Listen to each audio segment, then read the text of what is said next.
Heaven. This place is everyone's dream. To reach this dream, many people have given up their lives. The boundless sky leading to paradise, consisting of 9 levels of clouds, caught the hero's eye. The hero knew that the first to reach the top would rule the world from the high heavens.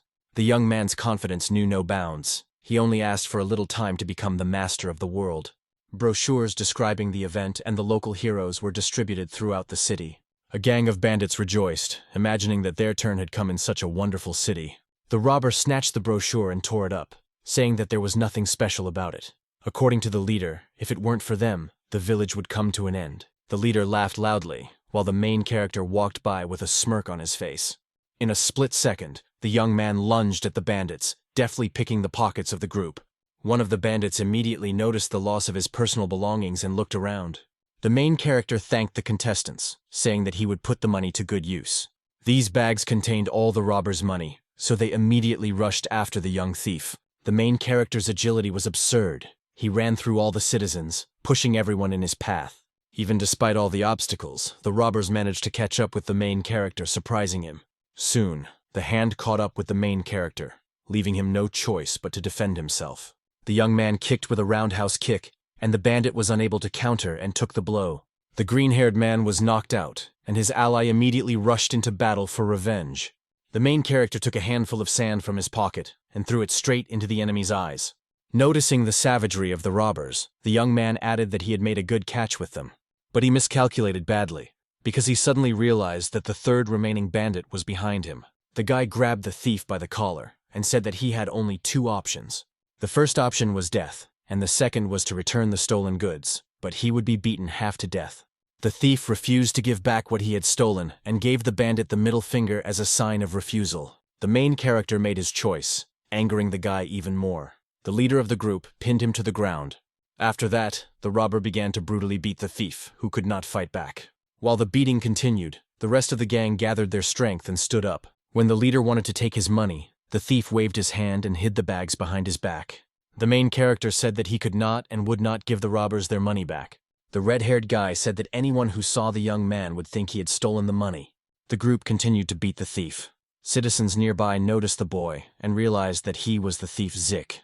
The people of this city had already heard about Zeke.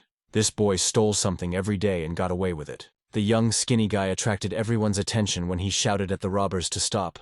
The leader asked the stranger who he was, assuming that he was a defender of the local people. The guy was a respected figure, making the citizens wonder what had brought Mr. Fried here.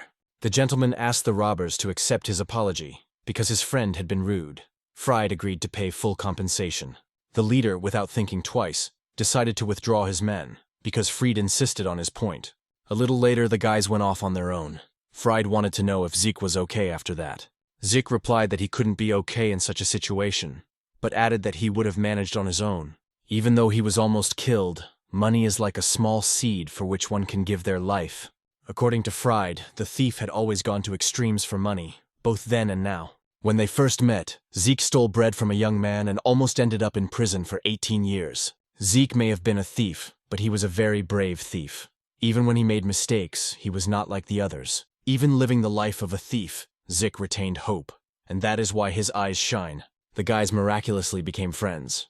Zeke noticed that Mr. Fried himself was involved in theft.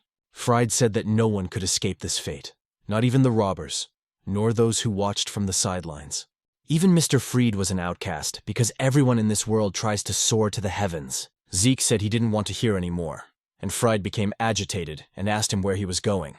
The main character stood at the edge of the precipice, looked up, and said that he was going to heaven. Looking at his city, Fried wondered how long they had been hostages to such a fate. After all, now everything around them was just deep, dead land where everyone was trying to survive. 500 years had passed since everything collapsed, and the sky was divided into 9 levels. A significant part of the world had changed dramatically, and people suffered from poverty and hunger. The only hope that would allow these people to live better was to climb into the heavens. Only by tasting the fruits of life can everything change. Higher and higher, humanity is doomed to this. But Fried considered such an undertaking a luxury because the situation is still difficult. People who are unable to climb to heaven are deprived of a future, left to rot in this place. The gentleman knew this because for Zeke, this topic was closest to the life of a young thief. A little later, A group of people gathered in the city center. The man greeted all the contestants. He announced that the event they had all gathered for was about to begin. Zeke was also in the crowd, and he shouted that he wanted to participate too. This was not the first time for him. People nearby joked that the thief had been participating in this for many years, but nothing had come of it.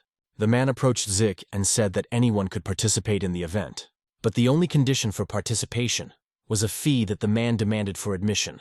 Zeke had to give up the stolen money, and the man said that now no one could object to the thief's participation. Zeke didn't want to give up his seeds, but he had to achieve his goal at any cost. A long time ago, bandits attacked Zeke's place of residence, robbing everyone and killing regardless. Little Zeke was scared and crying, but suddenly his father handed him a golden seed. His father was also scared, but he had no choice. He told his son to run while the bandit swung his sword to kill the man. The child had to run, screaming and crying, while his father was mercilessly killed behind him. This world has gone mad. Zeke promised himself that he would climb to the very heavens. A group of men began to blow horns, and the organizer announced that after a long wait, the main festival of the heavens was beginning. The first task for the contestants was to search for the soul bird in the dense forest. To ascend to the heavens, this was the first task. This time, Zeke was more confident in his success. The birds could talk, noticing that humans were crawling bugs that they were tired of. Zeke ran through the forest with a net, fiercely swinging at every bird in sight with a glimmer of hope. But every time the boy tried to catch a bird, it flew away from him hopelessly. Zeke's task was to catch just one bird, so he continued to fight for his destiny. After 3 hours of unsuccessful attempts, the main character was saddened by his failure. The 3 thugs who had beaten Zeke earlier found the thief. They had already found their own birds and came to mock the guy. Zeke recognized these guys but didn't want to deal with them, saying that he was busy and had things to do. But as soon as he started to walk away, one of the men struck him, breaking the main character's net. Surprised, Zeke jumped back, and the leader noticed that the guy had been very lucky since the beginning of the day. But this time, no one could stand up for Zeke in his fight against the robbers and their newly acquired birds. Preparing for battle, the robbers' birds began to glow with power, and joy was visible on their faces. The bullies' hands were filled with weapons provided by the magical birds for the upcoming battle. Using the blades to attack, the robbers' strength increased, and Zeke had trouble dodging. The next axe attack was successful, but the thief managed to put his arm out to compensate for the damage from the blow. Even despite his severe injury, Zeke was confident that he could defeat the bullies standing before him. But the men's confidence knew no bounds, and as soon as Zeke tried to attack, he missed. Using the power of birds, the men were able to soar into the sky, creating crystal wings for themselves. Zeke was perplexed when his enemies moved forward to launch another attack. The main character saw the cowardice of his opponents, but he also understood the danger he was in and began to run away. After a long run, Zeke found himself in an even worse position, for there was a wall in front of him. Before he could react, the main character was immediately struck in the body with a magical weapon. The blow severely wounded Zeke, while the robbers mocked him for being the only one without a bird. The man said that a bug like Zeke was destined to crawl on the ground for the rest of his life. The main character told him to shut up, because he believed that he would definitely rise to the heavens. But this made the robbers laugh, because Zeke only dreamed of the heavens, but was too weak for that. For someone like Zeke to be so lucky, a miracle would have to happen. But the robber did not think this was possible. The wounded boy said that climbing to heaven was not his ultimate goal. The main character revealed that he was going to soar above the 9th level to paradise itself. But such a goal made the bandits laugh even harder, as it was so unrealistic. Over the past 500 years, not a single soul had been able to ascend to heaven. According to legend, at such a high point, there was a source of life where the tree of the world grew. The bandit leader believed that Zeke's ultimate goal was to become a god. But his answer was different from what the leader had imagined, for he refused. Raising a flaming axe above his head, the bandit continued to mock this goal. Zeke was unable to dodge, so he had to take the full blow of the magical weapon upon himself. After such a blow, the young man's body was left with a deep wound that slowly led him to his death. But the bandits rejoiced at his death, for they had managed to test their weapons on Zeke before he died. The main character could not accept his death, for he had not yet done anything to achieve his goal. Just before his death, Zeke began to cry, for he too wanted to catch the bird and reach the heavens. Looking up, he noticed a small egg on the edge of the cliff, swaying back and forth. Due to the sudden movement, the egg fell off the cliff and quickly rolled down to the battlefield. The shell immediately broke, and a penguin-like bird burst out of the small egg. The leader of the robbers thought this bird was strange and decided not to interact with it in any way. The mysterious creature noticed the dying Zeke and approached him, but the bird stumbled on the way, Holding its paw, the animal whimpered in pain while the bandits laughed.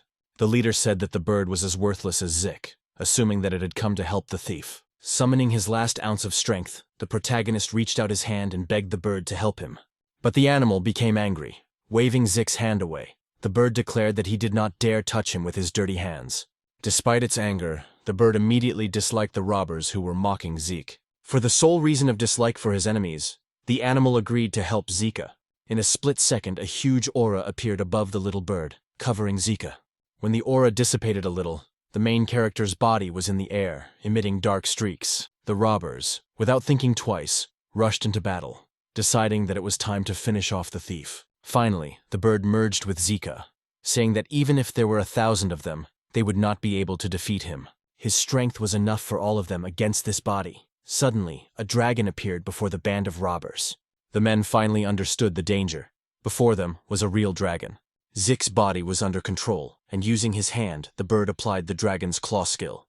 Noticing the impending attack, the leader ordered his allies to flee from Zeke. Even though they tried to run away, the dragon's claw was much faster, catching up with the bandits. The leader realized that there was no point in running away anymore. Taking his axe, he attacked the claw.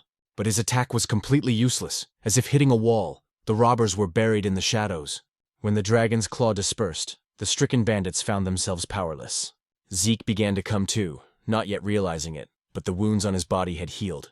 The surprised boy noticed a bird that was showing off its skills to Zeke at that moment. Zeke's expression softened, and his hands began to shake. This was what he had always dreamed of. The main character rushed to hug the bird, rejoicing that he had finally gotten himself a bird. Zeke's joy knew no bounds, for his dream had come true, and he would now be able to soar into the heavens. Meanwhile, Fried continued to search for a bird, but he was distracted by a bright light and a voice calling for his master. When Fried approached the source of the light, he saw a huge bird before his eyes. The great beast turned to the master and said that he could become the master of the skies. Zeke wanted to know the bird's name, but the animal did not know its name, for it had only recently been born. The main character decided to call his pet Grumpy because of how often it complained. Although Grumpy did not like this title, the joyful Zeke drowned out his words. The penguin brushed off the thief's hands, jumped to the ground, and declared that he would not listen to him. Moreover, the main character did not even realize who the bird really was. The pet decided to reveal that he was the king of the skies. Zeke began to laugh, but the penguin thought that he was shrinking from the defeat of the king's greatness. The thief still didn't believe it, but even so, he turned to the penguin, the king of the skies, for help. Zeke wanted to fly high into the sky, and the help of the king of the skies would definitely come in handy. The penguin pointed to the ground and ordered the thief to bow down at his feet 3 times, and then he would consider his request. A short time later, the pet received a couple of blows and agreed to obey the thief. The king of the skies wanted to know where they were going, and a joyful Zeke replied that they were heading to the very top, to the cliff.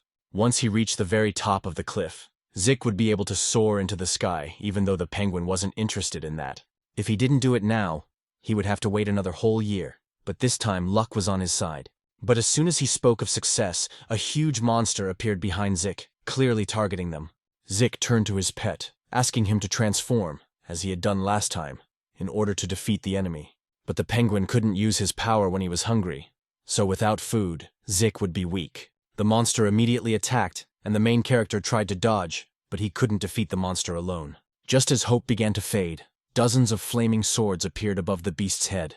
With each passing second, the number of blades increased, and they pierced the enemy completely. When the monster fell, a guy was visible behind its body. It was Mr. Fried who controlled this power. The boys greeted each other joyfully, but Fried was even happier when he saw that his friend had a companion. The guy knew that Zeke had a lot of questions, so he added that, in his words, no one could escape this fate. Fried became part of the absolute team. To honor the memory of his ancestors, he followed in their footsteps. While the guy was talking about fate, the penguin was mocking him a little and barbecuing the monster's meat. When it came to eating, the voracious companion began running all over the monster's body, eating pieces off it.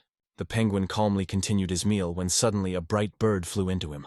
The bird asked the penguin why he was disgracing them. Phoenix was ashamed that they belonged to the same race. Fried called his bird to his hand and, turning to it, told Ruin that this was not acceptable. Although his bird was a little ill-mannered, Fried was sure that Ruin was a good guy.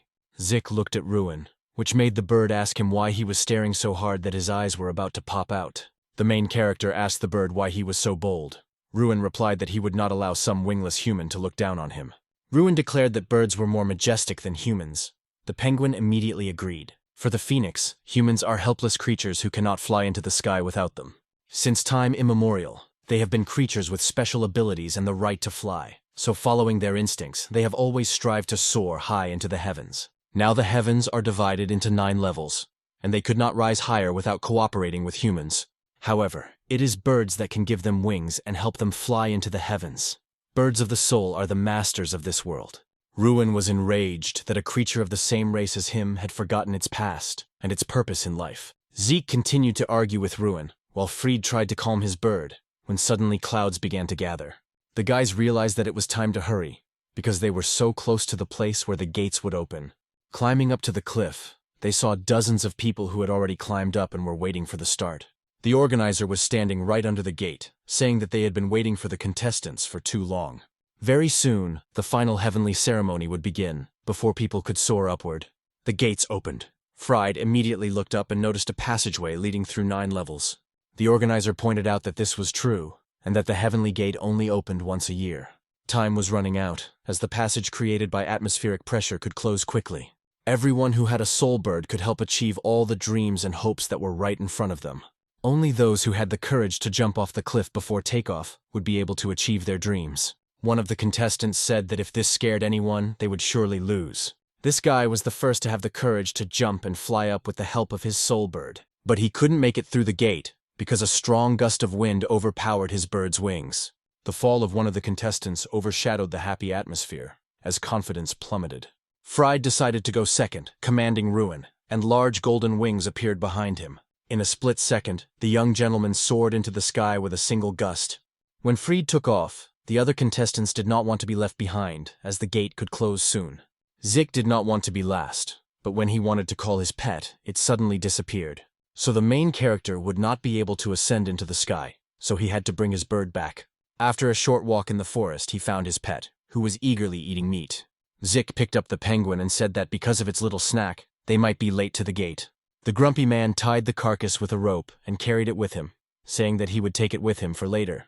An enraged Zeke kicked the meat with his foot, pulling the penguin back so he couldn't take the meat. But the corpse accidentally hit a huge monster on the head, which made it angry at Zeke. Throwing away the piece of meat, the monster immediately got up to take revenge on the man who had interrupted his sleep. Zeke immediately started running, and the grumpy man quickly overtook him while the huge monster chased after them. Since they had no choice but to run, Zeke had to jump off a cliff. The main character asked the penguin to spread its wings, but it said it hadn't eaten enough. The monster was so focused on its prey that it fell off the cliff after them. They had 2 options: be eaten by the monster or fall and crash. Zeke understood that his life would end like this, and he couldn't do anything about it. Gritting his teeth, Zeke regained his confidence that he would soar into the sky no matter what it took. Ordering the penguin to unleash its power, the thief's confidence took hold, releasing the bird's might. A pillar of dark energy enveloped everything around, even surprising the monster that had previously wanted to kill Zeke. The main character was able to take flight, piercing the huge monster with a burst of power and leaving a hole in its body. Thanks to his confidence, with every passing second, Zeke was getting closer and closer to the gates. The gates began to close, and all the contestants rushed towards them to get to heaven, but they didn't make it in time. Even though Zeke had no intention of stopping, he continued to rush upward. The guy's speed surprised all the contestants. In an instant, he was able to fly past them, finding himself almost at the gates. The contestants thought he wouldn't be able to break through the gates and would simply sign his own death warrant. Zeke crashed into the passageway and continued to try, regardless of anything else. His goal was above all else. The penguin turned to him and asked him to give up, because he could try his luck again next year. The main character declared that there would be no next year. If not now, then the entire journey would be meaningless. Inside the gate, Fried noticed a dark light coming from the closed entrance. Mr. Fried was the only person who believed in his friend's success.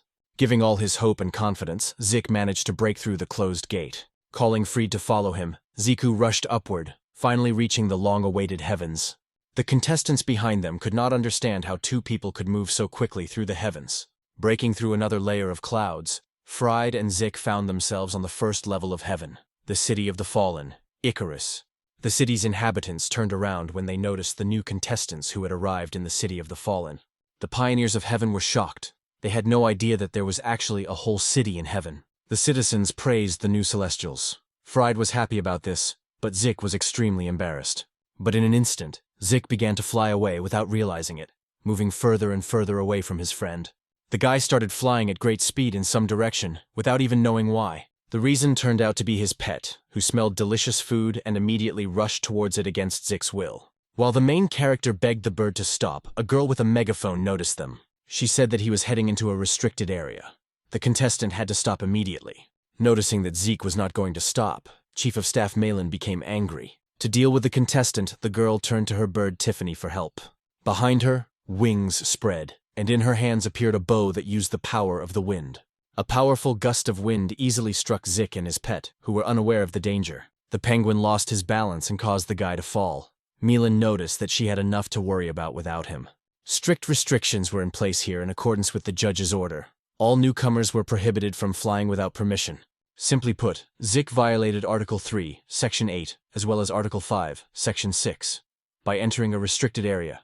As punishment, the guy would be taken into custody for violating flight discipline, and Zeke was quickly tied up. Fried was surprised that his friend always found himself in adventures that made his situation worse. Malin ordered the rest of the arrivals to descend if they did not want to be arrested. Soon, Zeke was taken to the first-level security office, where he tried to explain his situation in detail. The main character tried to reveal the truth, but Malin did not listen to him, only asking him to sign an agreement. Since this was his first offense, the guy would get away with just a fine for crossing into a restricted area. Zeke would have to pay 500 seeds for the violation, which was too much for him. Behind Ziku was another contestant watching the guy beg for forgiveness for his fine. The big guy sat down next to him and told Ziku to stop asking for anything, because they weren't going to listen to his nonsense. This contestant's armor and weapons looked formidable. He was no ordinary guy, but it was clear that he was not a long-time settler. Malin pressured Zeke, forcing him to sign the agreement. The main character decided to do it, but he would have to steal from someone again. The bully couldn't take it anymore. He snapped and threw off the guards around him. While Zeke was signing the agreement, a fight broke out behind him between the guards and the contestant. The impact of the battle threw the main character to the ground, and he accidentally stabbed a guard in the leg with a pen. This was considered an attack, and in a split second, the guards turned on the two contestants. The guards immediately began their attack. Zeke did not expect this and barely dodged the spear. The main character became angry, waved his hand, and summoned his pet's aura, creating gloves. Dodging another spear strike, Zeke was about to counterattack the attacker. Zeke immediately delivered a vicious blow that incapacitated the enraged security guard. There were many enemies, so the contestants had to hold their ground and fight off many. No matter how hard the guards tried, thanks to his new powers, Zeke began to fight back. Even when the guards gathered their strength and attacked as a group, a small burst of power defeated them all. The main character figured out some of his new powers and, striking the ground, stunned all the guards nearby. Zeke's power exceeded that of ordinary guards, and now they were afraid to attack him. Suddenly, they noticed a green force appearing in the sky, which frightened the guards even more. Everyone was frightened, and the force began to gather. Zeke did not understand what it was, but as it turned out, they had angered the judge. A huge wooden hand appeared from the heavens, heading towards the intruders at the security office. Zeke managed to dodge the hand of justice, but the second contestant was less fortunate. When the hand disappeared, it left a mark on the ground, and many guards were struck down along with the contestant. The remaining guards decided to gather together to capture the weakened contestant. Fried wandered around the city, but he was agitated because he couldn't find Zeke for a long time. In the very center of the city, the contestants were walking down the road in handcuffs, accompanied by guards. According to the judge's ruling, treason is a criminal offense. Malin led Zeke and the contestant to a tree that resembled the judge's hand, and asked them to wait. Malin contacted the judge, telling him that the criminals had been detained and the gates had opened. The wooden gates opened onto a large clearing, which was clean and beautiful, with bright sunshine illuminating the fields. Zeke was amazed by the beauty of this place, his interest reaching its peak. Malin proudly announced that this was the judge's own garden. Right in the middle of the clearing was a red sofa, and on it lay an unremarkable man. Zeke noticed this stranger and called him a homeless person, which enraged Malin. The girl angrily pointed out Zeke's rudeness, because he didn't even know who was in front of him. This stranger was the ruler of the first level, and the city of Icarus, a great judge. Although he was a respected man, Mr. Thesis was sleeping peacefully on his sofa. The main character was amazed to learn that Mr. Thesis was a judge, while the contestant mocked him. After uttering a phrase about the gentleman, the guards pointed their spears at the young man's throat and told him not to dare to attack the will of the great judge again. These cries woke Physis, who complained to Malin that he had just gone to sleep. The girl got down on one knee and immediately began to apologize to the judge. Yawning, Physis asked Malin if they had any problems, since they had ended up in his garden. Malin revealed that the big guy was a hardened criminal who was always causing trouble, and the little guy was another contestant who had just arrived from the lower lands. A very bad man, he nearly crippled all the soldiers. They both fell under the second article of the fourth clause, treason and damage to Icarus.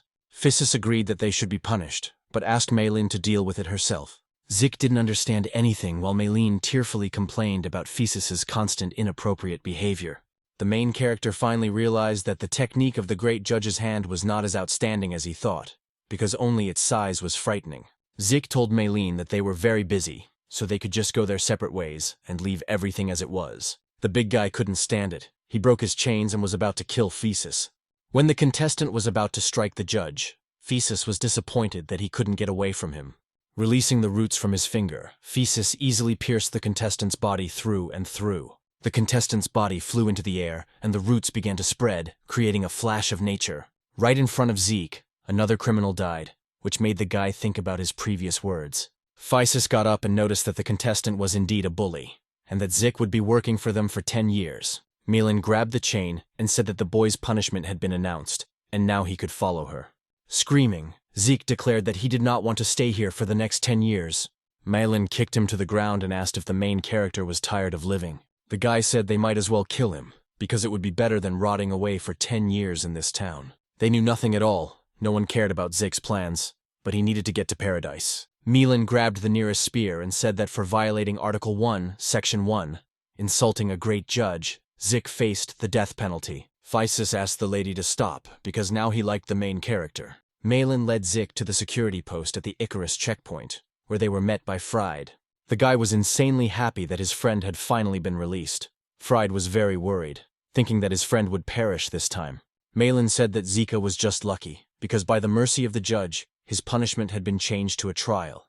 To advance to the next level, one must obtain the judge's permission. They would not be able to advance to the next level and pass the next trial without the judge's permission. The higher a person wants to go, the more energy they need. Those who pass the trial go to the next layer of the land, receiving a mark.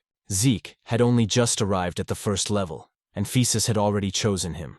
Therefore, he should be grateful for such generosity. Malin handed him a scroll containing information about the trial. The guys came to the eastern part of Icarus, the plains of Junius. They came to this place because the scroll indicated it.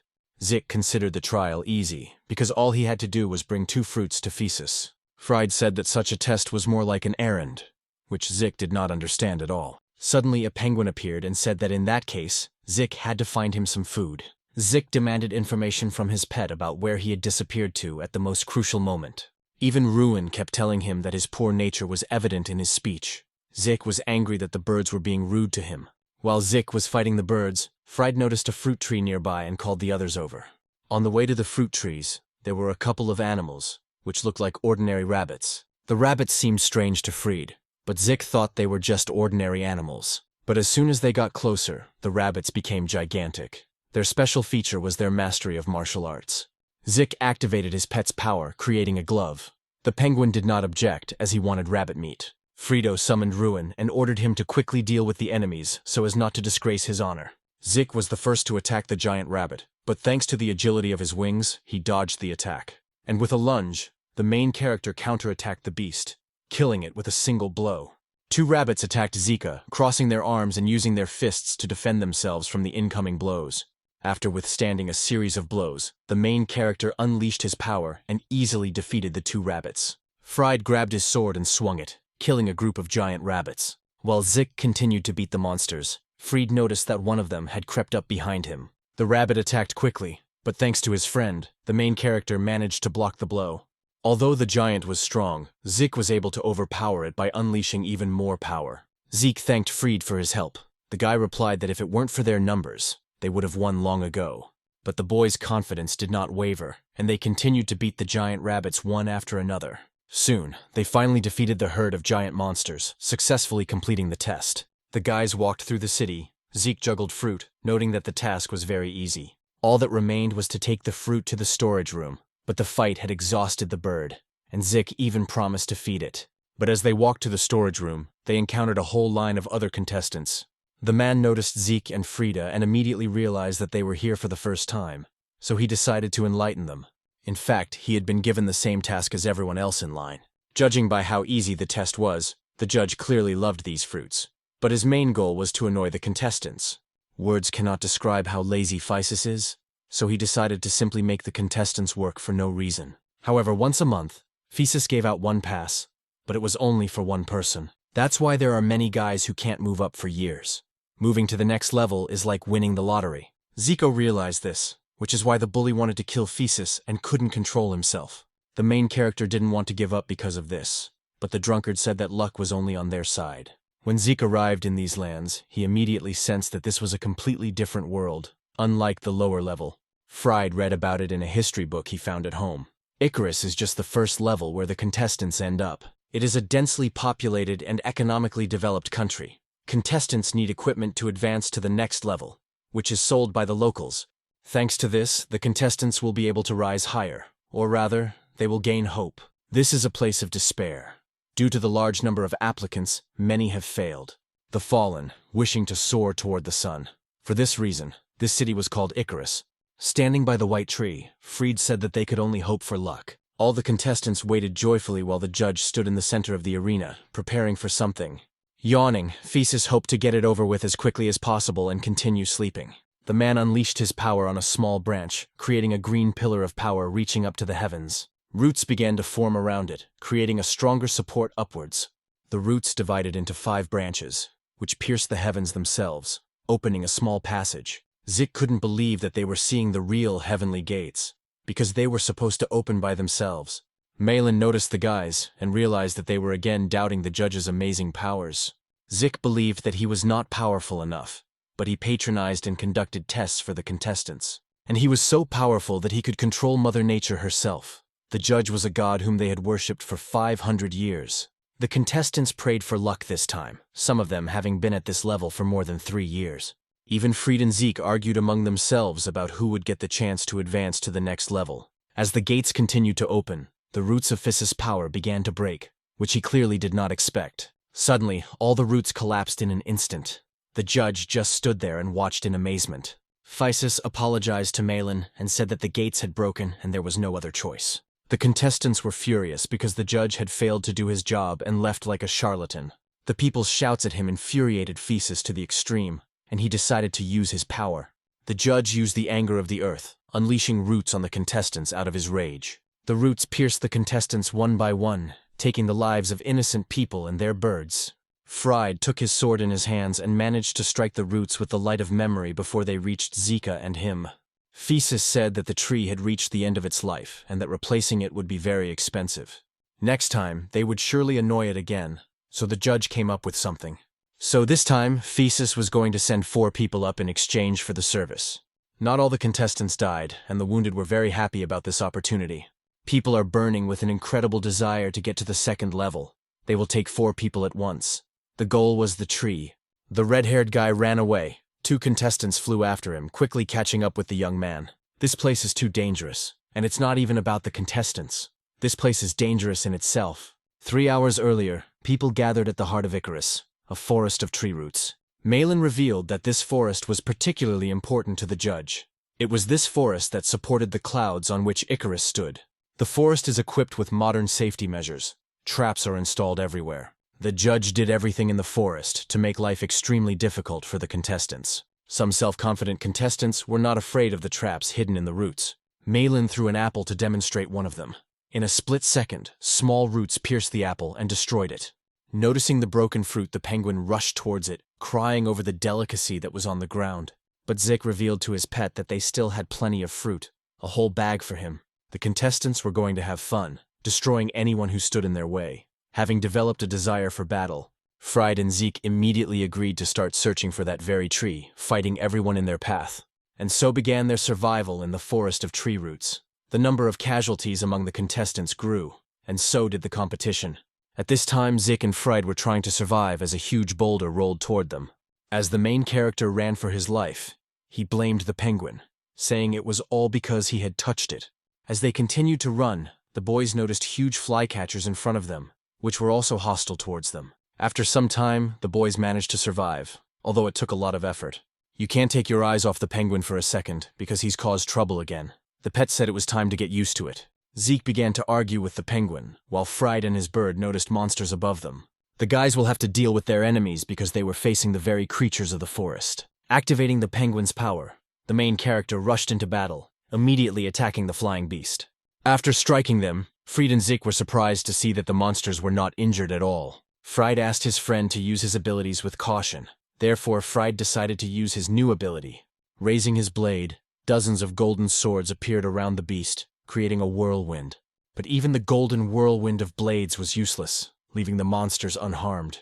Before attacking the beetle, Zeke wanted to ask the grumpy man how to use his powers. But right in front of the enemy, the main character was furious because the penguin had forgotten how to use his abilities. The creature was not going to stand idly by and immediately began a barrage of attacks on Zeke. The main character managed to counterattack, unleashing a new attack from a wave of dark energy. The unexpected burst of energy was so powerful that it sent the monster to the ground. Then, when Zeke was attacked by security guards in the office, his powers were also unleashed. Although the entity was still alive, Zeke now had a better understanding of his penguin abilities. The main character decided to try out this power right away, waiting for the beetle's attack in a blocking stance. Immediately after the block, a counterattack followed. The glove easily withstood the enemy's force. Zeke asked Fried to leave the bugs to him, because with an understanding of his powers, he would be able to defeat his enemies. The main character lured all the bugs to himself and tried to block attacks from all sides. Blocking all attacks, Zeke was going to reach his limit in order to finally unleash this power. Fried wanted to know why his friend didn't use such abilities right away. Zeke replied that he needed time to warm up. Even though the main character defeated a group of bugs, even more enemies appeared from the depths of the forest. Zeke asked his friend to cover him while he cut through the roots, and the guy immediately soared into the air. Thanks to his jump into the air, Zeke rushed to the first bug and struck the first blow. The roots were preventing Zeke from moving, and noticing this, Fried sent a rain of swords to help him. The ferocious monster grabbed Zeke with its claws and was about to strike him with its sharp teeth. But as soon as he understood how to use his powers, Zeke no longer considered the beetles his enemies. The first beetle was defeated, and the main character flew up into the sky to regroup. Zeke asked Fried to be careful, using a wild fist that destroyed everything around him. Zeke single-handedly killed another group of bugs, which was even watched by a stranger. The girl came down to the group, and they thought she wanted to attack, but she was just so fascinated by what she was seeing that she couldn't tear herself away. The stranger asked the guys if they would become her colleagues, or if death would overtake them. It turned out that one of the bugs was still alive. It got up and wanted to attack the girl from behind. With a swing of her hammer, the stranger created a small explosion that struck the creature. The mantis fell to the ground, its body scorched by the flames, and life had already left its body. Usually, when the girl swung her hammer, all the contestants ran away, but Zeke turned out to be tough. The girl suggested they become colleagues. Considering that only 4 people would pass, working together would make it easier for them. Fried thought it was a good idea, but Zeke said that the aunt could go wherever she was going because he wasn't interested. The stranger was angry at being called auntie and wondered where Zeke's manners were. Zeke easily blocked her hammer blow, leaving the girl in shock. The next attack also failed. Zeke's insolence infuriated the stranger, but her attacks were ineffective. The main character was too careless about her attacks. After another swing, Zeke decided to dodge. The girl just wanted to deliver a powerful blow, but Zeke ducked and counterattacked. The main character said mockingly that she was upsetting him and asked him to be colleagues. The stranger swung the hammer behind her back and became more serious, saying that now she would really teach him some manners. The girl already had a rough idea of the main character's fighting style. The girl anticipated that Zeke had another annoying ability, but she decided to attack. The ability to absorb power is despicable, and the girl was interested in how much power he could absorb. The hammer attacks became much stronger, creating flashes of fire that exceeded their previous size. Zeke could barely block the hammer attacks, but still suffered minor injuries. When the main character jumped back, noticing that the girl's weapon had become much larger. As the resonance from the blow increases, the hammer becomes larger and its flames become hotter. In addition to all of the above abilities, the girl's hammer is equipped with a flamethrower-like device. Now, during hammer attacks, Zeke's entire body was subjected to bursts of fire. The main character understood that if his body was struck by the hammer, he would die instantly. The girl's ability is incredible. Even Zeke's glove is unable to absorb all the damage. Moreover, the stranger handled the axe so easily, as if it were a toy. At this rate, the main character would lose.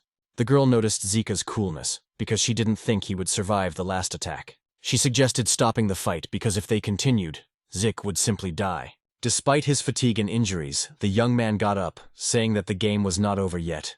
The girl's patience had reached its limit, and fiery wings appeared behind her, unleashing even more power. The explosion of flames struck the ground, creating an even greater whirlwind of fire straight at Zeke.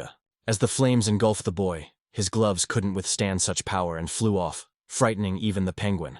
The girl declared that she had lost interest, because she had warned Zeke that it was time to stop. The main character's eyes changed color, and coughing up blood he shouted that this was not the end. The dark energy could not be stopped. Its bursts were so strong that the fire went out. The pet was also shocked, because now Zeke had learned to use its power without asking. Absorbing the penguin, a huge dragon made of dark energy appeared around the main character. The dragon spread its wings and began to roar, filling the air around it with the loudness of its cry. Even the contestants in the distance heard a noise that sent shivers down their spines. A stranger jumped from tree to tree, wondering what dark energy had enveloped the forest. It was time for the first attack, and a sphere of energy began to form in the dragon's mouth. The girl was frightened by such power, and Fried tried to call Zeke to wake him up, but it was useless. He continued to charge the dragon's breath in the monster's mouth. The kids had to run away, but the girl didn't understand how they could escape this attack. When all hope began to fade, Ruin decided to take flight and head straight for the dragon. Ryan found Zeke's body and rushed straight into the dragon's body made of dark energy. The bird managed to strike the back of the main character's head with its beak to knock him out. When Zeke lost consciousness, the dark dragon began to slowly disappear, never completing its attack. Fried praised his bird, but still couldn't hide his surprise at his friend's terrifying power. When Zeke woke up, he couldn't understand why the penguin was sitting next to him. The bird revealed that he was worried. The girl was also alive, and she began to praise the main character, saying that she had expected this of him. Zeke was angry, not understanding why his aunt was still alive. The girl thought that they were worried about her.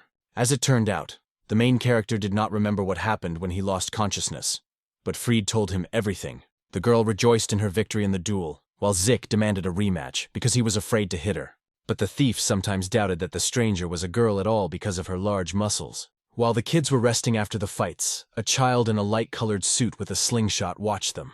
The girl wondered why such children wanted to become contenders, while the penguin tried to feed the stranger's bird. But the penguin failed. Fried explained that he had no choice, because it was his family's business.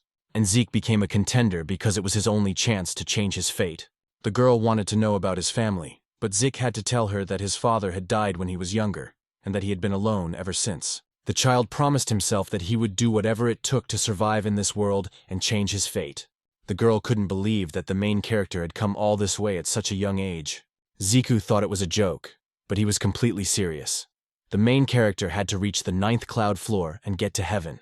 The first person to ascend to heaven becomes the master of heaven and will rule the world. But in 500 years, no one had made it to heaven, so these dreams were empty inside. Right now, they are all going up one more floor. Others just wanted to live a rich life. The closer they got to heaven, the more seeds you had. But even if Zeke didn't go that far, he could still change this world, according to the girl. Fried asked the stranger why she had become a contender in her case. But for some reason, the guys passed out, and their birds also fell asleep in a matter of seconds. The kid stretched his arms, saying that he had easily sent the group of guys to the land of dreams. As expected in the child's mind, the drug he had prepared had an excellent effect. But Fried noticed in advance that the soup had a strange smell, so he became curious. Standing in front of the child, the guy wanted to find out about the drug while the kid was scared out of his wits. As it turned out, Fried had been taught to be a pretender, so he had a feel for these kinds of things. In desperation, the child took out a slingshot, pulled the string, and apologized before shooting. But even after shooting, the child failed, because Fried simply shook his head. The guy didn't even strain himself. He easily took the child by the hand, neutralizing his slingshot attacks. The child was tied up, and when Zeke woke up, he angrily mocked him for being drugged. Zeke didn't think the child's theft was right, even though he was a thief himself, albeit an older one. Fried examined the child's bag, and the child screamed at him not to touch his precious belongings. Not only did all the items inside belong to him, but the child had personally prepared the drugs. The old bird appeared before the boys and asked them to let the child go, because the child had met him, an old man, and couldn't even use his powers. Despite all his efforts, the child had come all this way to the test on his own. The girl decided to take Dean with her, which Zeke did not understand why the story was developing in this direction. Now, in good spirits, the team of 4 set off in search of the tree's essence. The team decided to stop and wait out the night. Although they hadn't slept, they were ready to stay awake. Zeke didn't want to get up and continued to sleep, so the girl had to nudge him with her elbow. An hour later, the group found themselves at the heart of the root forest, where they began a battle with another group. The girl easily defeated her enemy with an axe, while Fried fought another man with swords. With a lunge, Fried struck him with his brilliant magic, knocking the sword out of his opponent's hands. One of the enemies wanted to attack Fried from behind, but a shot from afar saved him. The shooter was Dean, which was noticed by another member of the enemy group, who managed to find him. But this time, the main character came to the rescue, stopping the enemy's dagger with his glove. Blocking the blow, Zeke counterattacked, absorbing its power and also striking down the last member of the enemy group. More and more challengers appeared, which meant that the survival program was coming to an end. Fried and the girl sent their pets inside themselves to rest and regain their strength. Zeke and the penguin saw such magic for the first time, so they wondered about what they had seen. The girl revealed that it was possible to merge with your partner's body to rest. Once they became partners, humans and birds could share their life force, and birds could recover in human bodies. But the group had more important concerns. The girl was puzzled because she could not find the essence of the tree. There was only one place left where the essence could be found, straight above. It was the only place the guys hadn't looked yet, because there was some kind of light there. The friends flew up to reach the new place, noticing that the color of the tree had changed. It was also noticeable that there were many identical nutrients on the trees. In other words, there was a high probability that they were one and the same. Flying even higher, the guys found themselves trapped by dozens of roots that wrapped around their weapons. It was worth running away from this place, but the roots were faster, so the guys fought them off. There were too many roots, and it was impossible to avoid them all, so Fried began to fight them off with his abilities. The girl began to swing her hammer, causing the roots to burst into red flames. The main character continued to block attacks and counterattack with bursts of dark energy. The girl noticed that the presence of traps meant that the essence of the tree was definitely here. The main character noticed something important. Their new friend, the child Dean, had suddenly disappeared. Dean had flown away at that moment. He knew where the essence of the tree was, so he no longer needed to stay with his group. The child wanted to sell the essence to others to get rich, but he regretted that Zeke had to suffer for it. When Dean wanted to go to the tree essence, some guy stopped him, which angered the child. The sight of the child made the guy feel disgust comparable to stepping in feces. While the group continued to search for Dean pointlessly, he decided to return to them on his own. But the child and his bird were badly injured, and he could no longer stand on his own 2 feet. The guy finally learned the child's name because he asked him for information, but he didn't even hear his name. The most important thing for the guy was to find out where the essence of the tree was, because Dean had kept quiet about it, and if they told him any information, the boy would spare Dean's life. The main character told the stranger to take his foot off the child, but a light from above distracted them both. This light turned out to be small white branches, the very essence of the tree that all the contenders were looking for. The guy said that now the group wouldn't have to do anything else to save Dean. One of the stranger's henchmen asked Zeke how he dared to look at his boss like that. The follower attacked the main character, but he didn't even pay attention to him, throwing him back. Anger overwhelmed Zeke. He looked at the boss and declared that his life would end at his hands. The other followers grabbed their weapons to avenge their wounded leader. The girl and Fried also took up arms to help the main character in battle. Without using their abilities, just by swinging their weapons, Zeke's group defeated the insolent stranger's henchmen. The guys declared that the stranger would have to pay for messing with Fried's comrades. The guy took up his weapon and said that it was all so ridiculous that he would play with them himself. Pointing his finger at them, the stranger asked Zeke's group to attack him all together if they weren't afraid. The girl attacked first, but to her surprise, the stranger stopped her hammer with his bare hands. Fried immediately launched a second attack, but the stranger dodged it with a smirk on his face. The main character delivered a third blow, which the stranger did not even try to dodge. The guy used a lightning strike, his hands covered with blue tongues of lightning, while Zeke marveled at the stranger's strength. With a blow of his hand, a streak of lightning swept across the ground, throwing Zeke's group back a dozen meters. After just one lightning-fast attack from the stranger, Zeke's entire group was injured.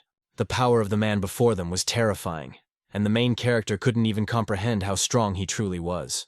Zeke asked the guys to take the tree essence while he held off the stranger, but the girl knew that this was madness, as Zeke would not be able to defeat him one-on-one. Fried understood Zeke's plan, because if they didn't delay the stranger, they would lose the tree essence.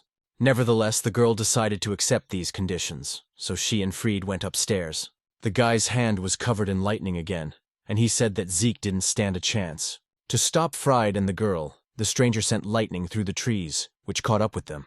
Zeke immediately attacked him to stop him from interfering with his friends. But the guy easily blocked the blow, calling Zeke's gloves nothing more than a toy. Lightning shot through the main character's body, piercing it like needles from every possible point.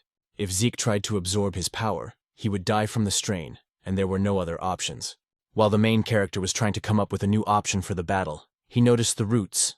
The guy flew into the air to stop Zeke's allies and told him to wait below. The main character understood the stranger's intentions, so he immediately followed him and attacked. The guy realized that his opponent was not going to give up, so he released an even stronger lightning bolt.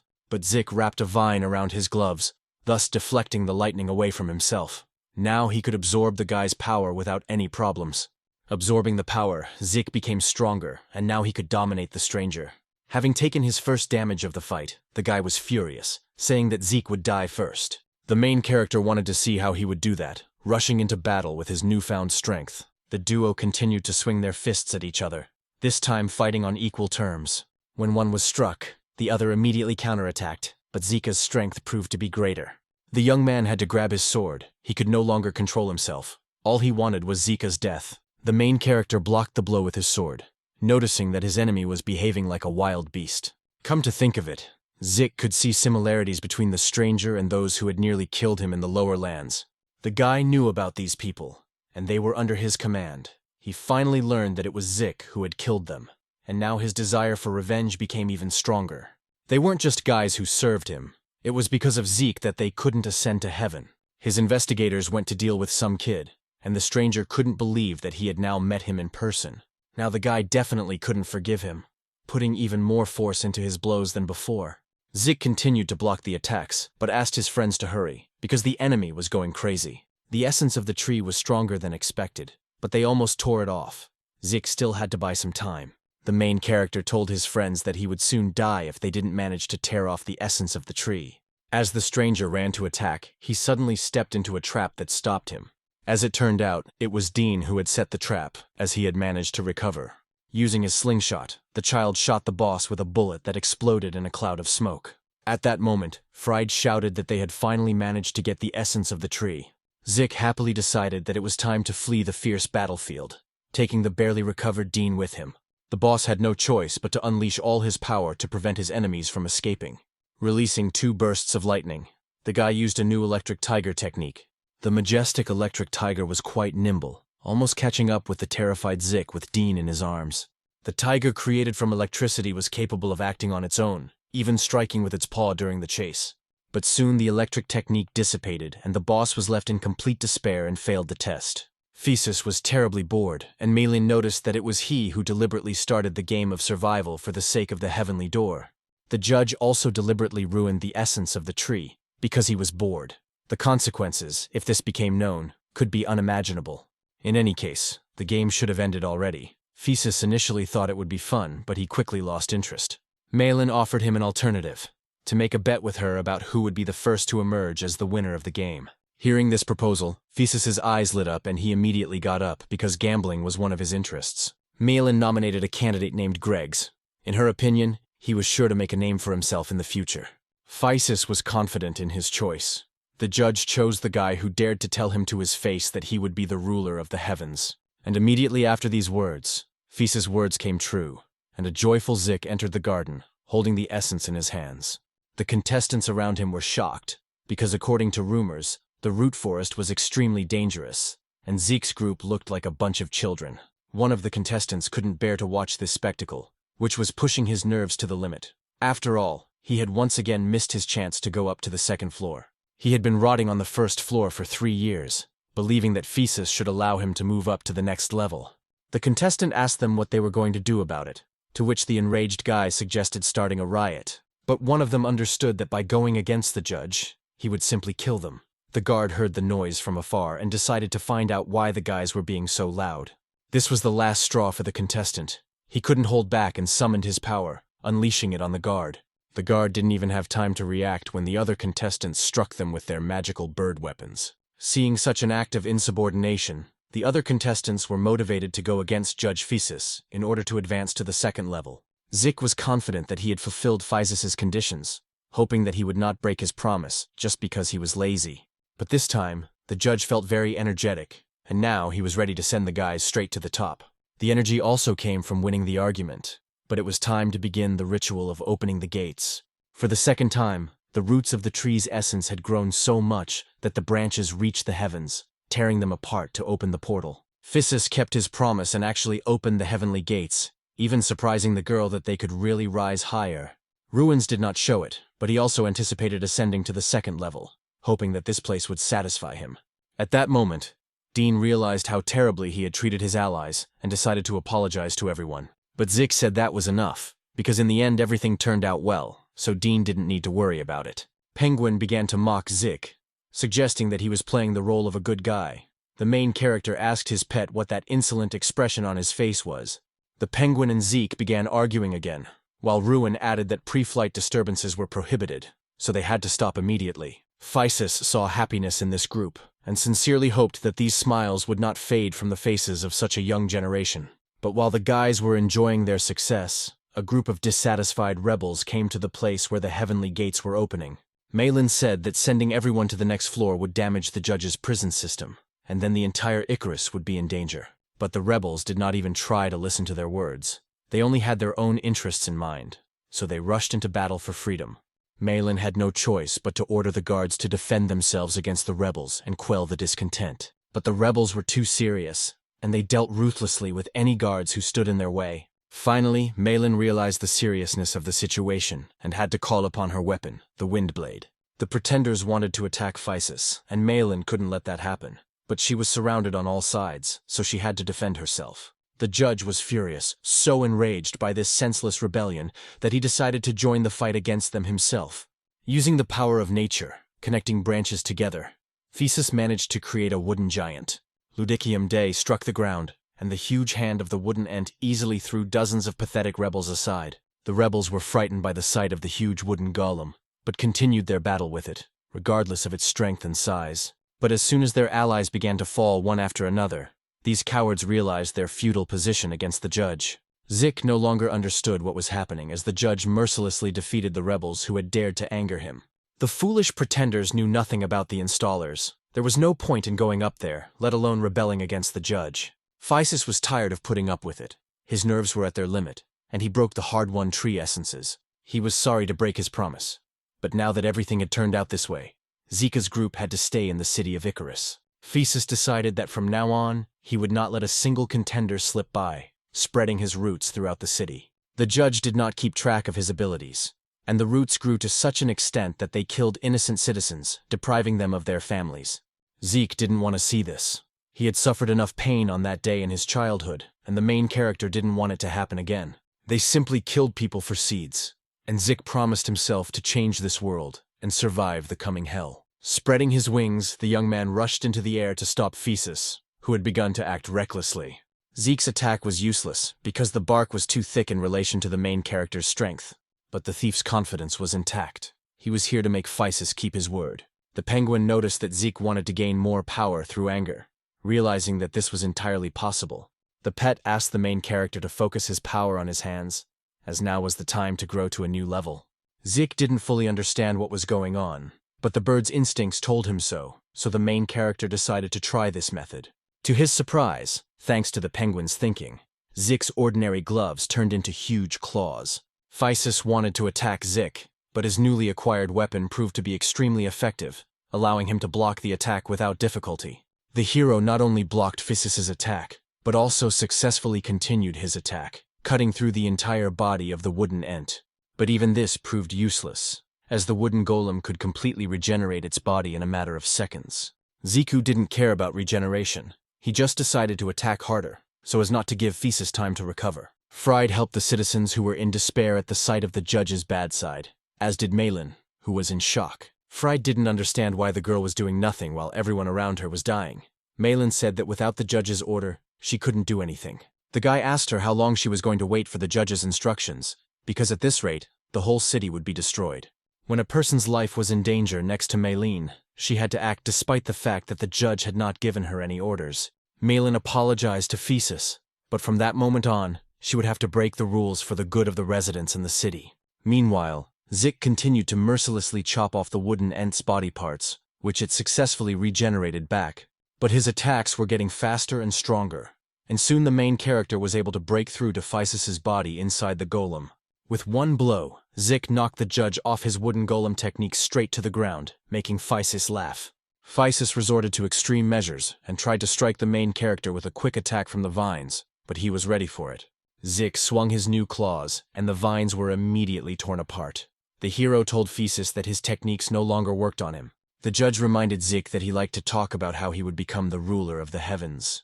Thesis would have gladly continued playing with him, but he was tired of fooling around.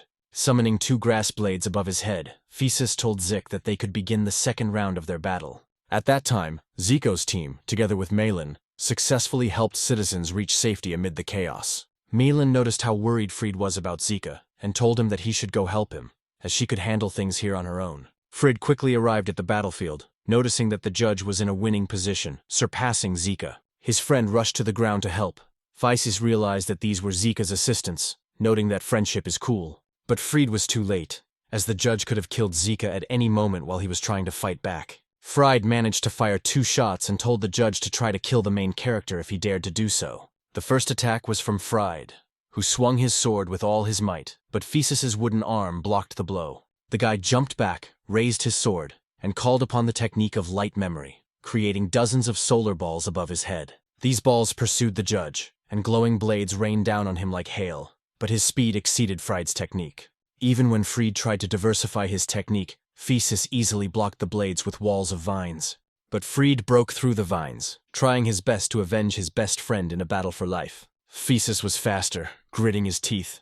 The judge stopped the young fighter by grabbing him by the neck as he swung for the blow. While the referee held the young man by the neck, he wielded his blades, calling 2 grass blades to him from behind. Thesis called the blades to him, cutting through Frida's shoulders in the process, and threw him down, causing him to immediately fall to his knees. The judge wanted to take Frida's life so that he could join Ziku, but the main character was alive and ready to continue the battle. Thesis called him a problem child, because no matter how many times they tried to attack, the result would be the same. The judge only asked them to die faster.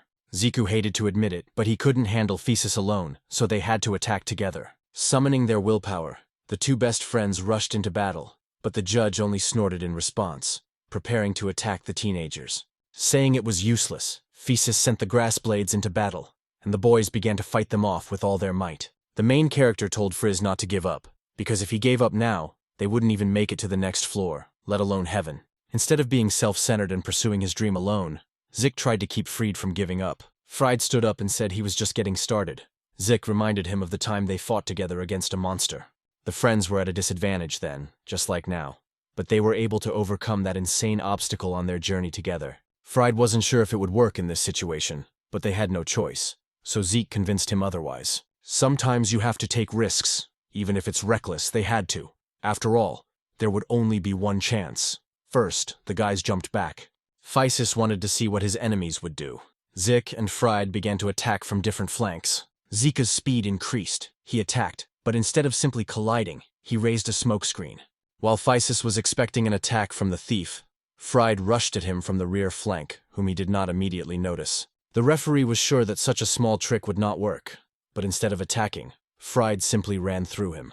While Thesis's attention was distracted by Fried, Zeke appeared behind him, ready to attack the man.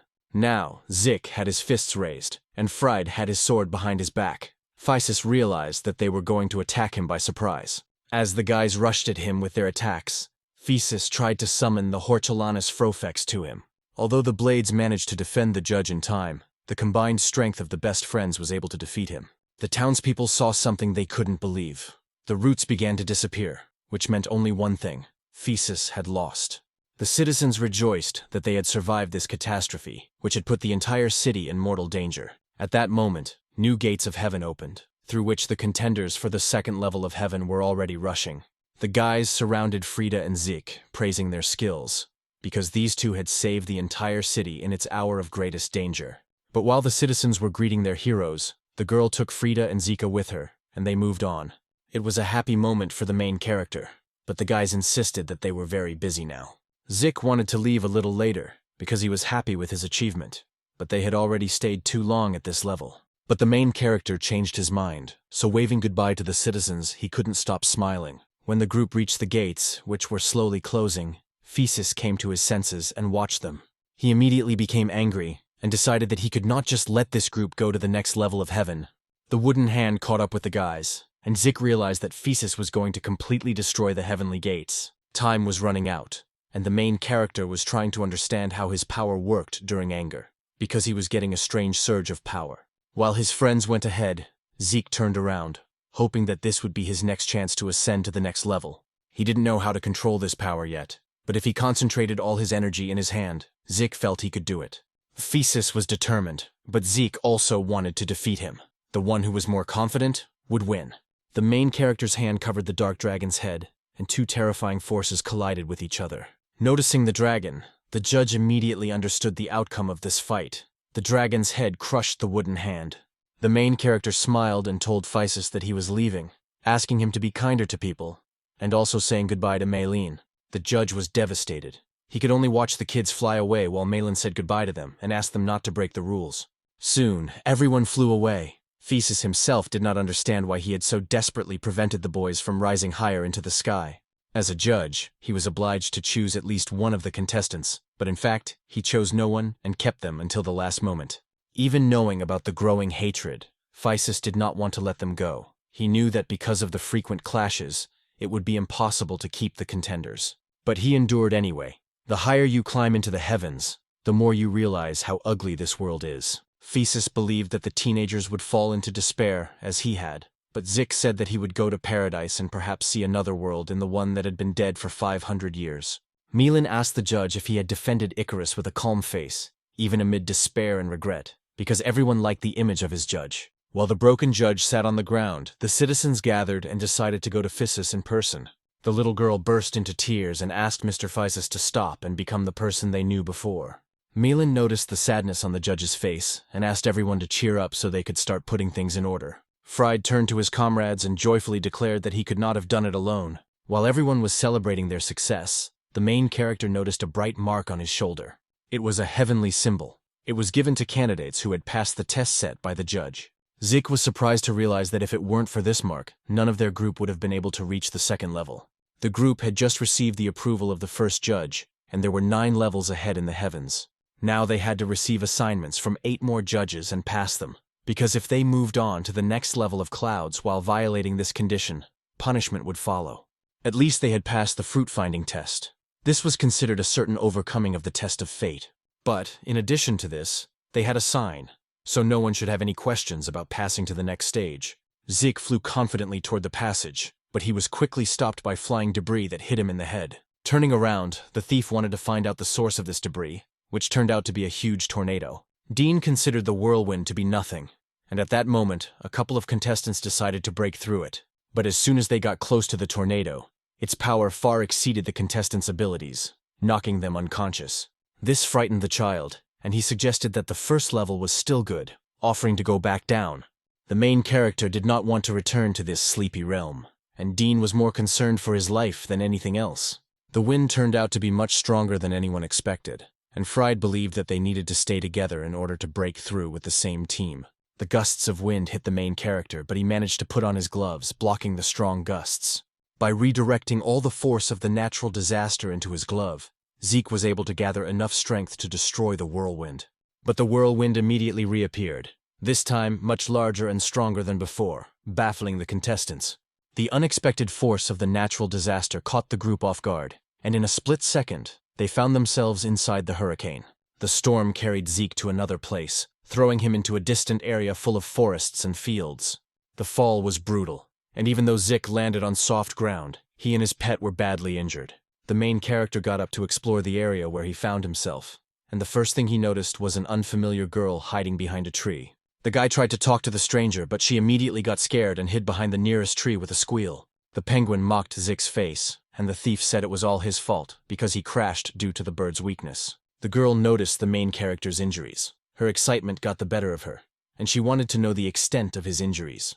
Zeke hadn't yet noticed that his arm had been pierced by a branch, but when he saw it, he was greatly frightened. The girl was overcome with happiness. She immediately rushed to the boy's side, took out a small star, and asked him to wait a moment. Thanks to the mysterious object of the stranger, the main character's arm healed perfectly, leaving no traces behind. The guy immediately wanted to know who the girl was, and she proudly revealed that she was the best healer in the Kingdom of Labor. The stranger wanted to know where Zeke had come from, because there was nothing dangerous at this level that could cause such suffering. The main character immediately revealed that they had been caught in a tornado before that. Soon, Zeke fully realized that he and his friends had finally arrived at the second level of heaven, the crossroads. The girl was surprised to learn that Zeke had risen from the first floor. It was her first time seeing a contender. She told the main character to be careful, as there were many dangers here, although you wouldn't know it from the appearance of this level. Without looking at his hand, Zeke said that he could handle any adventure because the girl had healed him. But as soon as he saw it, the guy was shocked. The girl revealed that the treatment had a side effect. Suddenly, the stranger began to leave, adding that it would soon pass. But Zeke didn't want to let her go, because he was worried about his hand. But no matter how much he called after her, the girl ran away. And when the thief turned around, he noticed guards chasing after them on horseback. The knights galloped past Zeke, not interested in him, as their goal was to capture a certain witch. The target turned out to be the same unfamiliar girl. When one of the knights caught up with her, he struck her with his sword without hesitation. The helpless girl fell to the ground, surrounded by knights who rejoiced at their prey. The knights were about to seize the girl, but the main character could not just stand by and watch, so he decided to come to her aid. The man was surprised, because the stranger dared to interfere with the order of knights, even though he did not have enough strength to overcome Zeke. First of all, the main character learned the girl's name. She was called Stella, after which he pinned the knight to the ground. Turning to the two remaining knights, Zeke asked Stella to run away if she didn't want to be captured again. The knights wanted to know how this bold young man dared to resist knights who had received orders from the king himself. But Zeke didn't care because Stella reminded him of his past, in which he also bore a stigma and often wandered alone. The knights enraged the main character, and in a fit of rage against his enemies, the boy used his wild fang ability. The weak guards were defeated, and another knight in different armor appeared from the cloud of dust. The knight immediately joined the fight, lunging forward, and the guard attacked with his pike. The man was sure that this attack would sever Zeke's arm, but thanks to his reflexes and gloves, he was able to defend himself. The main character declared that such an attack would not work on him, inviting his enemy to attack. The knight took a stance, asking Zeke if the cocky guy could dodge the next attack. While Zeke was preparing for the enemy's attack, everything happened quickly, and the man suddenly disappeared from the battlefield. In fact, the knight was on top of Zeke, crushing the ground beneath his feet. The main character managed to jump back, but did not expect such an attack. His body felt as if it had been crushed by iron, even though all he had done was dodge the attack. With the weight on his body, Zeke continued to dodge the knight's barrage of attacks. Each attack from the knight gave the main character more strength, and in the end, he was able to unleash a wild punch. But the blow failed to reach its target, for the power accumulated inside the gloves was not enough. The knight laughed, for this was exactly what he expected from a bandit who had just arrived at a new heavenly level. The warrior once again aimed his spear at the ground, gathering more and more speed while Zeke waited for the enemy to approach. The chicken knife attack crashed into the lowlands, rapidly pursuing the main character. The thief decided to spread his wings and dodge the attack in the air, but he couldn't rise. The wings suddenly disappeared, surprising Zeke, because now he was directly under the attack. The main character was thrown back, and at that moment, the knight immediately continued his attack. Before he could react, Zeke already had to block a new barrage of attacks from the sharp spear. All this was not in vain, because this power accumulated inside the gloves, and the main character was able to return the damage he had received. That's what Zeke thought. But in reality, the knight stood motionless, as if the attack had not affected him. While the surprised guy was trying to understand what had happened, his emotions were overshadowed by a new attack. Zeke could no longer resist such an enemy and was the first to fall in this fierce battle. The leader ordered the guards, who had regained their senses, to take advantage of this excellent opportunity and finally capture the witch outside the kingdom. After the battle, the leader looked at his armor, which had a crack in it. He was surprised that this challenger had shown such strength before the trials had even begun. The knights hurried to catch the witch, as they were already approaching enemy territory. However, the guards did not manage to catch up with the girl, as dozens of creatures appeared before them. The knights were going to go all the way and take the witch's life, but the monsters' faces frightened the men. It was absolutely clear to the guards that if they crossed this line, they would die immediately. In order to avoid heavy losses, the knights decided to flee while the monsters watched their pitiful escape.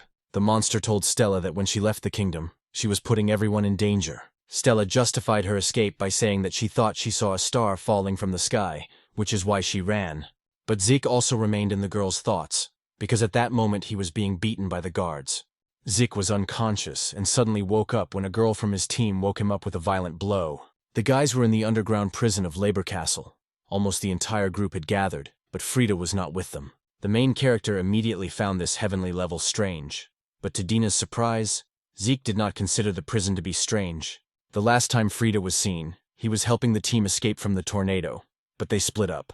In any case, the atmosphere on the first level was completely different, as was the strength of the enemies. Dean agreed with the others because he simply had to fit in with the situation. Zeke suddenly heard someone coming and asked his allies not to give themselves away in front of them. The man entered the room with the guardsman. He had already heard that the people in front of him were new applicants. Zeke replied that they had indeed just arrived and knew nothing at all, but that he had only helped a weak girl. The man introduced himself as Denzel because he recognized Zeke as the one who had helped the witch. Denzel was a bookseller and priest who guarded the judge of the Kingdom of Labor. The reason why the contenders were captured turned out to be major problems in the Kingdom of Labor. According to Denzel, the townspeople were suddenly faced with famine, and people were dying due to a lack of food. And although the land was originally poor, there was not always enough fruit to live on at this level. This was the case until the witch appeared, for she had previously been the king's servant and assistant. Desiring power, the witch embraced darkness and used an army of monsters to overthrow the ruler. War broke out, many died, but in the end, justice prevailed and the guard won. The witch and her werewolves fled, but they still haven't left Labor Castle alone. The sky was covered with clouds that blocked the seeds falling from the heavens. Because of this, the Kingdom of Labor has been in decline for 30 years. Not long ago, the witch who had been hiding reappeared in the Kingdom of Labor.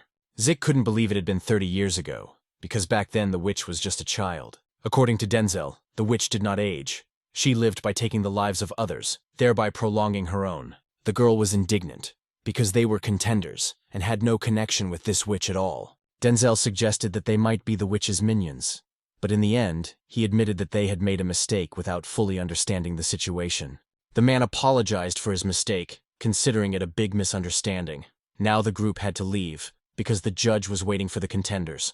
In the middle of the room stood a large throne, on which sat King Judge Julius II with his grandsons. King Julius glanced at Zeke and asked his assistant if these were the ones who had started the riot on the first floor and had come up.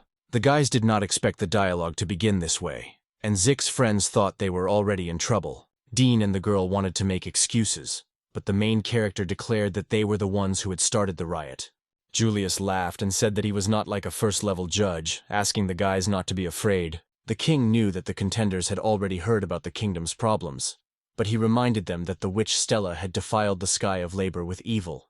This witch craved the power of Judge Yuli, and now was the moment when he needed the great power of the contenders. The king needed the fragments of stars from the witch's garden, and this would count as a test that would allow them to rise higher into the sky.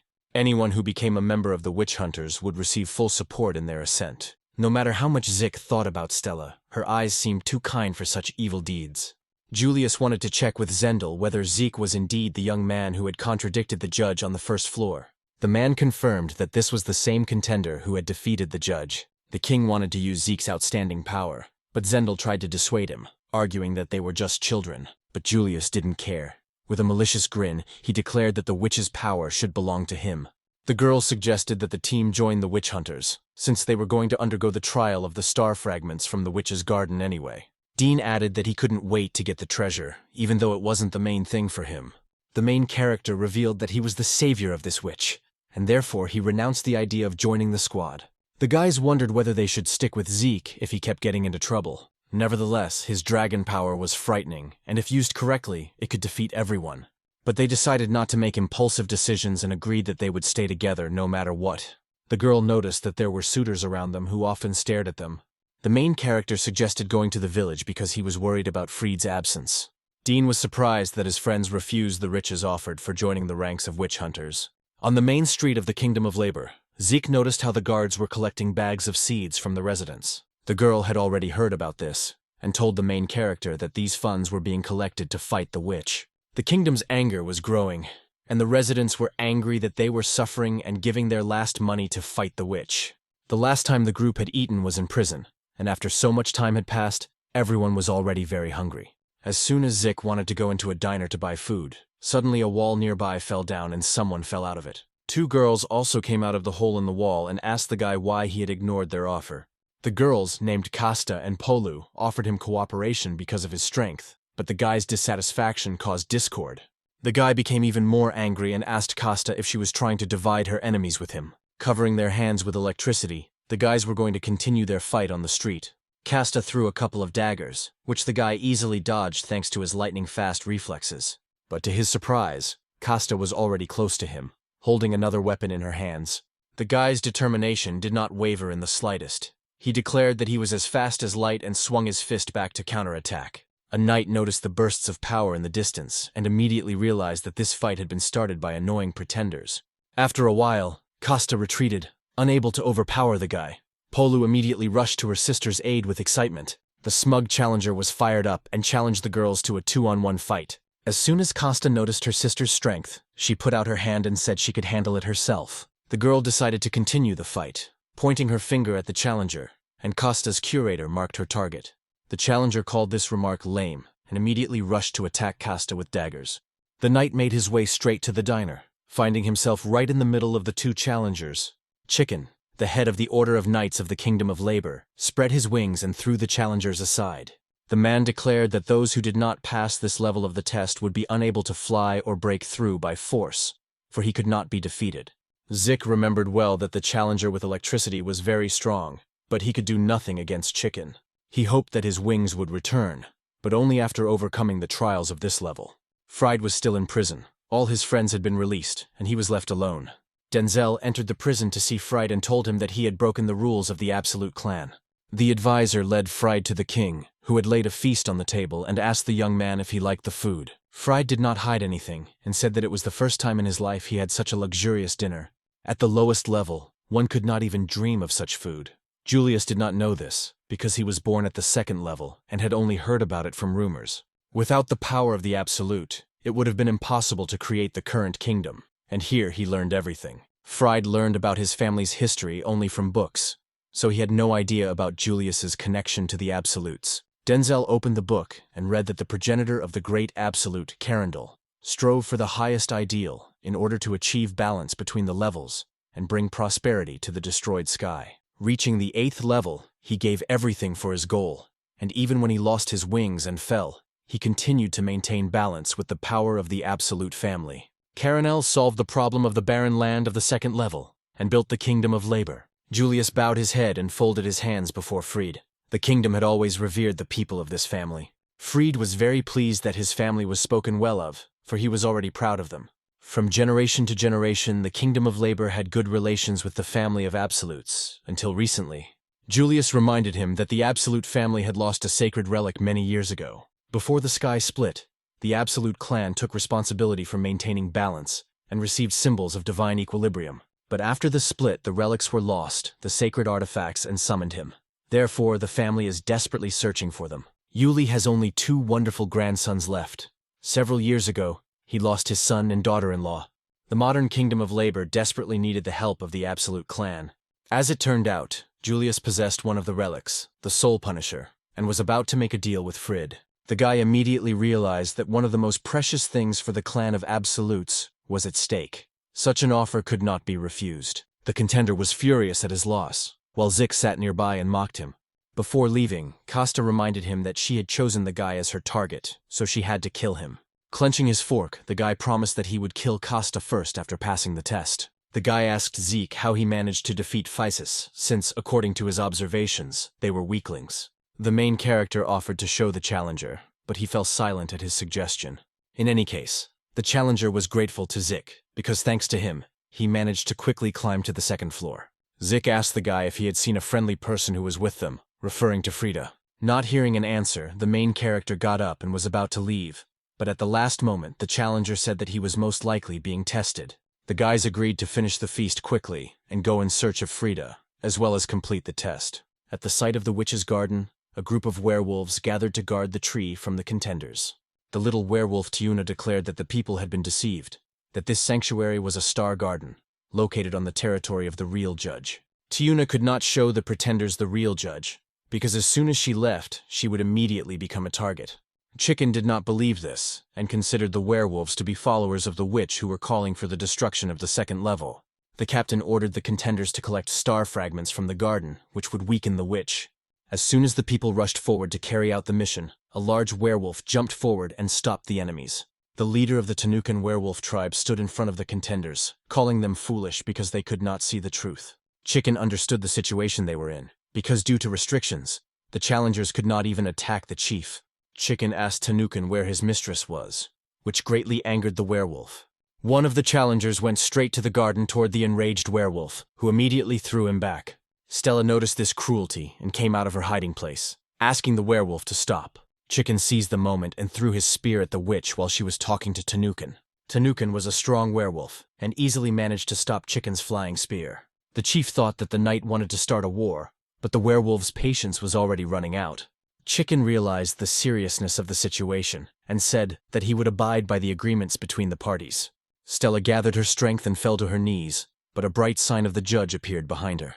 The girl introduced herself as a judge named Stella, who assigns the trials that the contenders must undergo. It was difficult for her to explain the situation, but with the help of the contenders, she would be able to put everything back in its place. Chicken asked people not to believe in these tricks, spreading his wings and flapping them to create a gust of wind. Such a strong gust of wind managed to dispel Judge Stella's mark, which was already weakened. The captain showed proof that he had passed the second-level test to confuse the contestants once again. Tanukan lost his temper because Chicken began to insult Mrs. Stella, and the werewolf's anger knew no bounds. Even the anger of his enemies was good news for Chicken, because he presented it as the true face of the witch's minions. Stella tried to calm everyone down, but Tiuna put out her hand and asked them to go with her away from danger. Chicken decided to detain the strongest werewolf, while the contenders rushed for the pieces. Tanukan could do nothing because of Lady Stella's words. He was ready to kill everyone, but he couldn't go against the lady's words. Stella rushed forward, begging everyone to stop the slaughter. One contender swung at the judge, but Tiuna managed to protect her mistress from the sword attack, frightening Stella even more. The girl's emotions were mixed. She became more and more confused, releasing a black aura from herself. Suddenly, Stella completely lost her mind and was covered in a pillar of dark power. Chicken declared that he could see right through his enemies, asking them to stop resisting. Tanukan continued to hold his position, watching as the other werewolves tried to calm Lady Stella down. The weaklings decided to take advantage of the moment of weakness of the werewolves and the judges, taking the flowers. Zeke's friends urged him to take a flower too and finish the test, but he stood still. Even the penguin asked him to go, but the main character was confused, looking at Stella. Because Mrs. Stella lost her temper, the group of werewolves had to retreat from the battlefield. The main character decided to think about whether Mrs. Stella was really a witch, or whether the king was a false judge. But despite his mixed feelings, Zeke decided to pick a handful of flowers from the witch's garden. One greedy contender wanted to collect even more star fragments to sell later. But as soon as he touched the flowers again, he was struck by a strong electric shock and thrown back. It could only be done once, so Julius assigned this task to the suitors. Dean was very frightened by the sight of the werewolves and asked his friends to gather quickly so they could leave before the enemies returned. Dean's bird turned to the team and asked if they wanted to hurry up and move on to the next level. But Zeke firmly stated that he did not agree to such conditions, because the first priority was to find Freed. Bird believed that while they were undergoing the test, the young man would be able to find himself. Zeke became angry and was about to argue with the bird, but the girl was able to calm them both down. To understand their friend's urgency, the guys wanted to know the reason behind his motives. Dean revealed that he was looking for his father, because initially they lived together in the Deadlands. Dean and his father traveled through dangerous places and lived relying on each other. But one night, the child woke up to find that his father had left without saying anything. Dean didn't think he had abandoned him and hoped that his father had simply ascended to heaven and was waiting for him. He didn't want to rush. Dean was just worried and hurried in the heat of the moment. The girl was also in a terrible situation, as her younger siblings, who were the same age as Dean, were still in the Deadlands. They barely made ends meet, living in poverty and often going hungry, but they stuck together. One day, a firebird appeared before the girl and revealed how long it had been searching for her. She needed to hurry up and help her younger siblings so that they could overcome everything. The last word Zeke heard from his dying father was run. The boy always followed this advice and ran away from life. He ran away from everything, ignoring all rules and laws. He ran away from the world that took everything from Zeke. For him, a man who was simply kind without any reward, a reason without a cause to find out the truth. Putting their problems aside for the moment, the boys decided to eat something and find Frida. Stella was taken to the werewolf settlement, and they tried to cure her with the help of their tribe's shamans. Tanukin was furious. They were stealing the judge's power, gradually exterminating the werewolves, and defiling the family's honor. The other werewolves tried to calm him down, as it was necessary to remain calm. The power that was sealed inside the labor castle was gradually leaving Lady Stella. If the contenders continued to collect more stars, only a shell of Stella would remain. The shaman used all his strength to begin stabilizing Stella's condition, but they had to leave to stop the contenders. The group was about to find Frida and complete the trial when suddenly a werewolf jumped out at the group of contenders. Tiuna begged the people to return the star fragments, as they were part of Judge Stella's soul. The contenders refused to believe it so easily, deciding that they would first check with King Julius. Tiuna stood her ground, and the contenders could no longer hold back, several of them drawing their swords. The werewolf drew the bowstring, but remembered Stella's words that they could get hurt and hesitated. Hesitating before shooting, Tiuna had to take a blow from a challenger who stood confidently at his mark. Even though she was wounded, the werewolf spread her arms and asked for the star fragments to be returned. But the nasty challengers had no intention of backing down. They did not consider themselves villains, but at the same time they attacked the defenseless werewolf. Zeke couldn't let them hurt Tayun, so he lunged forward and knocked the greedy men down with his wild fist. The main character asked the werewolf to accompany him to the werewolf settlement, because he had to see Lady Stella. Tanukin revealed to the other werewolves that they had not touched the pretenders, which had led to the current situation. Deputy Chief Tannen stated that Lady Stella's recovery was now a priority. No matter what, it was the most important thing. Tanan continued to explain to Tanukin about his reckless actions, turning it into a scene. Stella finally came to her senses. Her voice was unsteady, but she managed to ask the werewolves to stop arguing. The girl admitted that it was her fault. It all happened because of Stella's choice to ask them not to hate humans so much. Tanukin considered Stella to be generous, because all the blame actually lay with human desires, especially those of Denzel and Julius's son. Once, Chicken took the life of a werewolf, believing the war between humans and witches to be a misunderstanding, but no one listened to him. Tanukin believed that there was no point in caring about humans anymore, because Ashukana, who had followed them, was no longer there. The werewolves gathered at the entrance to the village, as they heard that the contenders had arrived. Zeke wanted to meet Stella, but an enraged Tanukin rushed to attack the boy. Tanukin almost hurt the main character, but a sudden flash of light made him jump aside. Stella gathered her strength to get up and told the werewolf that he was her guest, and that Tanukin should behave appropriately. The girl asked Zeke why they had come, assuming that they were working with the others to steal her power. According to rumors, witches are creatures that are unnatural to our world. Coming from the world of shadows, they drew power from reality and posed a great threat. It is said that the reason for the fall of the heavens is connected with the strengthening of the shadow world. However, the very existence of witches was shrouded in mystery. Although these creatures posed a great danger, Zeke did not care about Stella's origins. The girl thanked Zeke for helping her before, but she understood that associating with her was dangerous for others. Dean himself was frightened, suggesting that Zeke return to the kingdom of labor and pretend that they knew nothing. Tanukin considered humans to be cowardly, so he never trusted this race of creatures. Zeke revealed that he did not trust Stella, because those in power cannot be trusted, but she was the first person who helped him for no reason. So now, as a token of gratitude, the main character wanted to repay the girl. Stella's first request for being lifted up to the heavens was to take her to the real Star Garden in Labor Castle. Tanukin did not understand how his mistress could trust these people and tell them hidden secrets. Stella replied that there was nothing to fear in such a situation. The girl understood the werewolf's excitement, but once again, they had to move somewhere else. Now the werewolf was afraid to follow Stella, because if these suitors refused to believe him, he would no longer be able to serve the girl. Zeke revealed to Stella that the real Star Garden was located in the royal palace. The girl asked him to wait, as she still did not believe that Stella was a real judge, and asked her to prove it. Stella was now weak, having been forcibly stripped of her power as a judge. She still had power, but it was very unstable, according to Tanukin. The werewolves needed the help of the contenders, but the people of the kingdom were now persecuting them, and this had become impossible. But then they would not be able to do anything because of the restrictions associated with the trial, so it could be equated with a death march. Penguin noted that the real judge in the trial should be appropriate in terms of difficulty. Stella asked the kids to give her the pieces of the stars. Tanukin was shocked because his mistress was going to take another risk. The girl asked Stella why she didn't give the test to other people if she was capable of doing so. In fact, the trials were not suitable because Stella's condition had deteriorated, and several years ago, the candidates who had helped her had betrayed her. Tanukin interrupted Tiuna's story and asked the kids if they were ready to risk their lives for the sake of the unknown. The most important question for him was whether the guys would help the werewolves after passing the test. If that was true, Zeke believed that they would be able to gather their strength and move on to the next level. Holding out the star fragments, the main character said he would trust and help Ms. Stella. Whether they wanted to or not, the rest of Zeke's team handed their star fragments to Stella.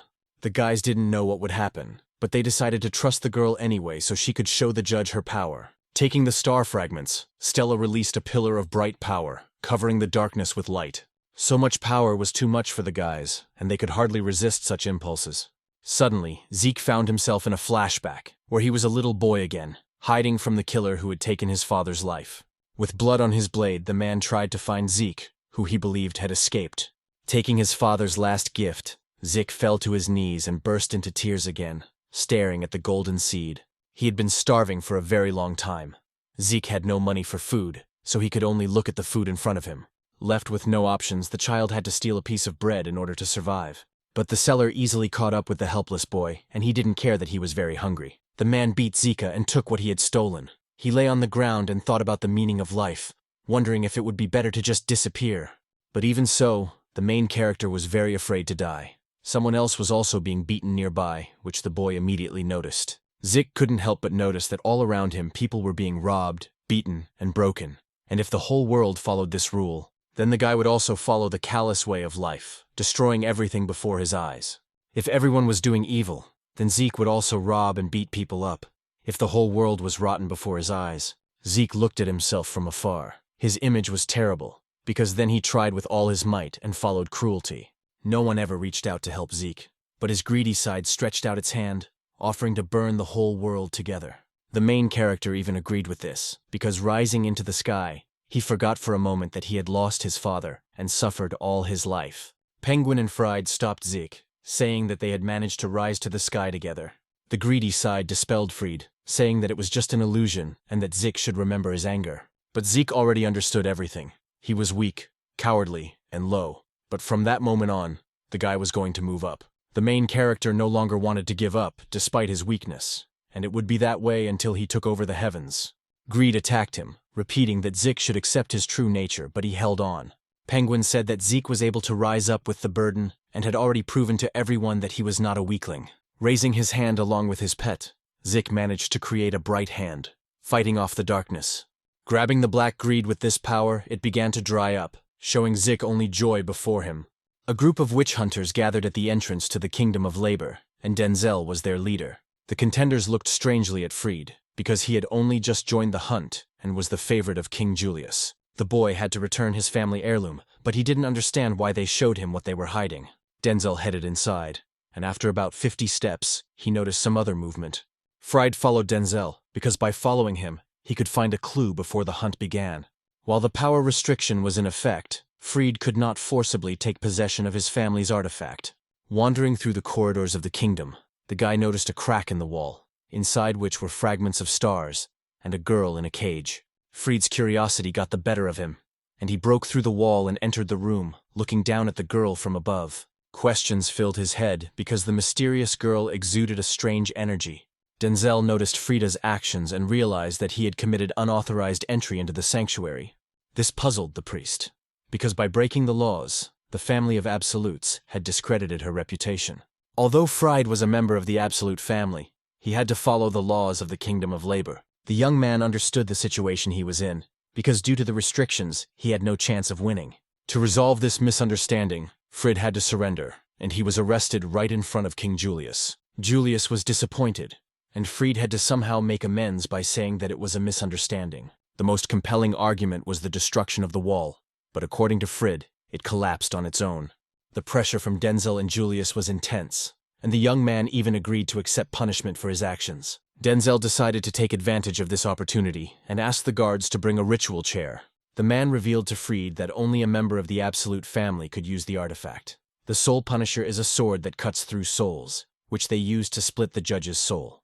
Judges are lazy and egocentric. Regardless of whether the world is destroyed or not, their own safety always comes first. Denzel admitted that he personally divided the witch's soul to escape from the real judge. It was difficult because she was very powerful. If Stella had shown her true power, she would have destroyed the entire kingdom. The judge isolated himself, and self-destruction with his own hands forced him to divide his soul, which is a difficult process. But the other half of the soul escaped. It is necessary to use the soul punisher again to bring it back. Fried was shocked. Before him were people who had decided to break the balance created by God. Denzel considered his cause to be righteous, for they were trying to transfer power to a new judge, and for that they needed the help of a member of the family of the Absolute. Julius suggested that Fried simply give up his body so that they could use the Soul Punisher artifact. The artifact of the Absolutes. The family feared from generation to generation that it would inevitably be used for evil. Denzel showed the scar on his arm.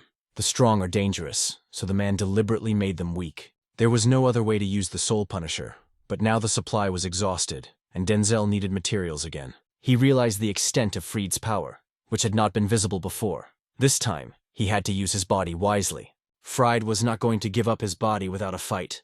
Thanks to his power, which was stronger than they expected, the guy broke the chair. Denzel was surprised. He had seen his abilities before, and could not have foreseen such great strength.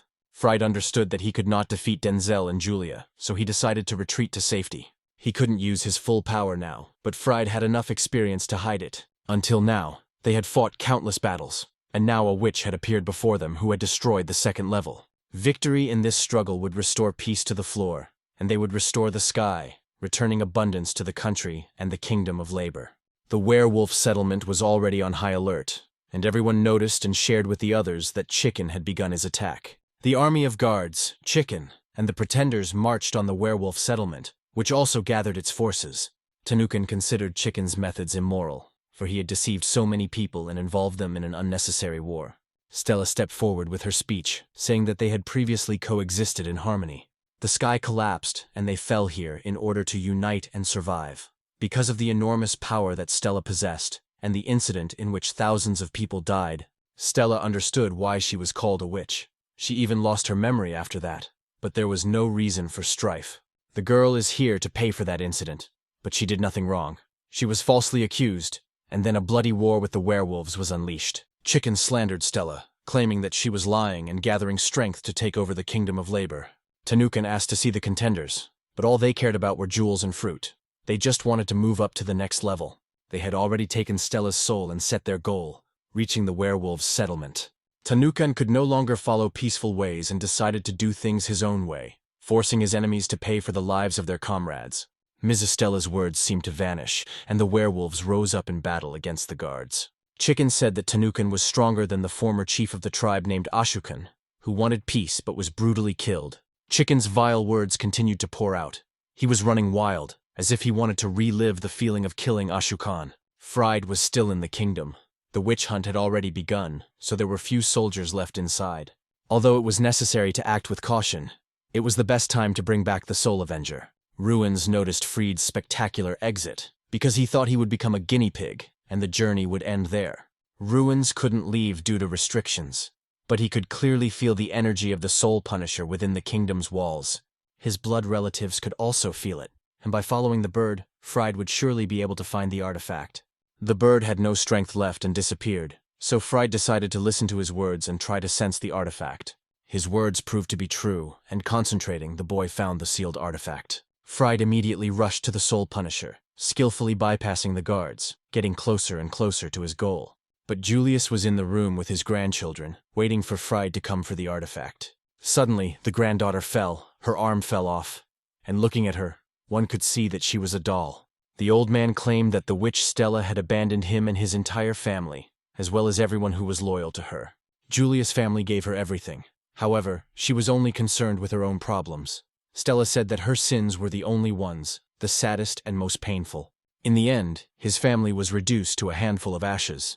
Stella turned away, even though she could have saved everyone. Yuli condemned Frida because her body was wounded just like his. Therefore the king wanted to become a true judge. Yulia launched her attack, her hand reaching for Frida to take her body for her own purposes. While everyone was fighting, Stella looked into the distance, hoping that Zeke would land at his destination. After unleashing the judge's ability, She exhausted her strength and nearly killed Zeke's group.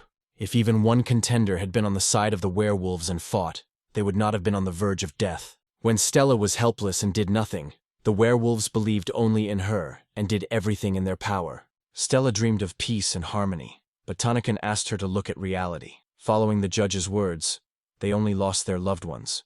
Stella wanted to fight, but Tanukin was against it, because the judges had neither memories nor strength. If their power returned, the girl also wanted to participate in the battle, but the contenders would not be able to return after the trial. Stella did not agree with this. A single star rose in the cloudy sky, and she believed that they would definitely return. Regardless of whether they did so or not, the war still belonged to the werewolves. Stella did not want war, as the werewolves would simply go to their deaths, but Tiuna stopped her. At that moment, Zeke finally came to his senses and asked Tanukin to trust the judge's words. Stella immediately hugged the main character, tears in her eyes, happy that the contestants had succeeded in everything. The judge wanted to know how the test went, and the guys replied that the test was very difficult, but they no longer doubted the judge. Dean had almost given up hope of returning. He was in a moment that he missed very much. Zeke was surprised, because he had terrible memories, while the girl had no moments or memories at all. Stella thanked the guys for returning and said that the trial had immersed everyone in the necessary moments. Zeke's strength was finally restored, and he was ready to defeat all upcoming enemies. Tanukin said that these three would not be able to influence the situation in any way, so they could just go higher. Tanukin did not want help from humans, but Zeke insisted that he put aside his distrust and listen to his plan. At present, Zeke and his team continued to fly forward while the girl supported him. Dean crashed into the guys because his strength had not yet fully returned after the trial and could fail. While Fried was preparing to fight King Julius, Zeke and the others broke through the roof and joined the battle. As soon as the guys got up, they noticed the terrifying face of King Julius, which had changed dramatically. The king immediately continued his attack, but the guys easily dodged it, not understanding what was in front of them. The girl didn't care who it was, because when you're attacked, you have to attack back. The intensified flames had virtually no effect on Julius. He redirected the power of the attack into his hand and launched a counterattack. Fried stood in front of Robbie and protected her with his flaming sword from the king's attack. But the boy's strength was not enough. He managed to protect Robbie, but his sword began to disappear. Zeke became angry and challenged the king, who immediately responded with a star comet attack. The main character put up his gloves and managed to stop the attack, but immediately realized that his enemy was very dangerous. Fried suggested leaving, but Zeke declared that the power of the judge was locked here, which they must find and take. Yuli said that he was the only true judge, and his current appearance was a curse, a punishment for those who opposed the will of heaven. Julius's entire family fell because Stella was a witch, and he had suffered from that moment on. The king wanted to put everything in its place, even under the effect of the curse of heaven. In order to use the divine artifact of the Soul Punisher, Julius had to obtain the body of the Absolute. Fried wanted to continue fighting, but his friends understood that he did not have the strength. Zeke asked them to let others take over. Zeke asked Julius not to underestimate him, as he had managed to overthrow a first-level judge. Robbie noticed that despite the king's size, he was too fast, but if she had time, she could knock him out. Zeke realized that his task was to grab the king and immobilize him until the girl delivered the decisive blow. Yuli summoned dozens of star fragments, creating a meteor shower on the guy who rushed straight at the enemy. One wing was not enough to dodge the barrage of attacks, but he had to close the distance no matter what. Zeke broke through the attacks, but the king managed to create a star shield and protect himself. While the main character was under the shield's effect, Julius directed a star beam at Robbie, who was gathering her strength.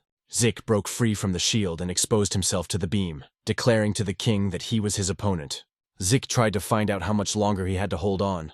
Robbie tried her best, asking him to be patient.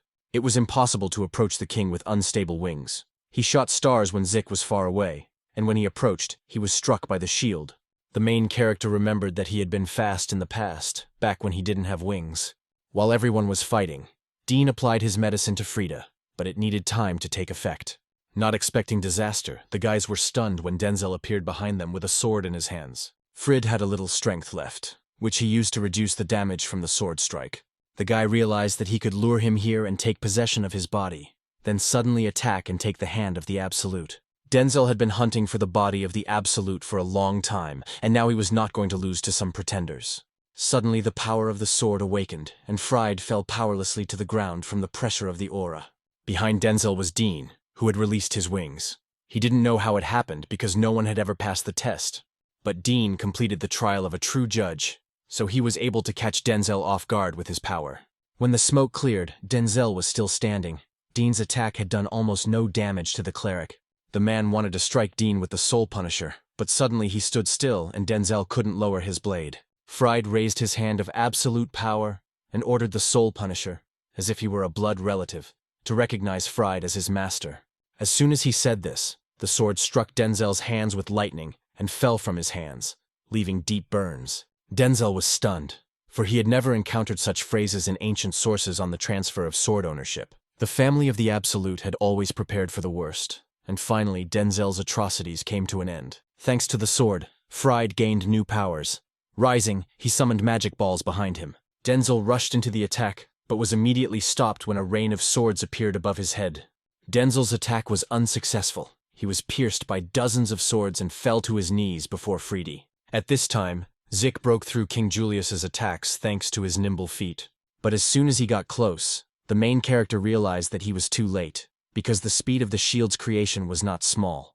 Jumping back, Julius took advantage of this moment to gather another burst of power. Robbie's hammer exceeded its size tenfold. She raised her weapon and strengthened it with her fury. Zeke turned to his pet and asked him if he could use the same technique he had used to defeat the first-level judge.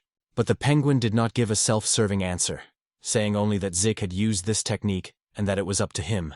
Rabbi finished accumulating power, and now all that remained for Zeke was to break through Yulia's attack. This time the king's attack was stronger than before, and a huge flaming sphere headed towards them.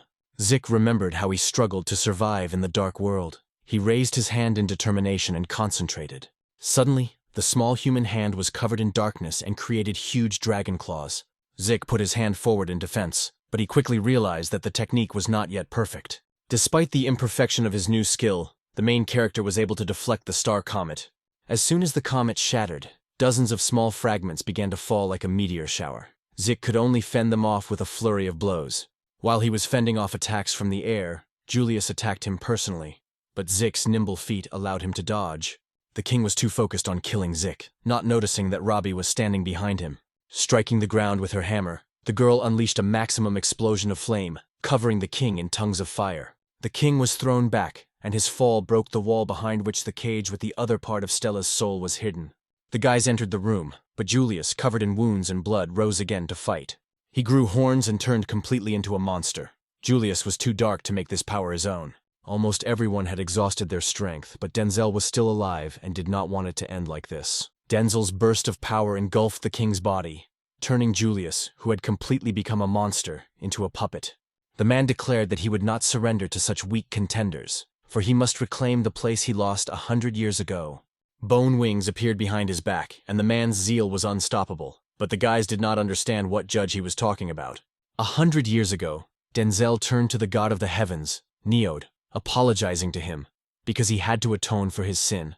A man stepped out of the shadows and addressed Denzel, the timid destroyer of the heavens. Noticing this man, Denzel began to yell at him, saying that he had deceived him and made him betray God with his ambitions. The man used his power and made a hole in the top, surprising Denzel with the fact that he had powers after all.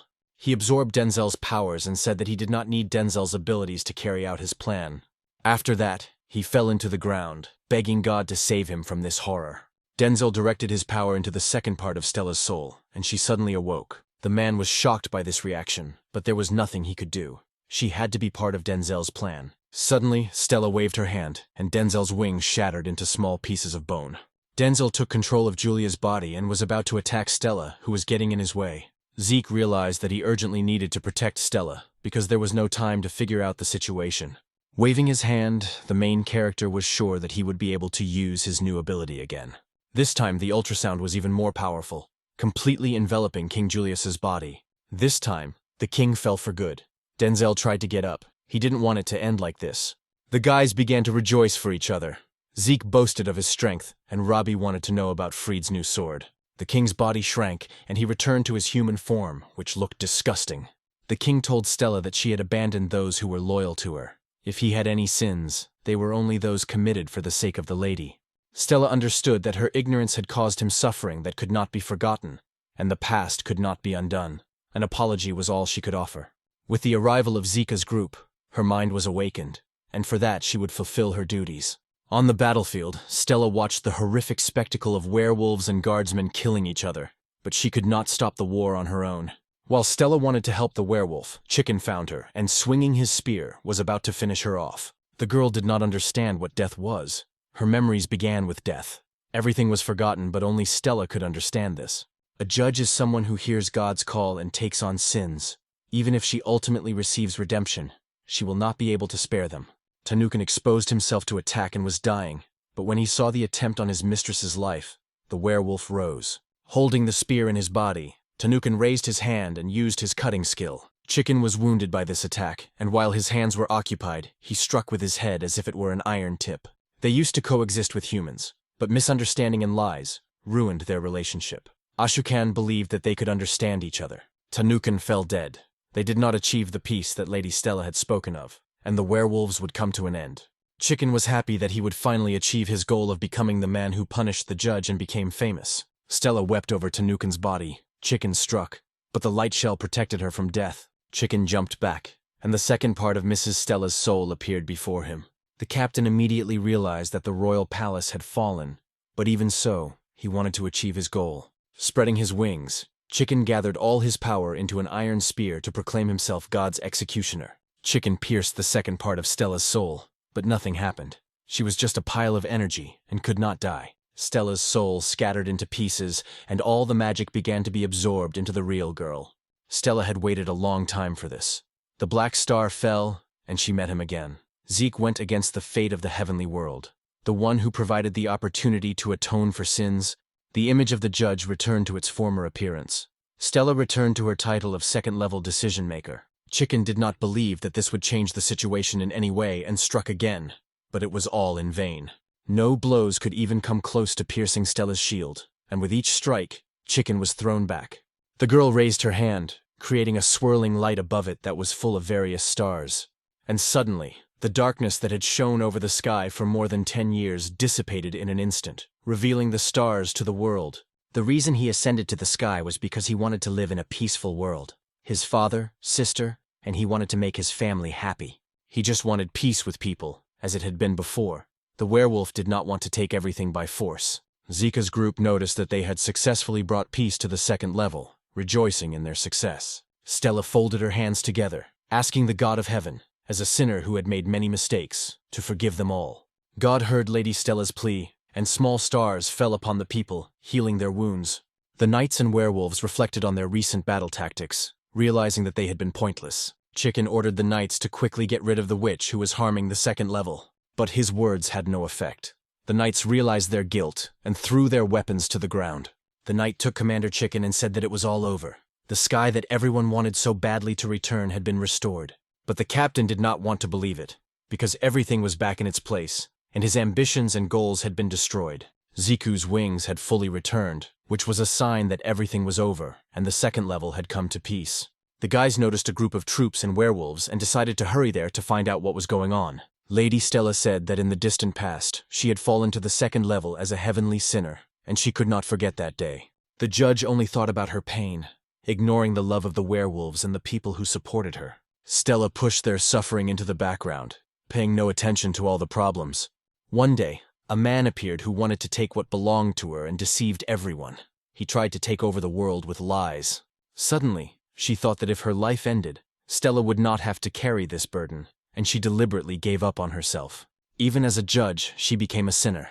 Therefore, Stella wanted to atone for her guilt before everyone. Suddenly, Lady Stella fell to the ground. One of the knights said that because of her healing ability, the judge had to sacrifice herself. Stella was losing strength, but she thanked Zeke for helping her return to her image for a moment. The main character began to cry. They had just become friends, and he couldn't forget her kindness, but she was already leaving him. Suddenly the judge's body began to glow, starlight enveloped her, and something appeared on Stella's head. In an instant, the girl rose again, the light faded, and a small bird appeared on her head. Zeke nervously stated that he had already thought about Stella's death. Her opinion was the same, but she was alive. If the lady had not yet been released, she would have a lot to atone for in her role as a judge. With her power, Stella opened a spatial passage above the heads of the contenders. The girl joyfully declared that she still had to play her role, and again asked for the trust of the residents of the second level. At that moment, the man who betrayed Denzel stood by the divine relic and activated it. The artifact drew its power from light and darkness. According to the will of God's blood, all these heavens would be united into one. The guy noticed the heavenly gates. He wanted to rise at least to the 5th level and settle there in order to live a peaceful life. Suddenly, Denzel grabbed him and began to strangle him. He did not want to give up, and since he could not take away the judge's power, he wanted to ascend, even if it meant taking that right away from the contender. Stella was reborn, just like the contenders. Her soul was divided into 2 parts, and a soul bird appeared. Zeke didn't know this, but Robbie revealed that judges were not like them. Judges are close to the heavenly gods. They are more whole than the challengers. The main character became curious whether Stella would be able to ascend if she had a soul bird. The only option would be if she could worship God again and correct her mistakes, but that was impossible. The judge is a heavenly sinner, which is why they cannot cross the staircase. But the contenders were very different from them. If they passed the staircase test, they could cross as many levels as they wanted. But if they descended to the deep lands, the soul bird would disappear, and they would not be able to ascend again. Although this thought was frightening, Zeke was sure that they would only move upward on their way to heaven. Stella, the 2nd-level judge, declared that those who passed the test would be granted the right to move on to the next level of heaven. Suddenly, each contender received permission, and they were no longer limited in their power, spreading their wings. The group thanked each other for their good teamwork and decided to continue climbing together. Stella wished Ziku a safe journey, and in a split second, the group soared into the heavens on their way to adventure. Tanukin was also able to heal himself. As soon as the werewolf rose, Stella rushed into his strong embrace. With tears in her eyes, the girl told him that the werewolf had been protecting her all this time. But finally, peaceful times had come. Once they reached the pillar that led the contenders to the next level, everything seemed too calm. There were no storms or tornadoes here. But it wasn't that simple. Fried heard something approaching the group very quickly. It turned out to be a disaster from above, as pieces of ice fell on the guys. A huge chunk and many fragments flew down. Robbie grabbed Dean, as he couldn't hold himself up under the barrage of ice. This time, the guys understood that it would be difficult if they were scattered like last time. Zeke didn't consider the ice a problem, as he simply wanted to break the pieces in his path with physical force. Fried didn't want to use the artifact to break the ice, but in the current situation, there was nothing else he could do. Suddenly, something huge hit Fried. The main character noticed this and wanted to check on his friend's condition. Looking closely, the guys noticed a huge snake guarding the passage to the next level. Zeke felt great danger from this creature, even experiencing a fear so strong that he had never felt before in his life. The main character decided to attack first, unleashing the power of his gloves, but he only managed to stun the snake. Realizing that the blow had done no harm, the guys decided to rush up to the next level. But the huge monster easily caught up with the challengers, and at the edge of the next level was the snake's mouth. Zeke took the initiative again to prevent them from being devoured and created a pillar of darkness with his wild fist. But this time, the attack failed to stun the monster, and it continued to rush forward with its mouth open. Fried activated the power of the relic, blinding the snake with the light of memory. He told Zeke not to stand still, as it was more important to fly away. These attacks failed to injure the beast and only angered it even more, increasing its desire to devour the challengers. Grumpy told Ziku that he could fly even faster than he was now. The main character did not understand what he was talking about, but the penguin added that Ziku's strength was his strength, and by believing in his own strength, he would be able to spread his wings even wider. Having acquired the title of Dragon King, Ziko's wings spread even wider. To escape from the huge beast, Zeke grabbed his friends and dragged them along at greater speed. Thanks to the wings of the Dragon King, Zeke and his group were able to reach the next level, leaving the snake behind. The allies were even more surprised by where they found themselves. This level was many times stranger than all the previous ones. Fried was confused. This couldn't be true, in his opinion. He learned that the 3rd heavenly level was the world of dark swamps. The inhabitants of this level noticed the new arrivals, realizing that for those who had ascended from the 2nd level, the trial here was tantamount to death. Zeke continued to spread optimism, indifferent to his surroundings, because they had to pass the test of this level. But suddenly something strange began to happen. Everything before their eyes began to move. It was difficult to see, but the world had turned upside down. Due to this unexpected turn of events, the guys began to fall down, because they had not yet adapted to this property. The guys ended up in a swamp called the Black River. The waters of this river were dense and caused the group to drown in them. The man watched them, calling them fools. The contenders rose too quickly into the sky and would now die, falling into the Black River. Zeke couldn't believe that he would die so hopelessly. At that moment, the penguin mocked him, because he hadn't even managed to pass the test. The main character asked the penguin to lend him strength, and the penguin reminded him that his strength also belonged to Zeke. The next moment, a huge dragon of darkness emerged from the Black River, shining with its purple eyes. Zeke controlled this dragon, and at the same time pulled his team out of the Black River, spitting them out on the ground nearby. The man noticed all this and was shocked. He had waited a long time for this moment, and finally it had come to pass. Robbie woke up and tried to understand what had happened. All she remembered was how suddenly everything had gone dark, and then it was as if the sky was spinning. What they did not see seemed to be a limitation of the trials at this level. But Fried knew nothing about the Black River. Two people in white suits appeared in front of the group, addressed them, and asked where they had come from. Rom said he had just seen a huge black creature, a dark monster. But Fried didn't understand what they were talking about, because they had only just ascended from the second level. In the world of yin and yang, the balance was harmonious, and hung by a thread. These were worlds of opposites, and thanks to the balance, their boundaries were not violated. And so it remained until the heavens collapsed and creatures from the dark world began to appear in the light. When Rom learned that the boys had personally escaped from the Black River, he was surprised, calling it a divine miracle. According to him, without the mercy of the heavenly god Neod, no one would have escaped from the Black River of death. The Heavenly Book, chapter 5, verse 12, said that the forgiveness of sinners is only the will of heaven. Since these guys were forgiven by heaven itself, they would become honored guests of this level. Rom immediately invited Zeke and his friends to go with them. They had been chosen by God, having crossed the Black River on their own. This meant that they deserved to fly to heaven. Noticing Fried, Rom began to shout, as the Absolutes were the only blood family to receive God's mercy. Those who foolishly rejected God's voice. Vivio also hated the Absolutes, and he immediately took out a small hammer and nails, preparing to destroy him. The Absolutes interfered with their plans. God was just a symbol. They had their own ideals of serving him. The man continued to watch the boys, wanting to see Zeke's power clearly with his own eyes once again. Robbie did not want to fight again, especially since their opponents were not like those they had fought before. The energy of these people was different. They seemed much stronger than all their previous opponents. Vivio struck the ground with his hammer and summoned roots with thorns, which immediately entangled Zeke's group. Dean managed to dodge and fly into the sky, but Fried reminded him that if he flew up, he would fall back to the ground. Dean didn't have time to react, and his eyes spun again, causing him to lose his balance. Zeke noticed his falling friend and decided to save him. The main character used ultrasound to destroy the thorns so that Dean would not fall on them. The mysterious man continued to watch the battle, and every time he saw Zeke's abilities, a smile lit up his face. Rom also noticed Zeke's power, calling it an unholy force of the dark world, and now they would be punished. Rom closed his book and used a prayer. Barely visible hands squeezed Zeke from both sides.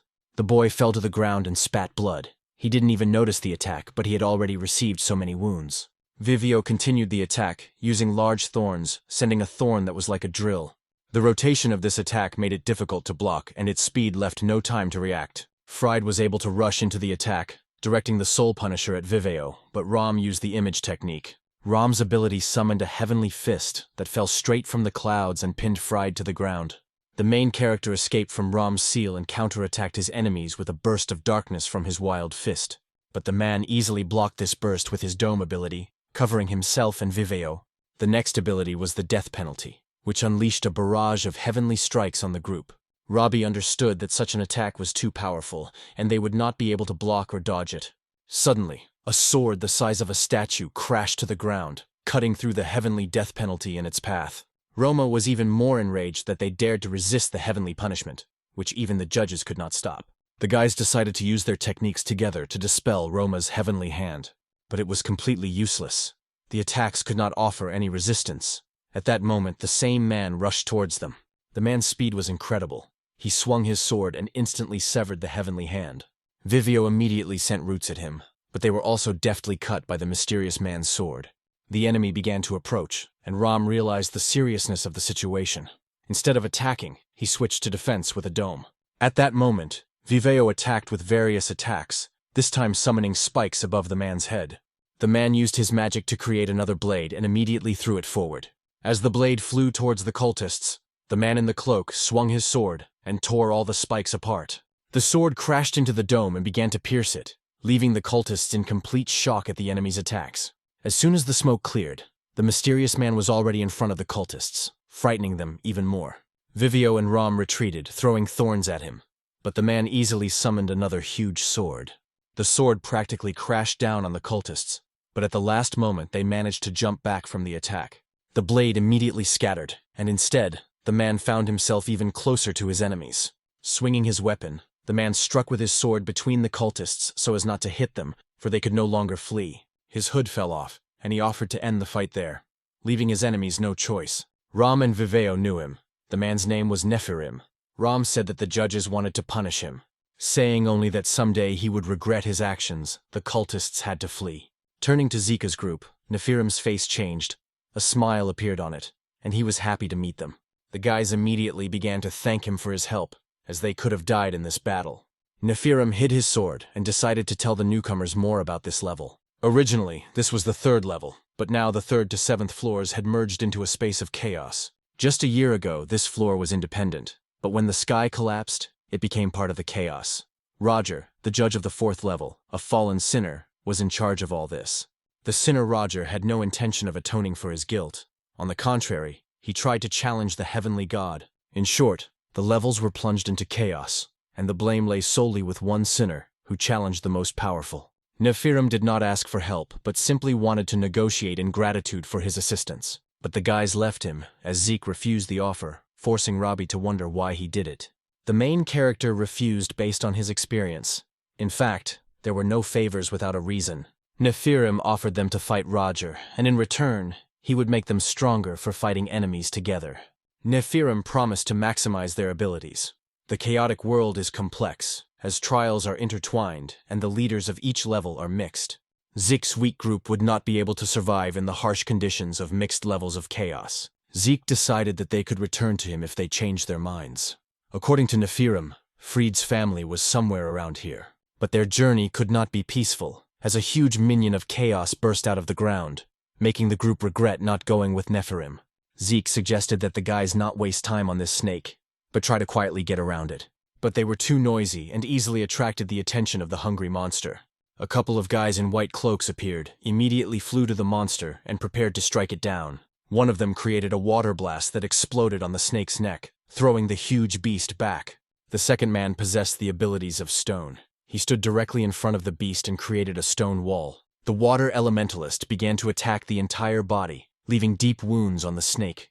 The monster could no longer withstand these attacks and lost consciousness, falling to the ground. The snake's entire body was covered with cuts from a couple of attacks. The main character was surprised that such a powerful monster had surrendered so helplessly after only 2 attacks. Fried thanked them for saving him, but the group immediately noticed a group of people who were bound in chains. The people in chains approached the beast and began to cut its skin with small knives. Zeke was unhappy with this sight, so he turned to the 2 leaders and asked them why they were treating these people like slaves. The guy took off his hood and asked Zeke's group who they were, because this was their territory. Fried looked closely at the clothing of these people, which was identical to that of the cultists who had attacked them. Realizing that they might attack them again, Fried said that they were just passing by and didn't want any trouble. Zeke didn't like the attitude of these people, and he wondered again why they treated their own people like slaves. The guy replied that these people were sinners who had broken the rules.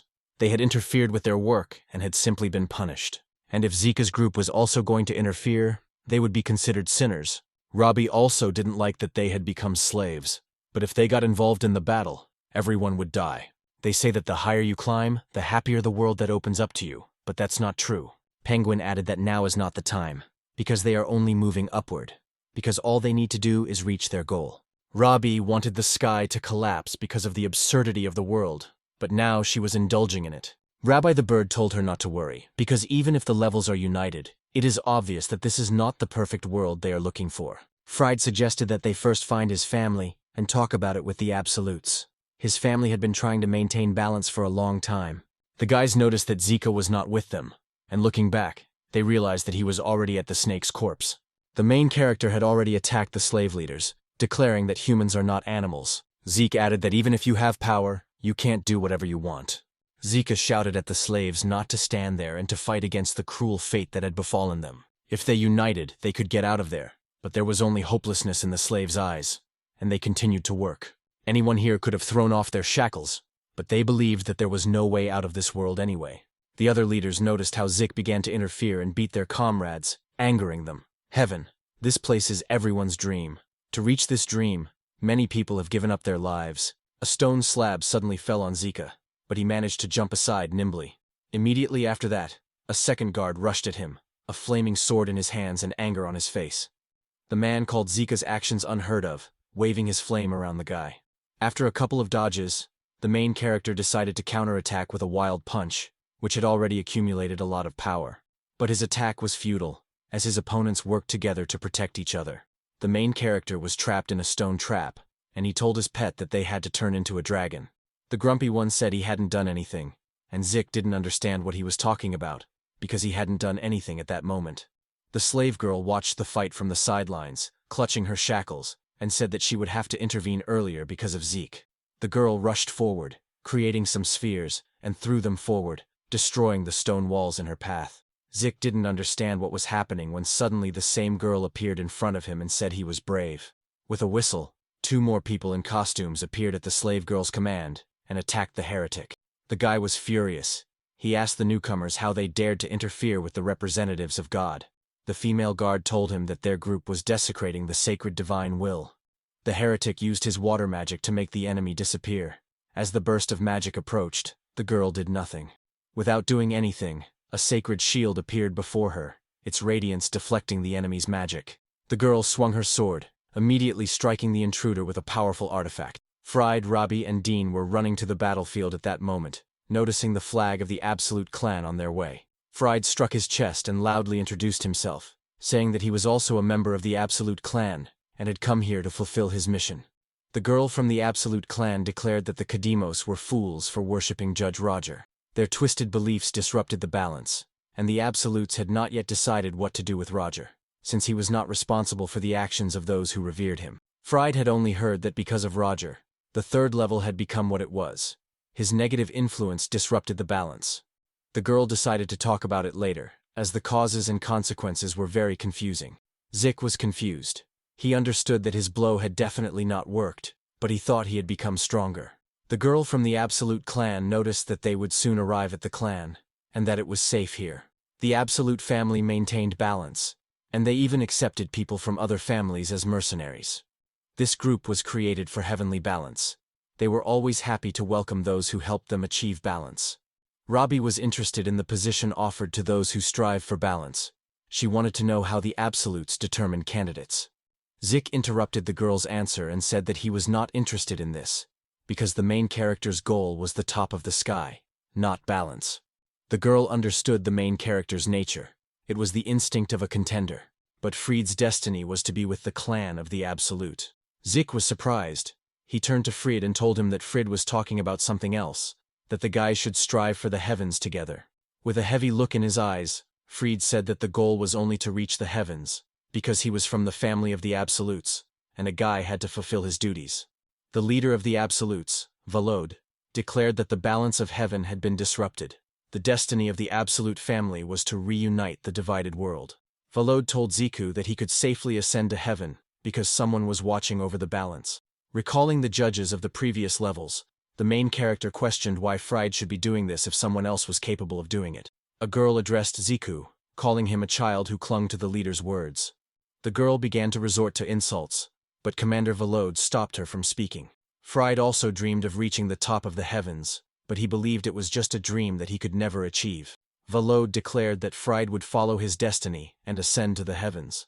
It would just be under the banner of the Absolutes. Fried remained steadfast in his decision, so Zeke decided to go his own way. Robbie didn't know what to do. Fried remained in the Absolute clan. He was their moral support. Zeke decided not to be discouraged, telling his allies that they would leave Fried and continue on their way together. Rumors spread throughout the toxic village of Phobia that a very powerful contender had appeared, a dragon. Some say that the dragon is a mythical creature that, according to legend, will destroy the heavens. Others say that it is a dark monster with the power to destroy the world. Even the 3rd-level judge, Mekion, learned of the presence of a certain dragon on this level. According to the information, in the Age of the Gods, there was a creature at the top of the dark world. It was called the source of the power that destroyed the heavens. There were witnesses to this phenomenon, and Megion was overjoyed, realizing that he would become the Lord of the Heavens if he mastered this power. On the 4th level, Inside the ice castle, Rajan stood by an artifact in the form of a vat, noticing that the real culprit behind the destruction of the heavens had awakened. Remembering what he had seen, Raja returned to his memories, where he had fought dark creatures. Throwing himself straight at the enemy, the man deftly cut off the 3 heads of the creature of darkness. Raja was tired of fighting enemies, as the dark monsters appeared endlessly. He wondered why God allowed them to appear if he was obviously all-powerful. These questions never left his mind, and Roger believed that God definitely had a plan. Peering through the crack in the door, Roger saw a shocking sight. Behind it stood the Lord of Heaven himself. To his even greater surprise, the Lord was reaching out his hands to a creature born of chaos and darkness. In a fit of rage, Roger decided that after one failure, he would not fail in his mission. First of all, he needed to get rid of the awakened dark creature. It could not disrupt Roger's plan. The guys continued to wander, and Dean often remembered Freed, which Zeke didn't like very much. Robbie suggested calling someone to go with them if they had lost one ally. The main character jokingly suggested Neferima. But before taking action, Zeke suggested trying the 3rd-level test, and then asking for help, because it was worth trusting themselves. Some people were watching the group, knowing that they were the ones who had summoned the dragon. The arrival of the Dark Ones would be a huge incentive for their group. Soon they reached the 3rd level of the trial, the River of Desires, which they had to cross. Dean and Robbie were scared, realizing that something could happen, but Zeke was confident in his abilities to try. A cloud of smoke appeared in front of the group, and without understanding what was happening, someone said that the guys were late. That person turned out to be Magayan, who said that they were drawing the line at the last arrivals. As soon as the fog cleared, dozens of other contestants and a judge appeared before the group. Magayan looked closely at Zeke and immediately noticed a dark power in him, realizing whose power he wanted to steal. According to the judge, the 3rd floor test was simple and straightforward. Whoever crossed the river first and reached his castle would be granted the right and power to ascend from the 3rd floor. Zeke asked the judge why he didn't tell them what awaited the contestants in the river, since that was the most important thing. But Magayan did not answer, instead using his power against the main character, throwing him into the air. The judge simply watched as Zeke flew through the air, falling straight into the river where the contenders were about to cross. From a distance, the river looked shallow, but as soon as the main character hit it, he was quickly swept away into the depths. Unlike the first river, nothing held the guy back or pulled him down in this one, as had happened in the Black River. Using his wings, Zeke managed to easily soar upward and get out of the river, but Magayan's reaction did not change. As soon as the 3rd-level restriction took effect on Zeke, he fell to the ground, making the judge laugh. Zeke didn't like that the judge was mocking his fall, and he gradually became angry with Magayan. The judge asked the young man not to be angry, but rather to enjoy himself. After all, this method was equivalent to him announcing the conditions of the test in advance. One of the contenders began to laugh at Zeke, calling him a pale rat who, as always, had failed. Zeke noticed this contender and responded by calling him an electric eel. The bird turned to Zeke, considering him rude. The penguin also joined the conversation and said that no one should dare insult his man. Rabbi remembered that the electric contestant was very strong, but did not understand why he was here alone. But inviting someone like that to join the team would be problematic, because Dean was afraid of him, and Zeke was aggressive towards him. Kasta and Polu were also there, and as soon as she noticed her enemy, she promised to kill him right then and there. The judge decided to start the trial, because apparently there would be no more contenders, and he also liked the 4 and the spectacle. The 4 were to fight each other, and the 4 remaining would win and not have to cross the river.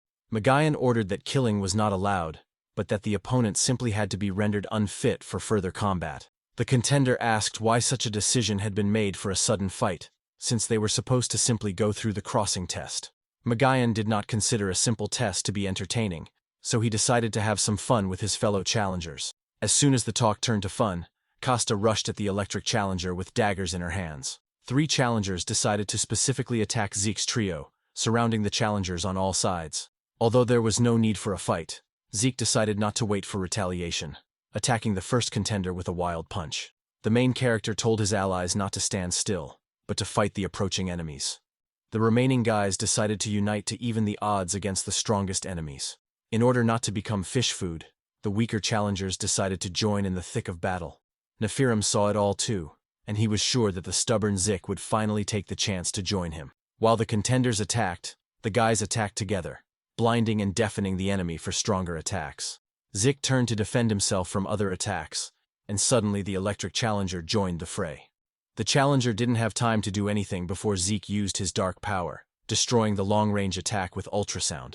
The guy asked Zeke to join him, and they decided to agree to a temporary alliance against Kasta and Polu. Magayan decided to diversify the carnage by using his magic to create an interesting game. Suddenly, burgundy walls began to appear, separating each member of the group into rooms. A simple slaughter was not to Mekian's liking, so he allowed the contenders to fight fairly in a bloody cage until only 4 remained.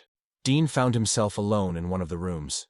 He was unsure of his abilities, but the enemy was already standing in front of him. The other 4 remained locked in one room, doomed to certain battle.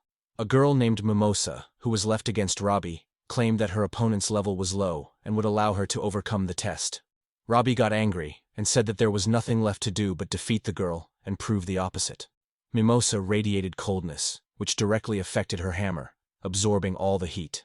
Before Robbie could recover, Mimosa struck her shoulder, and at first glance, she did not appear to have caused any harm. But seconds later, her shoulder was covered with ice, which practically immobilized her arm, but Robbie's flame melted the ice. Mimosa decided to test this by sending an icy chain forward to see what it could do. While Robbie melted the ice on her shoulder, another thick layer of ice began to cover her legs.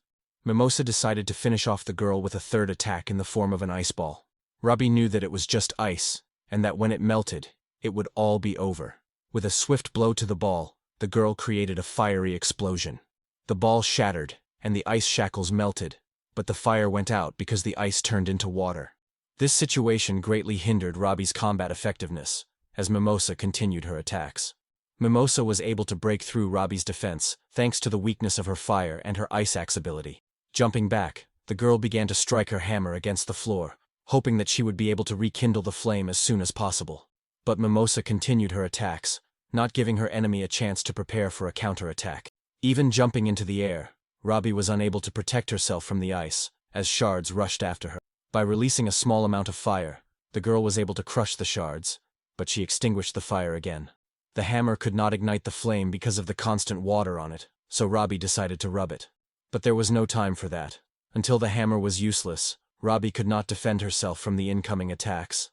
An ice ball knocked Robbie off her feet, and while she was lying on the ground, Mimosa rushed to attack. Stabbing her dagger into Robbie's stomach, Mimosa told her that the fight was over, a smile on her face.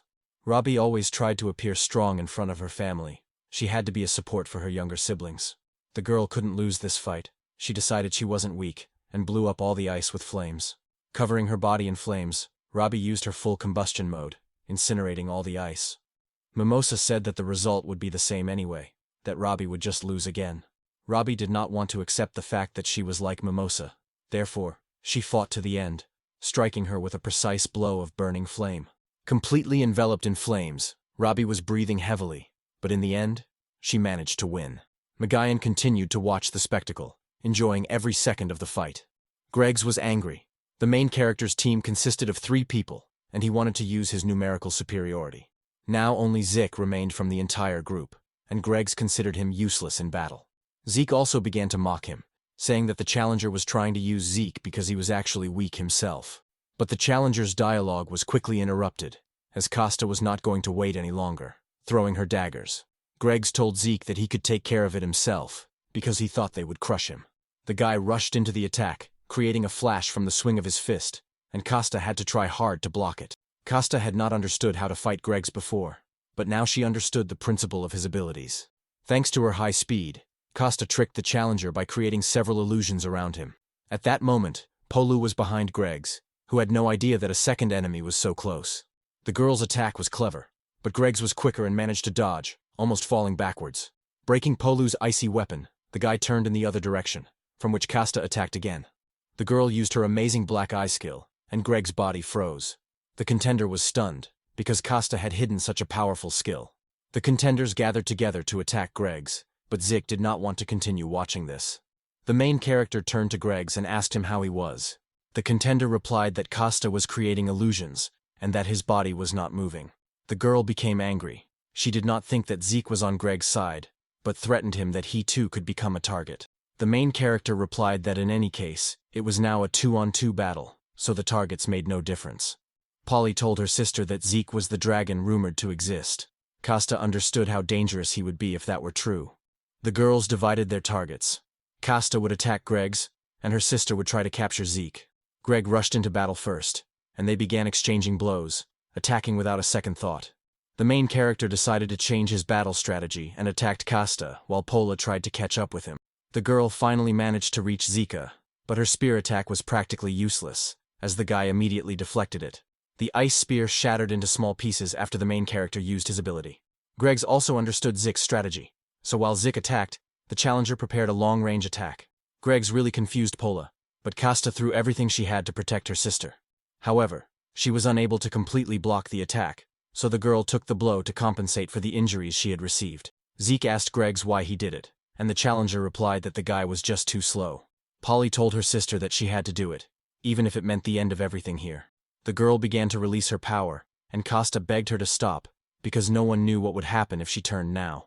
Zeke and Greg's didn't understand anything, while Costa was extremely worried, asking the guys to stop her sister. Suddenly, Polly turned into something else, surrounded by a powerful aura, and immediately lunged at Greg's. Polly turned into a huge werewolf, her strength increased many times over, thanks to which she caught Greg's off guard. Costa said that her sister had a disease, and if she remained in her transformed state for too long, she would not be able to return. The girl rushed to help Greg's and defend her sister, drawing her daggers behind her back. The daggers proved useless against Polu's thick skin, but they managed to attract her attention. Zeke asked Costa why she asked for help instead of the rag. She replied that because of the influence of sounds, her sister was rapidly turning into a monster. The disease had been gradually changing since her birth. This power was enormous, but she was gradually losing herself, and might eventually be unable to return to her original form. Costa revealed that in order to return Pola to her former life and get rid of the disease, she simply had to climb to the top of the heavens. Dean was fighting fiercely at this time, with the enemy continuing to attack him with a barrage of attacks. The powerful blows were a problem for the challenger. He couldn't block them with his techniques, so he had to take them. Dean was thrown back, but after rolling backward, he was able to get back on his feet and immediately grabbed his slingshot.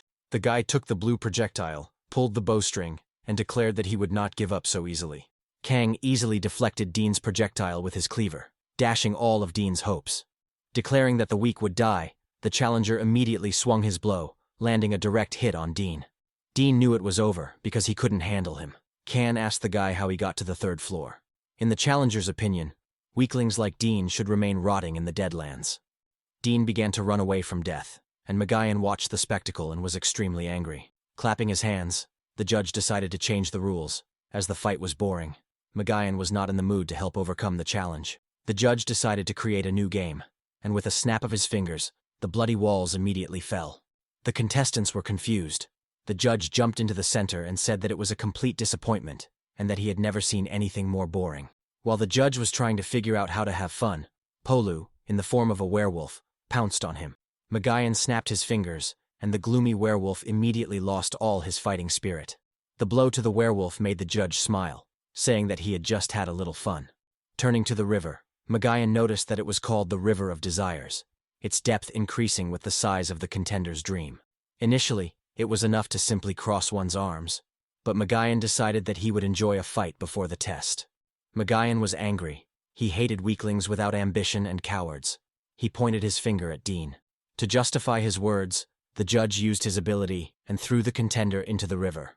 Zeke was very worried about his friend because he knew that the river suddenly became deeper. But to everyone's surprise, the river did not become deeper at all when Dean fell into it. The judge looked at the challenger with disgust and declared that he was not drowning. Magayan had no desire to watch this. Dean couldn't formulate his thoughts or utter normal words. He just kept saying that he wanted to find his dad. Lifting the contender up, the judge said that sending someone like Dean to the top would be a waste of space. The only thing Magayan found useful in Dean was his abilities, which the judge intended to take advantage of. While the broken challenger was unable to resist the judge, Zeke immediately rushed to attack. Magayan blocked the protagonist's attack, saying that he hadn't even started stealing power yet, and that the attack was a violation of the rules. Zeke was furious. The judge was not only interfering, forcing them to fight and playing with the challengers, but also mocking his friend. The referee was pleased with Zeke's anger. He was trying to create a confusing situation, hurt his ally, and provoke a one-on-one fight, forcing him into a contract. Magayan offered the guy a game. If he won, the trial would count, but if Zeke lost, he would have to give up his power. He planned to capture Zeke and take his power instead of Rogers. then become a heavenly god. Nephirim was in the crowd watching Megion's words, thinking that the situation was dangerous, but if he intervened, it would only get worse. Megion considered himself a very fair judge. For the sake of fair play, he would not use his wings, since restrictions had been imposed on Zeke. The judge began to explain the lengthy rules of the contract, but the main character asked him to be quiet and start the game as soon as possible. With a smirk on his face, Megion created a contract, knowing that Zeke was not going to read the rules, and waited for his consent. Robbie understood that this was a trick, so she shouted at the main character not to agree to something he didn't know about. Megion decided to make the task easier. If Zeke left even a scratch on the judge's body, everyone present would pass the test. The contenders immediately drowned out Robbie with their louder voices. Now, even if Zeke failed, they would lose nothing, and if he won, they would simply win by watching. Robbie turned to her friend again, saying that the situation was heating up and it wasn't worth signing the contract. But Zeke believed that Dean had to be saved first.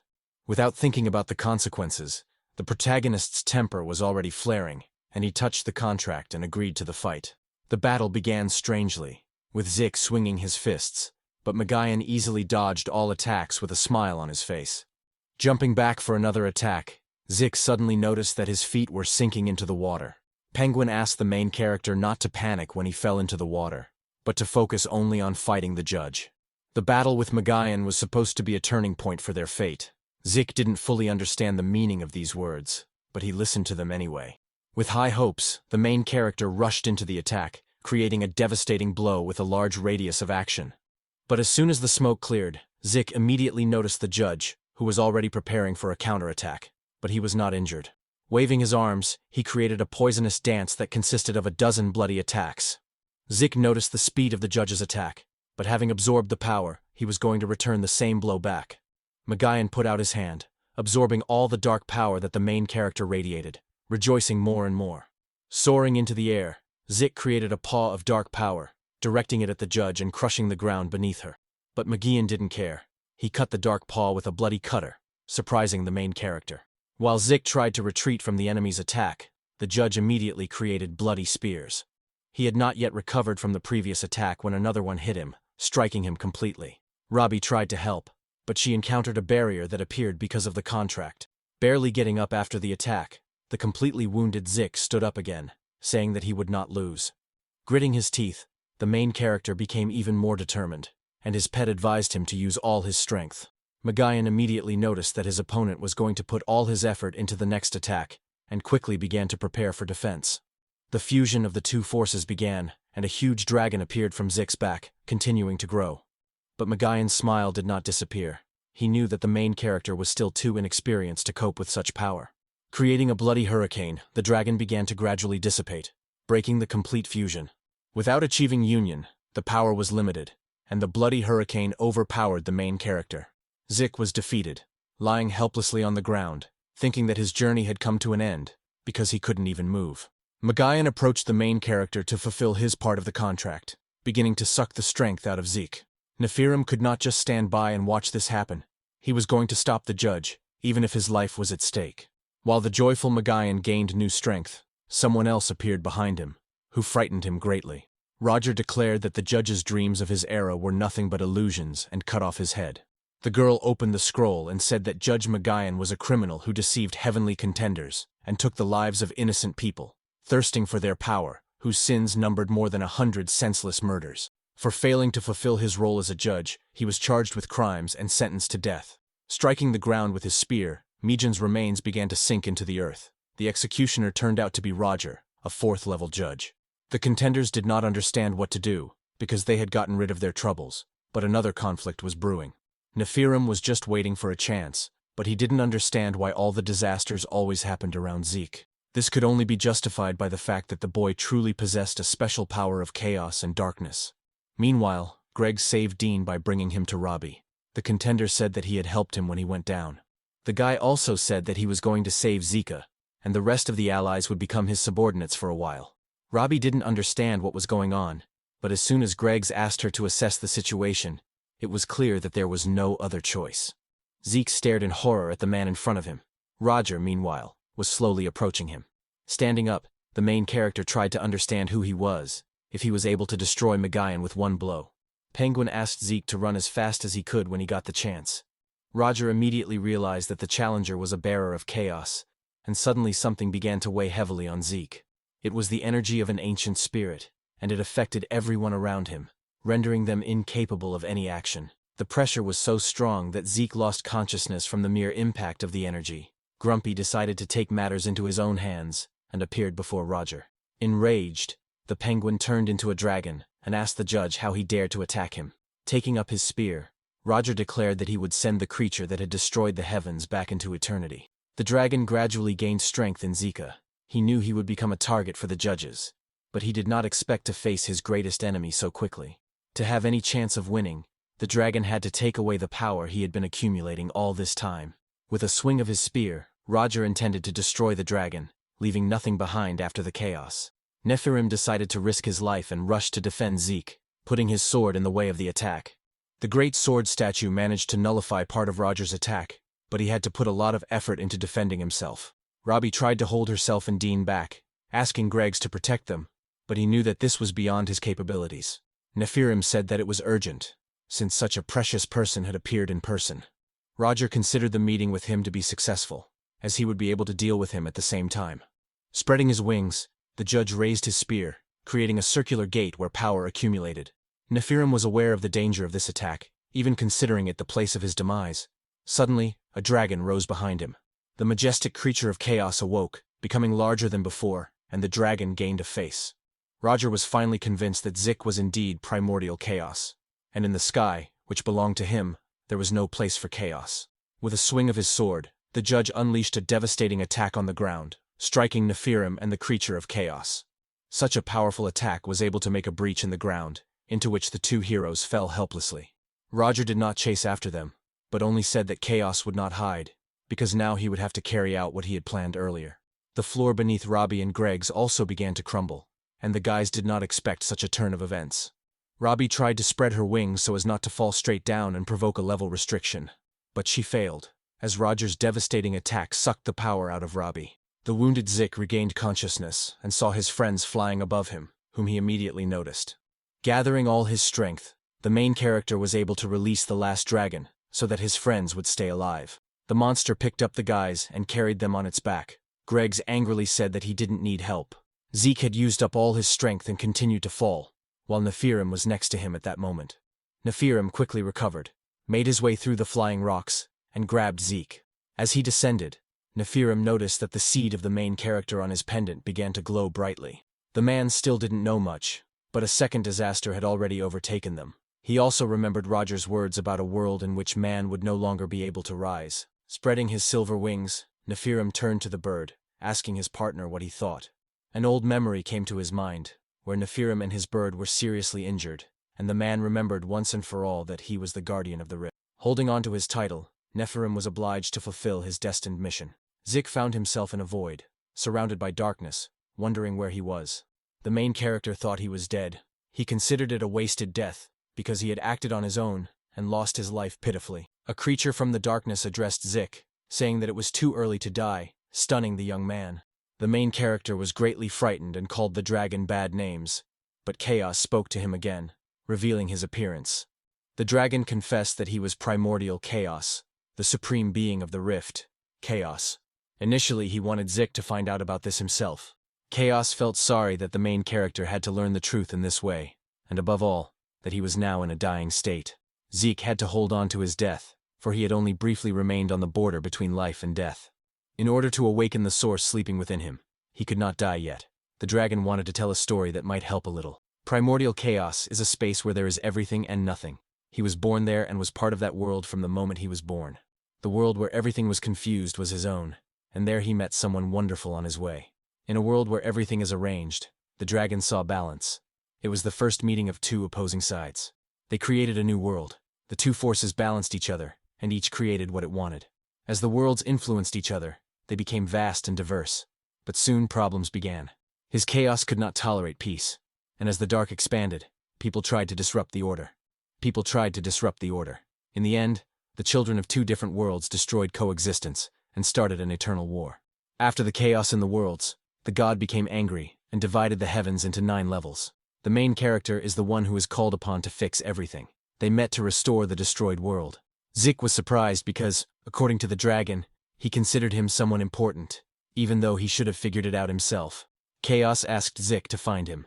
Then they would become the true masters of destiny. Suddenly the guy woke up and got up, not understanding where he was. Zeke was completely wrapped in bandages, lying in bed.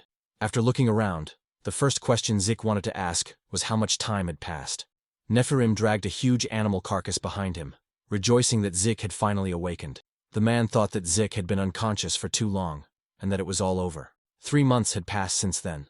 Nephirim asked Zeke to follow him, because he had a lot to tell him. The main character couldn't get the words out. He was surprised that so much time had passed. They were in the Deadlands, and Zeke asked Nephirim if he had now hit rock bottom. It turned out to be true. The guy recalled Nephirim's words that if you hit rock bottom, you can't get back up again. With a smile on his face, Nephirim revealed that it was indeed impossible to rise again. Zeke thought it was all over, and started calling out to the grumpy guy, but he didn't respond to his pleas. The pet continued to ignore its owner. Nephirim waved his hand and asked the guy to calm down, because he was just sleeping.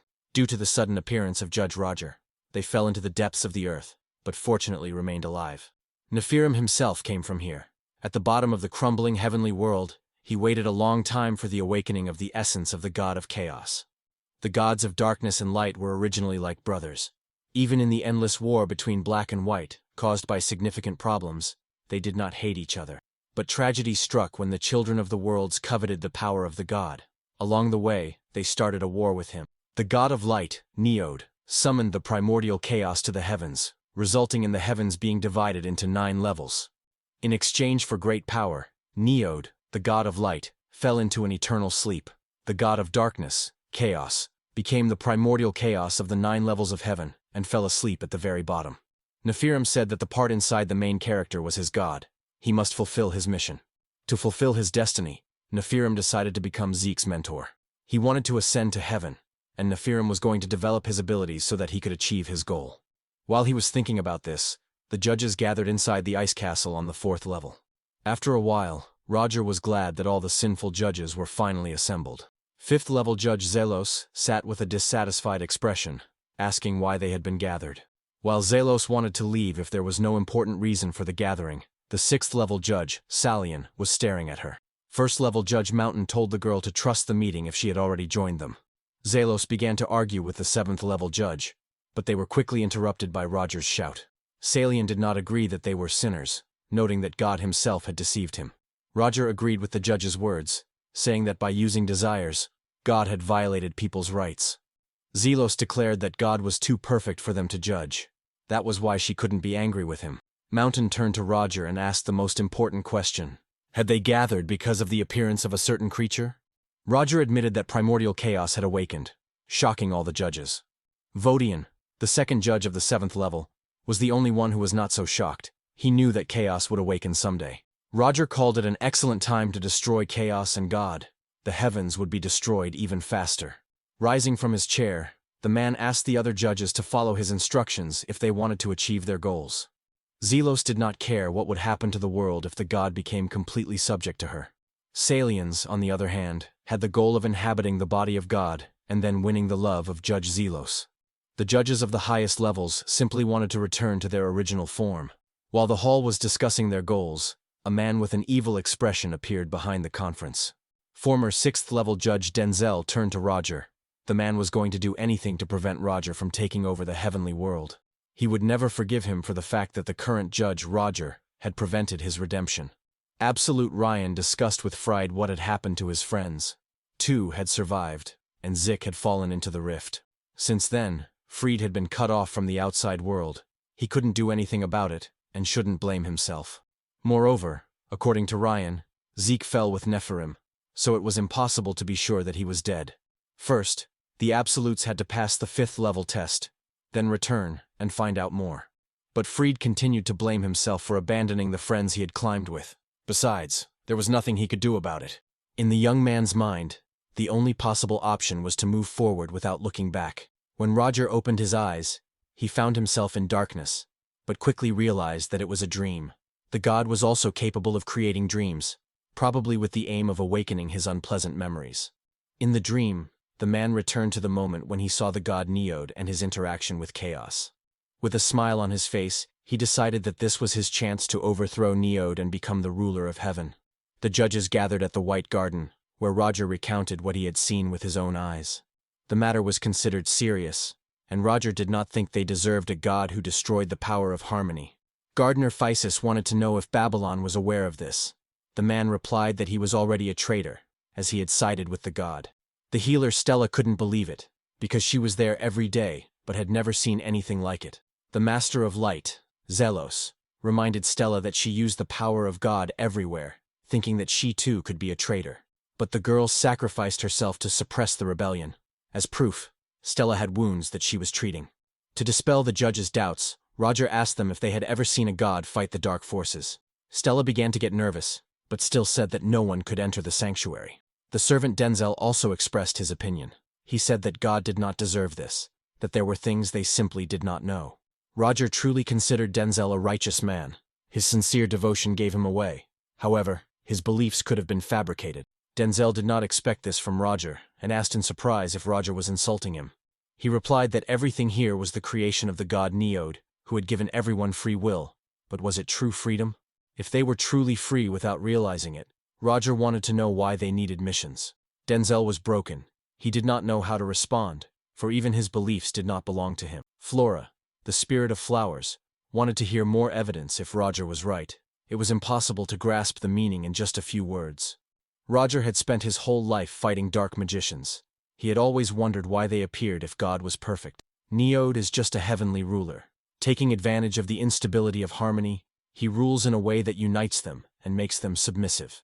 Roger showed the claw of a monster filled to the brim with dark energy. Encountering it is a big blow to the judges.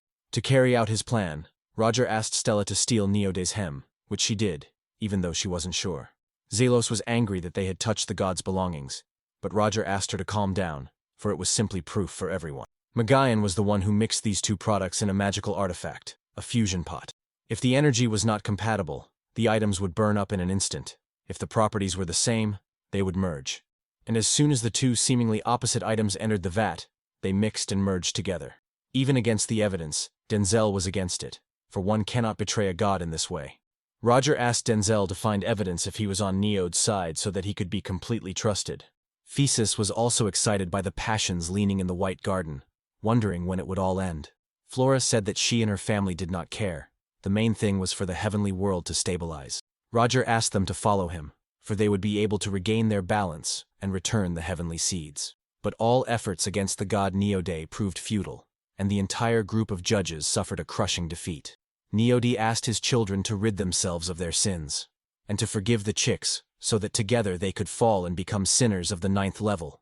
Their forgiveness would soon become forgiveness for the judges as well. Raising his hand, Chaos appeared behind the god, and Neode said that whoever had all their sins forgiven would ascend to heaven again. The dream finally ended, and Roger slowly opened his eyes, realizing that he was sitting on his throne. Neode had once defended his shaky throne, but now the man's confidence was higher. Filled with such self-confidence, Roger believed that he would become the true master of the ideal heavenly world. Stella looked at the stars until they could receive forgiveness, but the judges were already plotting something again. This time, the witch had to stop them, because it was not God who had fallen, but Roger. A few months ago, Stella's black star, Zeke, fell into the rift. The judge noticed this and wanted to help. Sending her chick, a part of her soul, Stella asked him to help, because she herself was unable to do so. Sending her pet to help, Stella promised herself that this time she would definitely fulfill her mission before the heavenly world. While in the cave, Denzel found Mekion's body, tied it up with roots, and performed a ritual with his corpse. Magayan had always been a bad guy, and Denzel regretted his death, but he needed the power that remained in the judge's body. The power of a god in the flesh always remains. Denzel no longer intended to ask for his forgiveness, but Neod himself made him that way. A couple of months later, the main characters group managed to get close to the hurricane trial on the 6th level of heaven. Greggs told Dean that if he couldn't stay on his feet, he would fall behind the group. Robbie was also indignant, because Dean was flying away for the 3rd time. They had to go through the storm and fight the ghostly beast to pass the test. The guys stopped complaining and moved forward, and suddenly a rock flew out of the hurricane and headed straight for the group. Robbie wanted to protect her friends, So without hesitation, she rushed forward and shattered the rock with her flames.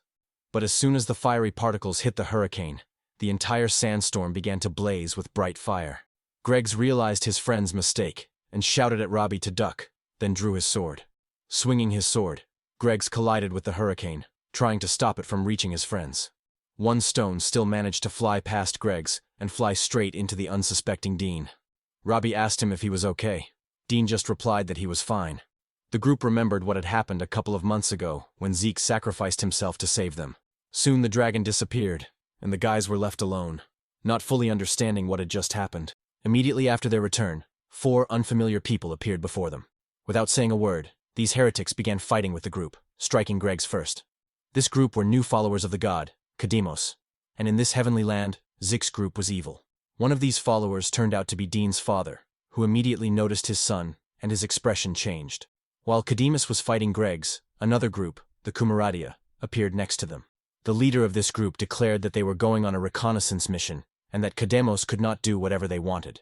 The Kumaradia turned out to be much stronger, and the Kademos were unable to resist. The group was forced to retreat, and Dean wanted to ask his father why he had abandoned him. The man turned around and began to leave, saying that he had gone to answer the call of heaven, and Dean was not there. Dean was going to make every effort to meet his father again, and the first step was to endure this trial. With the support of his allies, Greggs, Robbie, and Dean jumped together into the hurricane. Once inside, the guys saw a huge monster that opened its mouth to attack. But the group decided to fight the monster no matter what. In the end, the group won, but it took 3 days. Rabbi said that there was no one around them, which meant that the trial was still ongoing. Greggs asked the girl why she was looking for a perfectly calm sky, thinking of the sky of illusions. Robbie's younger children, who had not encountered the soul birds, waited for her below until they could ascend to the heavens. Greggs thought this was boring, and once he had ascended, he added that it was time to end it, as he was more comfortable alone. Robbie did not understand why, assuming that Greggs owed something to Kumaradia, but she did not learn the truth. The guy decided to do things his own way and leave anyway, because if he got attached, the group would become a burden. Remembering a girl from his past, Greggs found it quite difficult even then, and he didn't want it to happen again. In the past, when Greggs was still in the Deadlands, a blue-haired lady approached him. When he asked her why she had called him, Greggs was somewhat confused by her words. Greggs always had to fight to survive in the Deadlands. Danger was always a part of life, and threats arose without warning. Greggs had become so careless that his beloved was on the verge of death. From that moment on, the guy promised himself that he would get the heavenly fruits and come back. A girl named Hybe from Kumaradia asked Greggs about the rumors that he was leaving the guild. The guy replied that he had already paid off all his debts to Kumaradia, so now he could leave without any worries. Hybe tried to find out how Greggs had paid for his departure, but the guy just insisted that she leave him alone. The girl took Greggs' pet, and squeezing the poor raven, Hybe mocked him. She didn't want to stop following Greggs, as he was considered an important person in the guild. Hybe wanted to follow him, but Greggs refused, as he had paid off all his debts and was now leaving. The girl smiled and added that now she would just follow him. In that case, Greggs couldn't argue. Greggs remembered the girl from the Deadlands, so even though he didn't want to, he told Hybe to do as she wished. In the glass forest, at the Kumaradia camp, the head of the Killer Joe Guild delivered a message to Robbie, which was personally sent by second-level Judge Stella. Killer Joe was surprised that Zeke was so important that judges were sending letters on his behalf. Robbie replied that they didn't know for sure, but he had the power to change something in heaven. Kumaradia couldn't miss out on such fun. The guild was going to support him. Robbie hoped that Zeke would be able to ascend to heaven again with the help of the Shadow Corridor, because then her younger siblings would also be able to pass through. The kids at least knew that the main character was alive, but now Robbie wanted to find a way to contact him. In the middle of the Deadlands, Zeke wanted to ask Nephirim what they should do now. The main character's discontent angered the man, and he struck the wounded Zeke in the back of the head. Looking into the distance, Nephirim noticed a dark worm there. Zeke found it a terrifying sight. Changing the subject, Nephirim revealed to the main character that he had already suffered a second fall. Zeke didn't know how, because if you break your wings and fall, you can't get up again. Nephirim flew up because there are no absolute rules in this sky.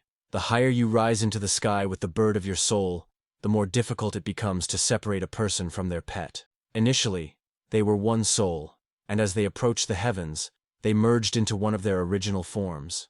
To Zeke's surprise, Nephirim was able to spread his wings, but their appearance was broken, while the particles retained a single form. A few days ago, he saw the other side. and one wing remained intact even after the fall. Zeke was curious if his wings were still there and why his pet wasn't responding. Nephilim revealed that his wings were special, and that the rules of heaven had been completely ignored. The man did not want to explain this, as it would take too long, so he told Zeke to fly on his wings. Nephilim's hand was covered in darkness, and he grabbed something. The man was going to awaken the sleeping chaos inside Zeke, for he was the only one who possessed such power. Nephilim took out the spear of the soul, given to him by his god, Chaos, and the moment the spear pierced the main character, he would fall deep into his soul. Zeke was increasingly surprised, for Zeke needed to die. Death was going to take his soul and send it to the world of chaos. The guy didn't want to rush into decisions, so he asked Nephilim to first explain why he had to die. But the man had already swung his spear, and told Zeke that when he returned after being struck by the spear, his body would become stronger. Zeke did not have time to answer before the spear pierced his soul. The weapon passed right through the challenger's body. But soon Zeke found himself in a completely different place. There was nothing but dark wasteland around him. Robbie and Din found themselves on the 7th level. A man in a cloak led them to Mount Everest. Salka, a member of the guild, with his soul bird Jalimsi, explained that during the 7th level trial, all abilities were blocked. It was necessary to reach the summit with the strength of true flesh. Robbie thanked them for guiding them, while Dean was still worried about finding Zeke as quickly as possible. In any case, in the current situation, when the contenders could not fly through the sky, a clash with their insane rivals would be fatal, and the guild members would find a way to descend into the deep lands, because they would not die easily. Jalinsp said that the sky was changing, so they would not be able to avoid the changes either. Salki believed that a great war would soon begin. Robbie asked Dean not to try too hard, because he had already found his father. Since then, he seemed to be trying to do the impossible. Dean had a new goal. He wanted to become stronger so that he could at least bring his father back by force. Robbie also wanted to become stronger so that she could obtain rights and redirect the younger ones to safety. Hybe continued to follow Greg's, saying that it would be difficult to pass the 7th level test alone. But Greg's wasn't going to listen to her, and while the girl was talking, he jumped into the water to begin the test. While the guy was swimming, Hybe continued to watch him, finding him quite cute. After the river, Greg's began to walk through the forest. He needed to become stronger, because he was far inferior to the other enemies. To conquer the sky, he needed to be much better, because Greg's had already suffered many defeats. When the guy built a fire to rest, a large beast appeared from behind the trees with aggressive intentions. Clenching his fist, Greg's considered the beast in the dark forest too trivial a test. Without using his bird's powers, the guy grabbed the animal's fangs and tried to stop it with his physical strength. But this only amused Greg's, as he had always survived in the Deadlands using only his body. When the beast tried to snap its jaws shut, the boy jumped on its head and, drawing his blade, leaped into the air. The animal tried to attack him again, but Greg struck it with his blade, causing the beast to snap its jaws shut once more. After another blow, the beast swung its tail and sent the guy to the ground. After the fall, a cloud of smoke appeared, and immediately after that, Greg's rushed back into battle with the beast. Kasta and Polu were also in the woods, and while wandering around, the girls noticed the battle in the distance. After trying hard, Greg's managed to pierce the animal's thick body with his sword. Rising majestically above the monster, Greg's rejoiced in his victory. At that moment, the girls came to him. Kasta wanted to know why he was alone, but the guy just asked her how she didn't die during the chaos. The girl replied that she could not die then, because as she had already said, Kasta always achieved her goals. While the other contenders were still making their way to the lower slopes of Mount Everest, 3 people reached the summit. Absolute asked Fried to touch the statue in front of him, so that the 7th level of heaven would become his. Fried was not happy about this, because he had not passed the test on his own. The girl did not think so. The judge's test was just a process. It was not worth wasting time in such places, when there was a more important goal. The girl's name was Pei. She reminded Fried that he had to be absolute in order to fulfill his duty. The absolutes covered for the boy before the judges, because their task was to maintain the heavenly balance. Fried decided to fulfill his duty as a member of the family, so he approached the statue and touched it with his hand. Immediately after that, the power began to return to Fried, and soon he was able to spread his wings. Fried's face was full of anger. The words that the judges had covered for him made the guy realize that the absolutes were not just people who destroyed the heavenly vault. Continuing to wander at the beginning of the 7th level trial, Robbie constantly helped Dean along the way. In order to survive, the guys had to eat whatever they found along the way. Dean and Robbie didn't really want to eat berries, and when they spotted a rabbit, Dean thought it was a good opportunity. Using his slingshot, the boy managed to catch the rabbit, which he bragged about to Robbie.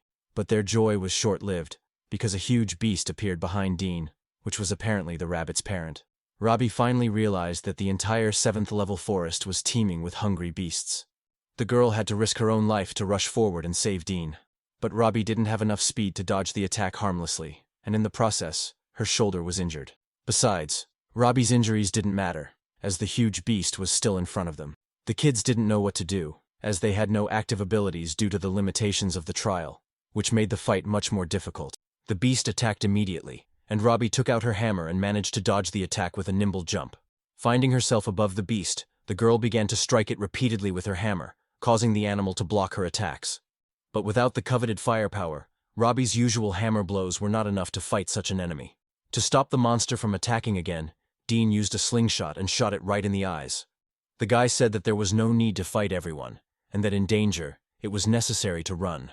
The blinding effect wore off very quickly, and the huge beast continued its pursuit of the group. The battle was practically unwinnable, as Dean and Robbie's arsenal of abilities was very limited. The girl regretted being so weak, remaining so helpless that she would not be able to lead the younger ones, let alone Zeke. Climbing down from the beast's corpse, Greggs noticed that Polu had returned to her human form. Greggs provoked her with his words, but Costa told him not to speak without knowing anything, pulling out her knife. The girl launched a serious attack, surprising Greggs, who had to dodge. The guy didn't understand the seriousness of the battle until the end, while Costa used every possible means of combat. Jumping back, Greggs finally realized that his enemy was strong even without the abilities of a soul bird. Costa continued to swing her blade, creating dozens of strikes that Greggs barely managed to block. But Costa's physical strength was much less, and when the flurry of attacks ended, Greggs threw her aside with a swing of his sword. Polly rushed into the fight. The girl began to transform into a werewolf again, running mercilessly towards Greggs. The boy realized that Polly was not getting better, noticing that this girl was indeed a monster. Costa revealed that her sister was finished from that day on. Only her character was vaguely visible, and her personality had disappeared. Castu desperately wanted to die here, because everything was over. Now the only way was the heavenly fruit.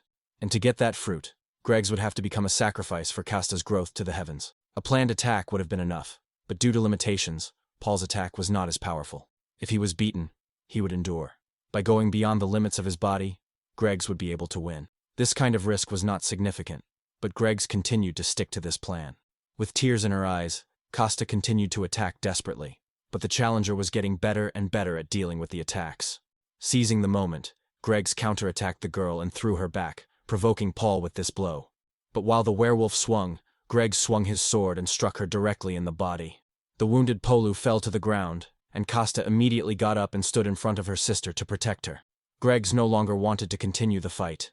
Declaring the battle over, the challenger began to leave. Costa began to sob over her sister, believing that the journey had come to an end, and apologized to Polu. Everyone has their own circumstances. Everyone ascended to heaven with a specific purpose. It's natural selection. Greggs was going to ascend, not caring about anyone else's circumstances or goals, for the sake of his own success. After escaping from one beast, Robbie and Dean lit a fire, which attracted another animal. But the guys decided to hide from another huge monster and avoid a fight. Hiding from their enemies, they had to realize their own weakness and continue moving forward despite it. In the vast world of the heavens, they were just tiny creatures. Any development began with an awareness of their size. The process was always accompanied by suffering. There was no such thing as painless growth. As Robbie and Dean barely made their way through the cold tower of Everest, they noticed another contender. It was Greggs, and soon they were reunited. Reaching the peak of the mountain, they all touched the statue. Thus, the guys were able to achieve the ideal, and each spread their wings, passing the 7th level test. Returning to the glass forest of the 6th level, Fried had to complete his first task from the clan of the Absolute. The sword that Fried brought was the Soul Punisher, which separated souls and was an artifact of balance given by God, but it was incomplete. The girl ordered Fried to restore the Soul Punisher to its original form and prove that he could be the leader of the Absolutes. The mission at the Kumaradia headquarters had no chance of success. The Absolutes were only testing whether Fried was suitable for this clan. They forced him to send his comrades in an undesirable direction, but this was his new path. Fried revealed that the core of the Soul Punisher was hidden at Kumaradia, but there had already been several unsuccessful attempts. This time, the guy was confident in the success of the Absolute clan, so they shouted a battle cry and rushed forward. Jumping over the glass pipe of the 6th level maze, Fried found himself in a different place. Entering the passage, they fell into random places through the prism. Because of this, their forces were scattered, and they would not be able to fight properly.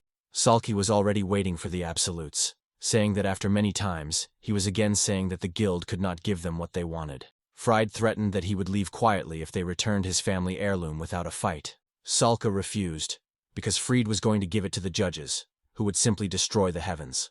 The challenger did not know the full situation, but according to him, the decision would be made after the relic was returned. The man took out his dagger and told Fried to try to take the relic from him. A certain man noticed the passageway, saying that he hated having to go through the glass tube every time. This man was Floud Kinman, a merchant of the guild. He couldn't refuse the teleportation because Kumaradia paid him well. While the man was complaining, a stranger appeared from the pipe, greatly surprising Kinman. It was the absolute Raj. The merchant immediately told her that he was not a member of Kumaradia, saying that he had simply lost his way. Kinman was afraid to tell her the truth, as the girl in front of him belonged to the Absolute clan and was known as the strongest.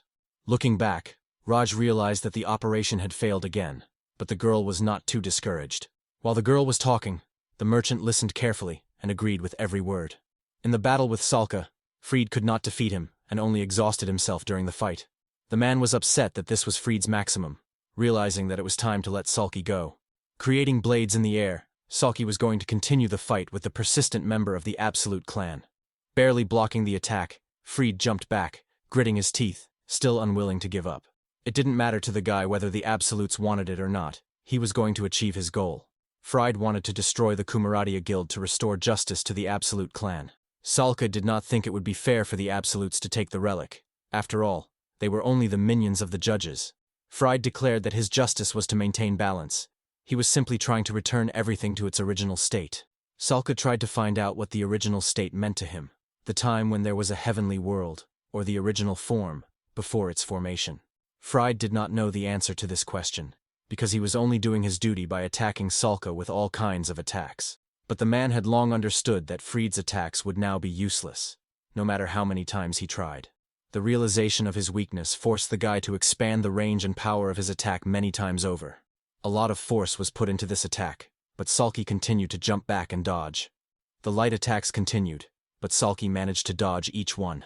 Frida's next move was to summon a spear of light. It was a huge weapon made of light. Salki considered this attack madness.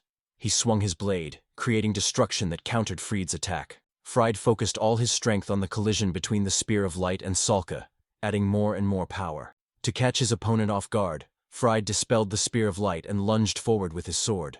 Salka blocked the attack, saying that those who cannot control their desires cannot attain heaven.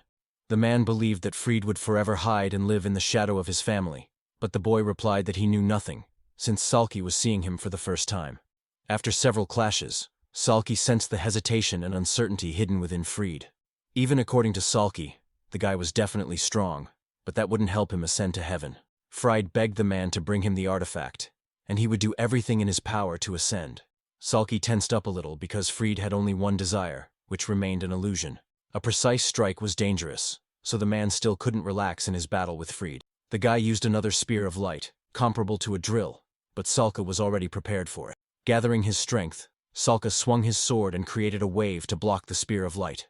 The spear quickly dissipated, and Fried did not have time to react to it, but Salka immediately rushed forward. It became more difficult to block, as Fried's enemy suddenly became faster and stronger. Attacks came from all sides, and Fried didn't know what to do because he couldn't block a single attack. Fried was covered in wounds, but his determination made him swing his sword one last time. Even after withstanding this attack, Fried's eyes lit up, and he put all his strength into delivering the final blow. The sword attack did not hit Salka, and he was able to move away from Fried, but his determination did not end there, as the boy used a long-range attack. It reached Salka and wounded him severely, but Fried was not going to stop there. He immediately jumped high into the sky. In a split second he was on top of Salka, holding the blade to his neck, but he stopped. The man said that even if Fried won, he would not be able to get what he wanted. If he continued like this, he would never get the relic. Fried was saddened, but he decided not to kill Salka. Rising, he turned and began to walk away. Roger continued the ritual at the large cauldron. Dozens of other people surrounded him, raising their hands in unison. All these people concentrated their power, redirecting it into the cauldron over which the judge stood. So much power was directed into the cauldron that it almost exploded from overflowing. The cultists vomited blood. They could not continue the sacred ritual, but they had to hold on. One by one, the magicians fell powerlessly to the ground, cutting off the replenishment of power to the cauldron. Roger had to accept this, and the assistant mages were taken away for rehabilitation, leaving only the judges with Roger. Salians noticed that he was trying to do the impossible. The destruction of the traitor Megian resulted in a great loss, and absorbing the first level might have been too hasty. Zelos noted that Stella and Phesis had not supported them from the moment of the uprising. Zelos also thought that absorbing the first and second levels would surely interfere with their plans. Roger knew that the chaos had come at the right time. It could be part of the almighty Neode's plan. The last cultists were exhausted, and the girl noted that the void of fate could not be filled by believers. Roger spoke again about the awakening of chaos. Confidence was pointless, as he felt that the time was right. Roger did not like this feeling, and it was urgent to quickly get rid of the escapees. On the territory of the Reverse Land, at the gates of the 8th level, the old judge Babylon watched them. The old man was a self-proclaimed sinner, and the only representative of God.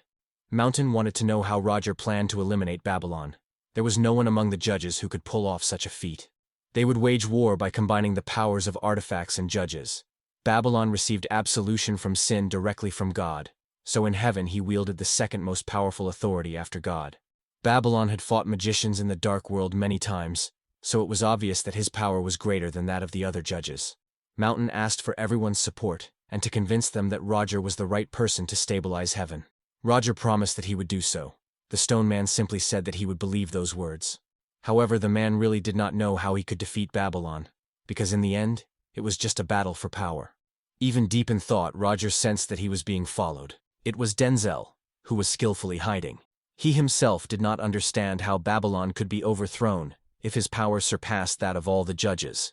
The result would be a grand confrontation. To oppose them in battle, Denzel had to become stronger himself, despite the fact that the body of the Absolute and the body of Judge Megian had been successfully transplanted. With that much energy, they would simply be killed. Therefore, Denzel would definitely side with God and confess all his sins. Even agreeing to accept punishment from God, Denzel was going to prove his faith and stop the terrible sinners. Valode said that if all the Absolutes had gathered, they could start a general meeting, and also start with the recent history of the Kumaradia punitive expedition. Raj wanted to be excused, but Valode pointed out that the situation was very complicated. Absolute Cattle said that the expedition to Kumaradia would have to be postponed in any case. After all, there was no point in wasting so much energy and time. Ryan agreed. They should try a new approach, otherwise they would just be repeating the same thing. The heavens had now lost their balance. As the others knew, the mission of the Absolutes was to maintain balance. Having lost its master, the heavenly world was in chaos. The Absolutes must defend justice. That was their family's destiny. The current judges were trying their best to restore the heavenly balance, and the Absolutes believed that the right decision would be to help them. Fried raised his hand and asked what he did not understand. Was it fair to support the judge's decision? Fried ascended to the heavens with a special mission. The boy did not know its true meaning. He simply ascended to the heavens to fulfill his family's destiny.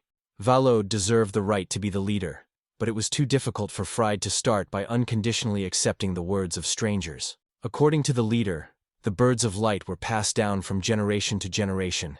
It was a sign of the family's connection. The power of light is an inevitable destiny. Great hopes were placed on Frid, because he is more than just a personal point of view. If Fried continues to treat the heavens superficially, as he does now, he will be haunted by failure every time. However, all members of the clan of Absolutes hoped that Fried would be able to get used to their philosophy.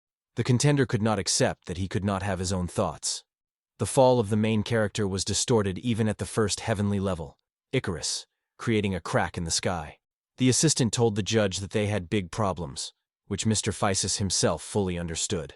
If he hadn't succumbed to Roger's words and touched the heavenly fruit, things could have been much better for Physis. Roger convinced the gardener Physis at the time that he was the only one who could do it. God had every reason to do so. He blasphemed only because of his desire to pick the fruit. The damage was not very great, since the collapse began at the edge, but the force is growing, so soon there will be more damage. Physis wanted to rush to help close the breach on the first heavenly floor, but suddenly saw a star in the sky. This star turned out to be Lady Stella, who was rushing straight down, but she stopped in front of Thesis. The girl noticed that 500 years had passed since the heavens collapsed, but they decided to talk about it later, because Stella had a request. Before the sky collapsed, the god Neod told her something. When the black star of the end of the heavenly world comes to Stella, she must burn her wings without hesitation. According to Stella's observations, she and Thesis had probably already met, because the black star was chaos, Zeke. The judge smirked, because he knew that something was wrong with that white-haired boy. Now Stella had to fulfill her duty, as Neod had asked. Roger tried to destroy the deep lands by force. Before that, a black star had fallen from the sky, and they had awakened chaos again, so the creature of chaos and Zeke were in danger. Thesis understood Stella's intentions, but she herself knew that the deep lands were a cursed place where judges could never descend. The soul would be burned if it entered the deep lands, but Stella was willing to accept such a loss, so she asked Thesis to help her. Thesis did not believe that he could stop the other judges on his own, but even though the task was difficult, it was their penance. The main character was in a cave at that time, meditating and continuing to recover. But suddenly, Zeke got up because he sensed someone approaching. The guy began to look around frantically, but saw no one. And suddenly, a huge golem appeared behind him. Its dull purple eyes seemed to burn through Zeke. The guy managed to notice the enemy, jumping aside from the approaching blow of the strange creature. The golem continued to attack, and its crushing blows were so dangerous that Zeke had to dodge more and more each time. But the anger on the guy's face spoke otherwise. Zeke shouted that this time he would be able to defeat the golem. Forgetting everything around him, the main character rushed straight at the enemy, putting all his strength into the blow. But this blow was only a touch for the golem, leaving a small scratch on its huge body.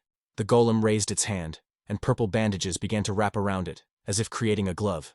The monster brought this arm behind its back, preparing to strike with the glove.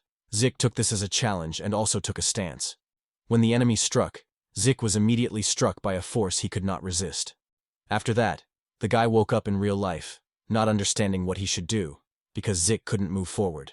Nephirim considered this to be progress, because the main character woke up later than usual. Since Zeke woke up, they could finally move on to the next training session, because, according to the guy, they didn't have time.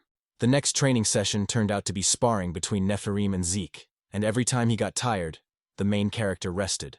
Zeke thought he was asleep. After all, he had just been training in the abyss, been defeated, and died. If Nephirim hit him, the effectiveness would decrease, his muscles and strength would not grow, and he would not be able to remember the training. Nephirim said it was worth it, and immediately began to attack, so quickly that Zeke did not have time to react. And yet, if you fight a monster from the world of shadows, you can avoid Nephirim's attacks. Before the next attack, the mentor asked Zeke to remember how the monster fought in that world. While the main character was thinking, Nephirim began to summon stones from the ground with his power, throwing them at him. In midair, the hero realized that the golem was using a power similar to his own. He covered his skin with a bandage-like force. Returning to the ground, Zeke decided to try to do the same thing as the golem from another world. He tried to cover his skin with power. Zeke managed to create an aura around his hand, which he gradually began to control. Zeke simply changed the shape to fabric, but the destructive power changed completely. Having created destructive power in the fabric, it was very difficult to hold it, especially since the guy did not understand how to wrap it around his hand. While Zeke was trying to figure it out, another chunk of rock flew into the ground from Nephirim's power. The man smiled and said that the main character was finally beginning to understand what was going on, but there was still a long way to go. Even though he was injured, the hero was confident that he would be able to steal everything possible from his mentor. Suddenly, he clutched his chest. As his strength grew, the primordial chaos inside his body stirred more and more. It was an enormous power that should not be awakened. Nephirim was about to send Zeke back to the world of shadows, but he didn't want to go because he was hungry and wanted to sleep. Before entering the other world, a pillar of flame fell from the heavens in front of the boys.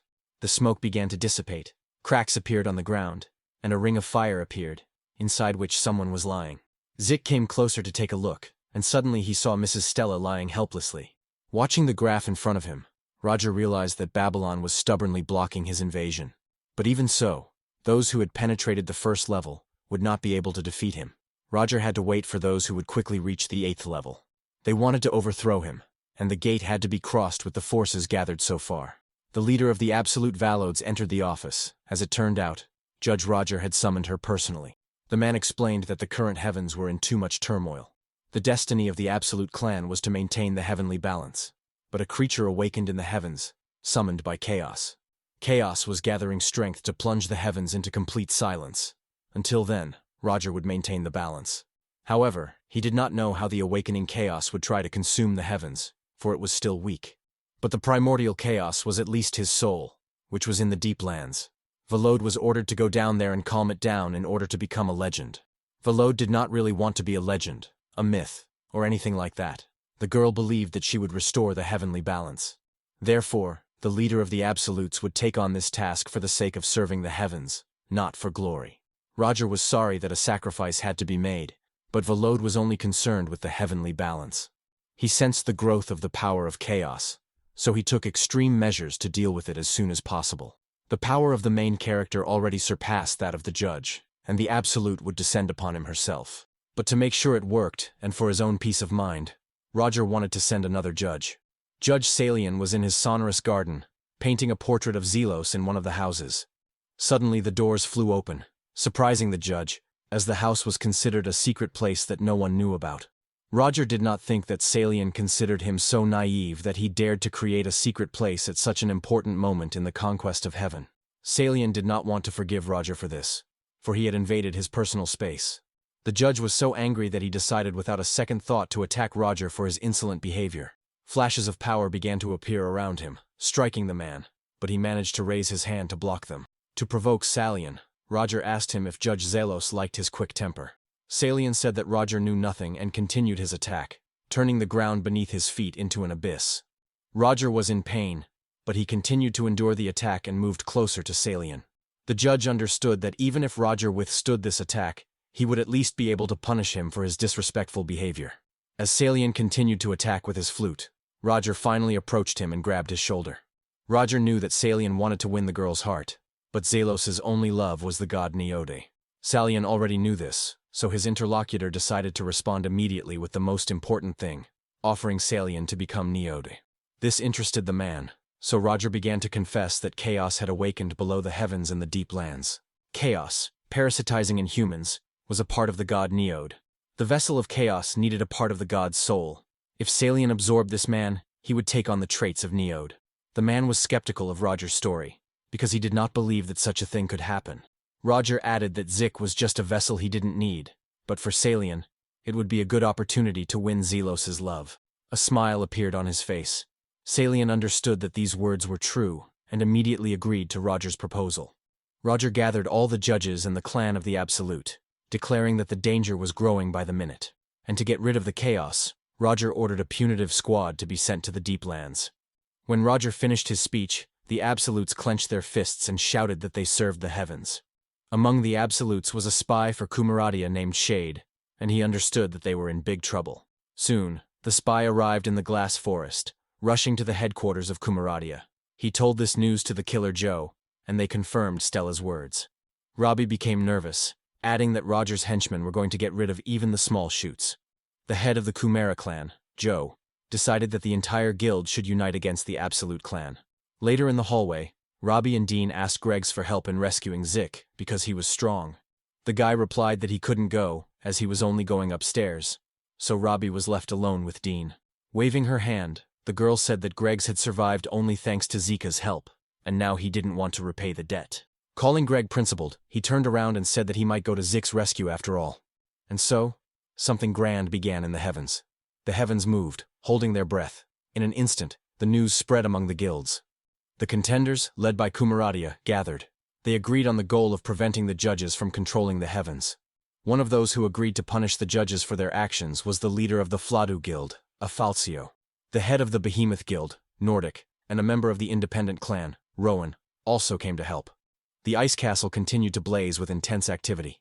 The Absolute clan poured their power into the vat while Roger monitored it. This time, the choice fell on the Absolute Pei. Fried watched her closely and was very nervous.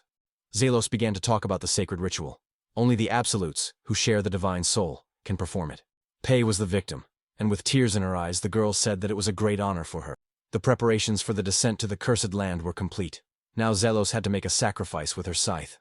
The girl immediately brought the blade behind her back, and with anger on her face, she struck the Absolute. It was painful for Frid to watch, but one of the absolutes put out her hand, calming him down. It was a small sacrifice for the cause.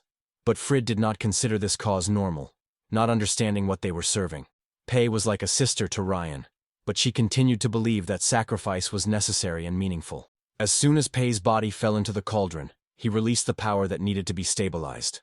All the judges held out their hands, trying to calm the power of the sacrifice. Since they couldn't hold out for long, Salian and Volode had to leave already. Closing her eyes, Volode felt sad for a moment, remembering Pei's sacrifice, hoping it had not been in vain. Looking at Lady Zelos, Judge Salian wanted to know if it was already possible to go downstairs to make her proud. Roger said that if they went down, there would be a heavy load on their wings, but the Absolute and the judge had to bear it. But before they descended into the deep lands, the wall of the room exploded, stunning those present. The first to emerge from the cracks was the leader of the Kumaradia, Killer Joe, who asked the judges why they had all gathered there. Behind Killer Joe, the rest of the conspirators against Roger appeared, making their way inside. With a grimace, Roger said that he had been wondering why his opponents had not yet arrived. Killer Joe's men had no intention of obeying Roger, so he wanted to resolve the issue as quickly as possible. Roger asked Lady Zelos to finish the ceremony while he fought the camaraderie and their allies. With victory in mind, Roger began to walk toward the battle. An overwhelming force appeared around him once again.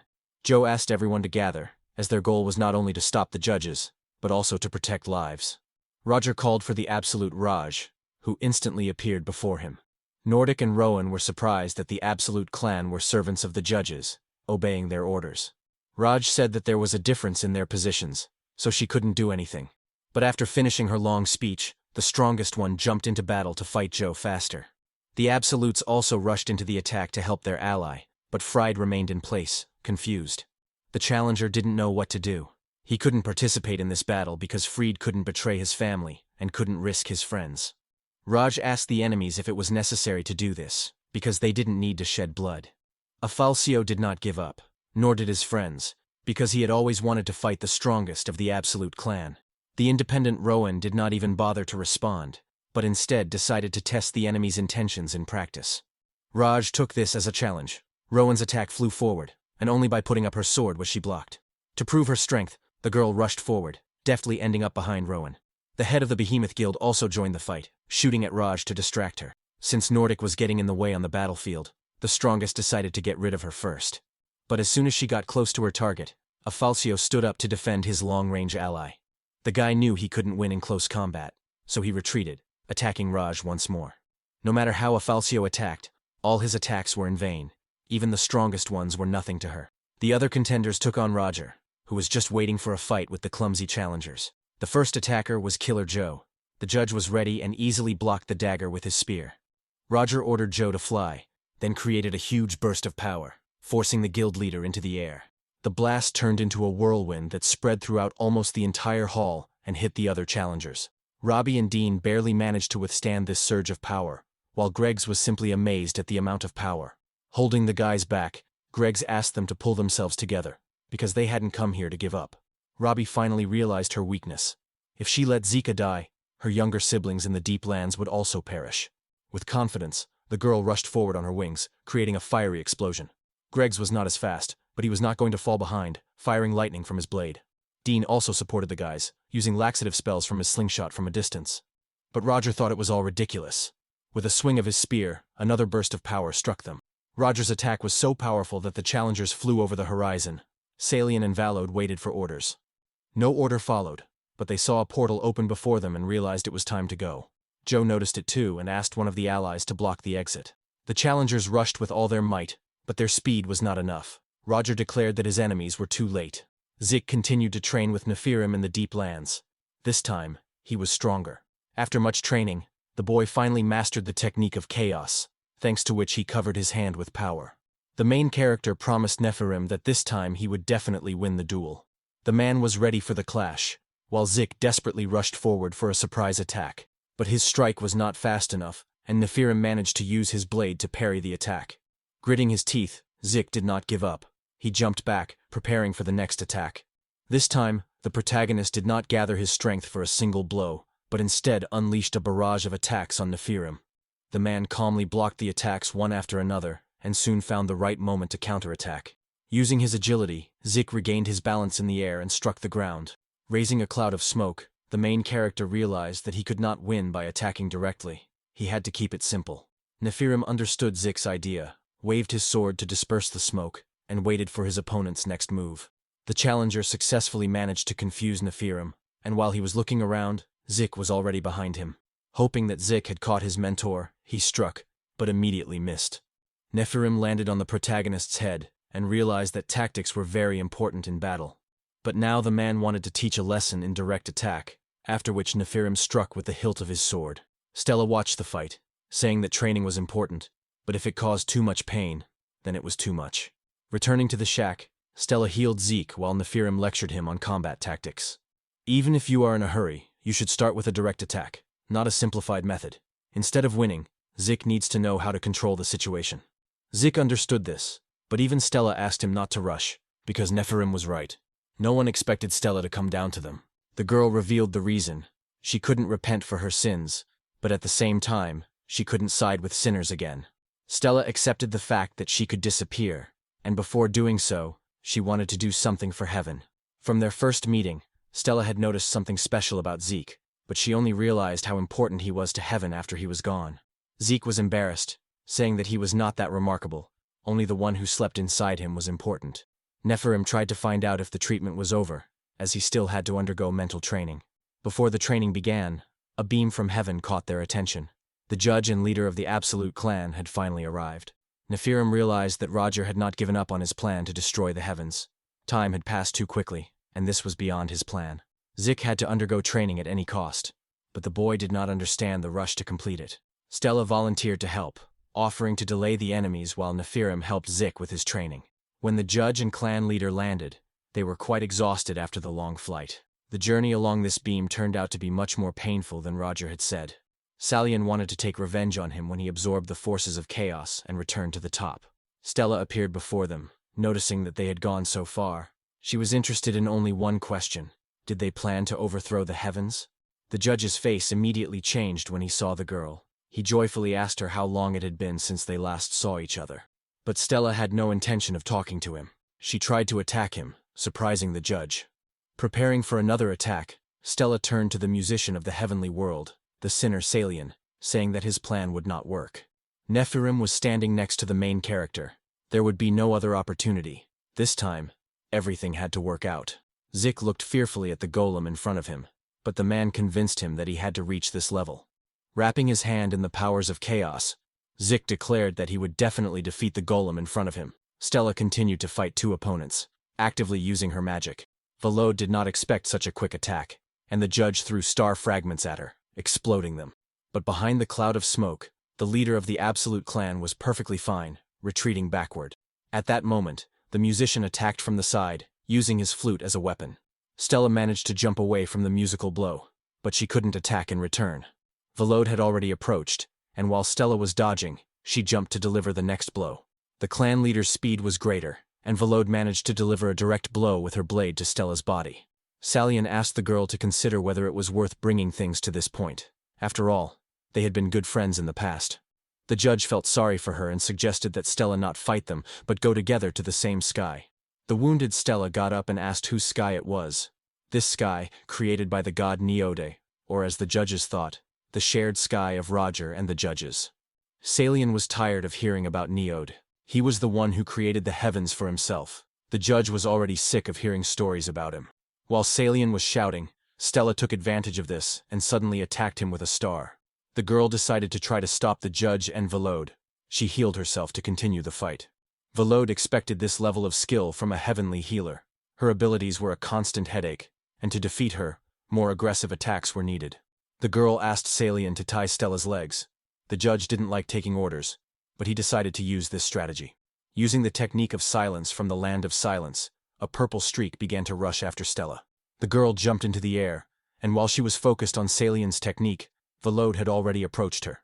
As soon as the witch noticed her, she used a star flash to distance herself from the leader of the Absolute clan. But the girl didn't care about the stars. Jumping over the explosions, Volode continued to approach. Stella created a magic shield from the Absolute, but she didn't notice how Salian's magic grabbed her leg. Salian said that Stella couldn't dodge because his silence technique had already completely enveloped her. Stella couldn't move, and Volode took advantage of this opportunity and rushed to attack. But she didn't have time to do anything, because a huge blade fell on her from the sky. Nephirim's power forced the leader of the Absolute clan to jump back and leave Judge Stella alive. The girl wanted to know why he had come. Nephirim replied that he couldn't help Zeke win anyway. Besides, the man believed that 2 against 1 was cowardly. But from now on, it would not be easy. Zeke continued to fight the golem and was already wounded. Holding his arm, the boy thought about how to continue the fight. At that moment, the golem struck the ground, covering everything around it with an aura of chaos and dimming the main character. In fact, the fist hit Zeke, and he held out his hands to block the monster's huge fist. Attacking in response, the wild fist spread throughout the golem's body, enveloping its limbs. By squeezing, Zeke's technique managed to defeat the golem, tearing its body apart. But the guy's joy quickly faded, as the newly defeated golem suddenly began to regenerate its body. Before receiving another blow from the golem, Zeke decided that this task was impossible. Lying helplessly on the ground, the guy failed again, but Zeke refused to admit that this was his limit. Barely able to get up, Zeke found it difficult to breathe. His consciousness was confused, and it seemed as if he was about to faint. Shouting, the main character's fighting spirit rose, and he was sure that he would not die. After all, now he had to become stronger. There was no more time to put off training. Zeke simply couldn't give up because everything was at stake. The golem aimed another blow at Zeke, but he raised his hand, telling the chaos inside him to awaken. This time, the blow was effective. The golem was covered in an aura and began to evaporate, marking Zeke's victory. At that moment, Nephirim was fighting in close combat with the leader of the Absolute clan, dodging heavy blows. The man continued to retreat while the girl pursued him and delivered numerous blows. Each new clash of blades became faster, but Nephirim managed to block them all. Blocking each attack, the man managed to create magic blades for a counterattack. Volode was distracted by blocking the magical blades, while Nephirim came in from the other flank. The strategy worked, and the man was able to create a blade from the ground and send Volode flying into the air. Rumor had it that Nephirim couldn't fly, and it was true. Salians used his enhancement, the Dance of Madness, so that his partner would not lose heart in the battle. After receiving the buff, Volode seemed to get a burst of energy, thanks to which she summoned a light sword and shield. Nephirim lost his wings and strength, so now he had much less power to fight. To block the light sword, the man put out his hand and summoned a series of blades for defense. Swinging her sword, Volode used the light slider's ranged attacks. The enhanced attacks were so effective that Nephirim's defensive blades were practically useless. The slider reached Nephirim, who was trying to stay on his feet, while Stella healed him from behind. In addition to healing, Stella also created a star shield that successfully neutralized Volode's attack. Salian wanted to know why Stella and Nephirim were so weak, joking that their wings had burned after falling into the deep lands. To end the battle quickly, the judge and the leader of the clan of Absolutes revealed their wings, showing their intentions. Nephirim took a defensive stance, realizing that the battle had now become much more dangerous.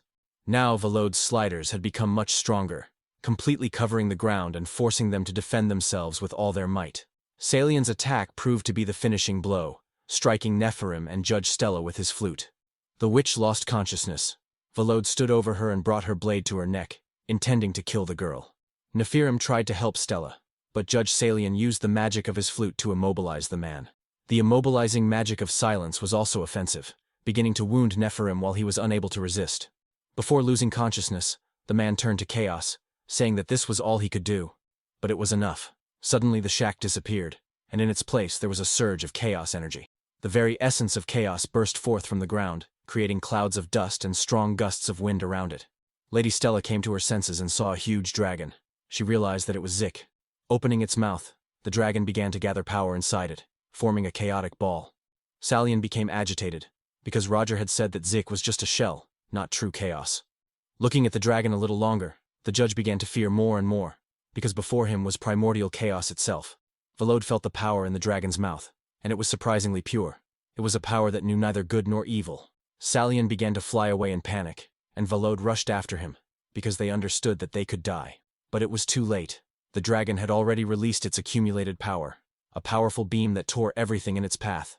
Volode and Salian flew with all their might, but with every second, the beam was getting closer and closer. When the kids were caught in the power of chaos, the girl tried to block it, but nothing worked. Soon the power dissipated, and no one could see or hear a single memory of Volode and Judge Salian. The dragon placed the witch Stella and the mentor Nephirim in protective bubbles to send them with him to the sky. Roger was still exploiting the mages, using their life forces to achieve his goals. All the power was directed into a cauldron, which spilled it onto the gates that were the entrance to the 8th level. Fried continued to watch as the mages around him died for the sake of a selfish goal. The time had come for the Absolute Clan, according to Roger. The hour had come when they would need the power of the clan.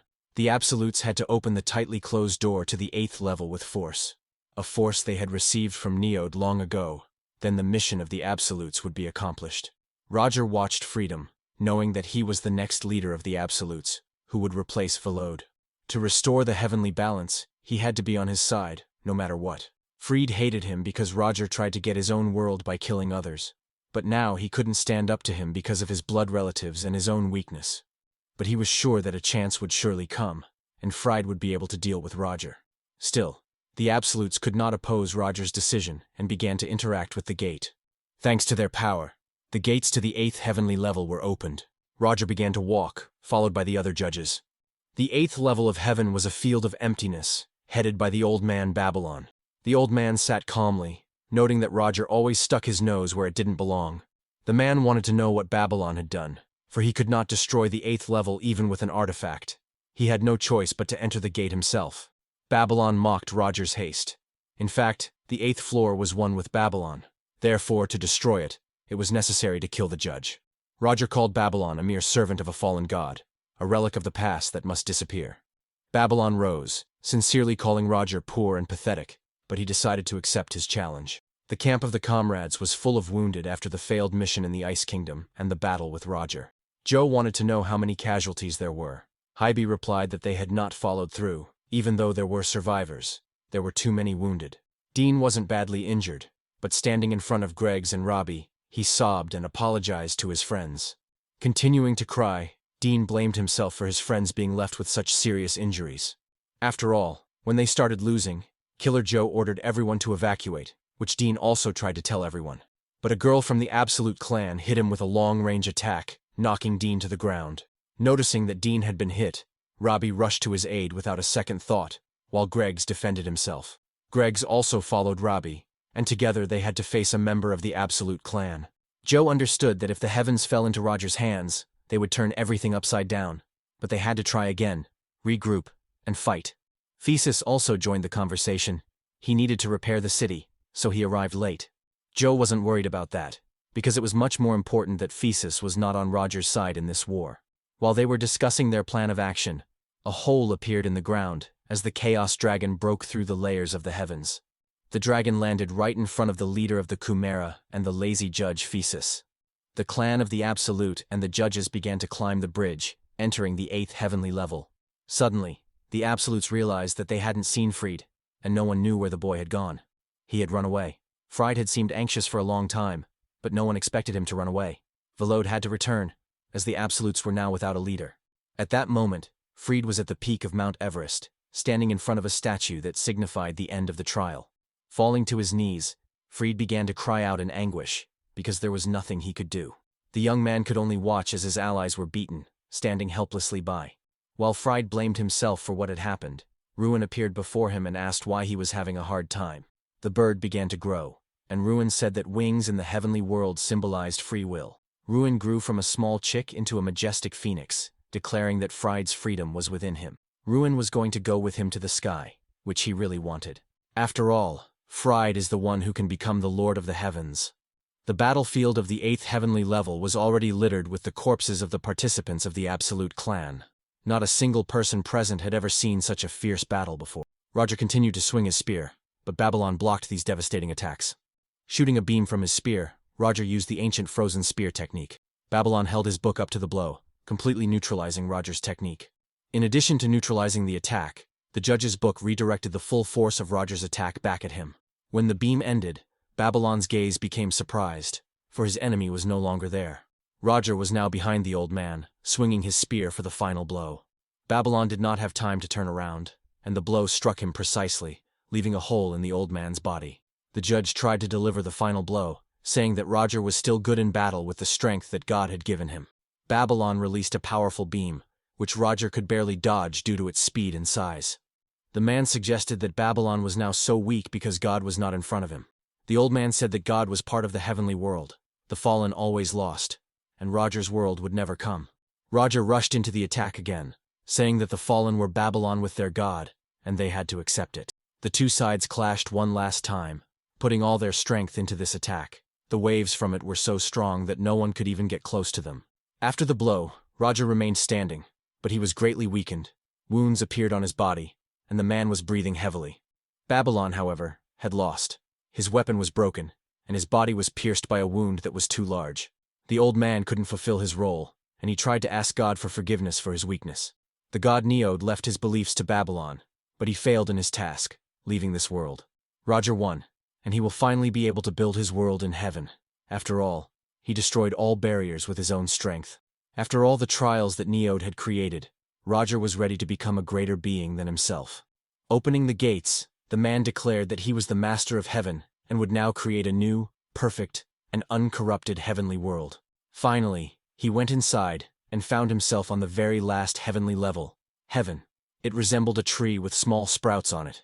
Above Roger's head was a clear blue sky, covered with small clouds, which he considered beautiful. The tree stretched forward, and at the very end was a throne on which sat the deity Neod.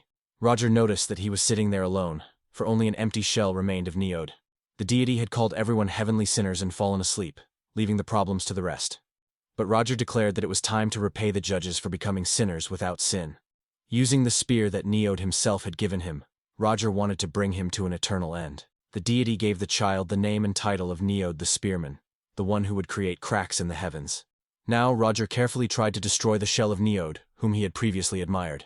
There were bursts of great power around them, although only an empty form remained of Neod. Roger continued to pour all his strength into the spear, shouting for Neod to finally disappear. Soon, the shell was finally destroyed, and Roger flew magically above it, rejoicing in his victory. Flying upward, Roger found a golden fruit containing the essence of the world.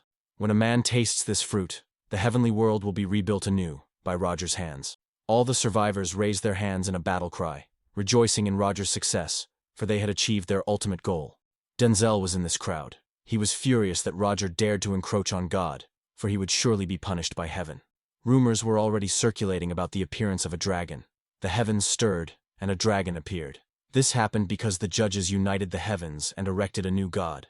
But this was just a story for the high-ranking officials, and ordinary contenders didn't need to worry about it. Another contender called them fools, saying that the rotten judges were destroying the heavenly world. Suddenly they began to feel an earthquake, and the most amazing thing was that they felt a familiar energy.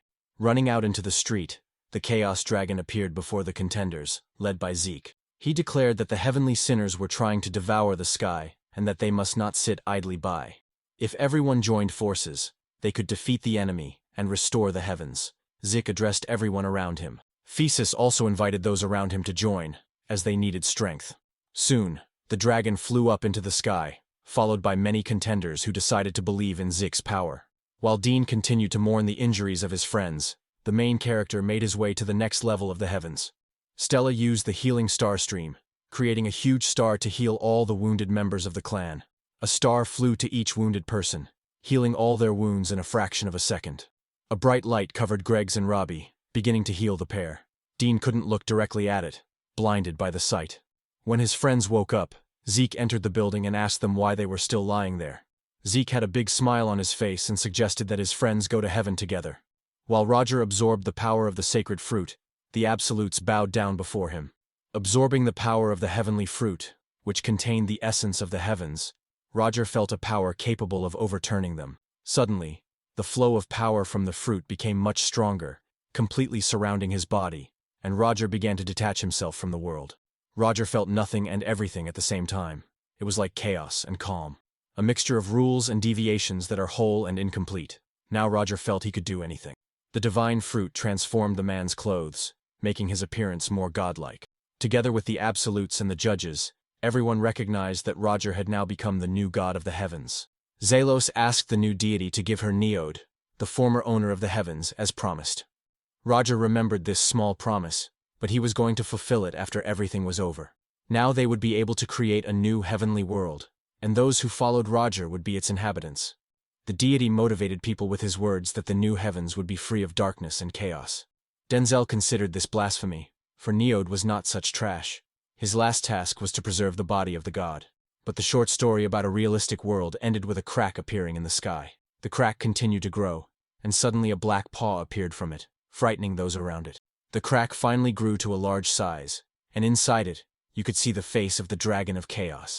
The main character once again began to use the technique that killed Judge Salian, directing it at Roger. The attack failed to hit the deity, instead dissipating around him, but Roger was still surprised that Chaos had been able to reach him. The dragon climbed completely into the upper heavens, declaring himself to be the primordial Chaos. Roger addressed the dragon, confronting him with the fact that he had destroyed all of his messengers. Chaos did not destroy anyone, but only made them part of the darkness. Roger did not know the yin and yang of this world, balance and chaos.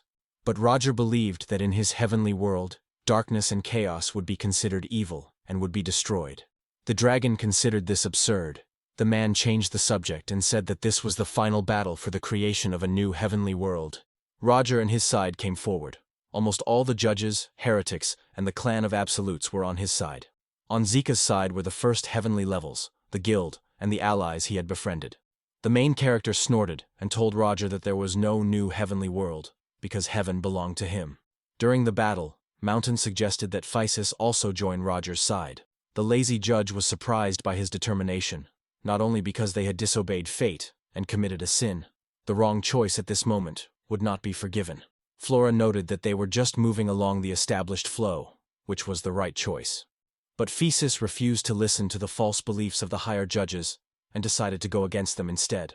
The absolutes effortlessly defeated Zeke's allies. Raj was one of the most dangerous. Joe blocked her next attack. Raj wondered if the guild leader could handle her. Killer Joe replied that it was obvious he would lose to the pack known as the strongest. But the guild leader's strength was that he wasn't alone in this battle. Behind him was a group of contenders.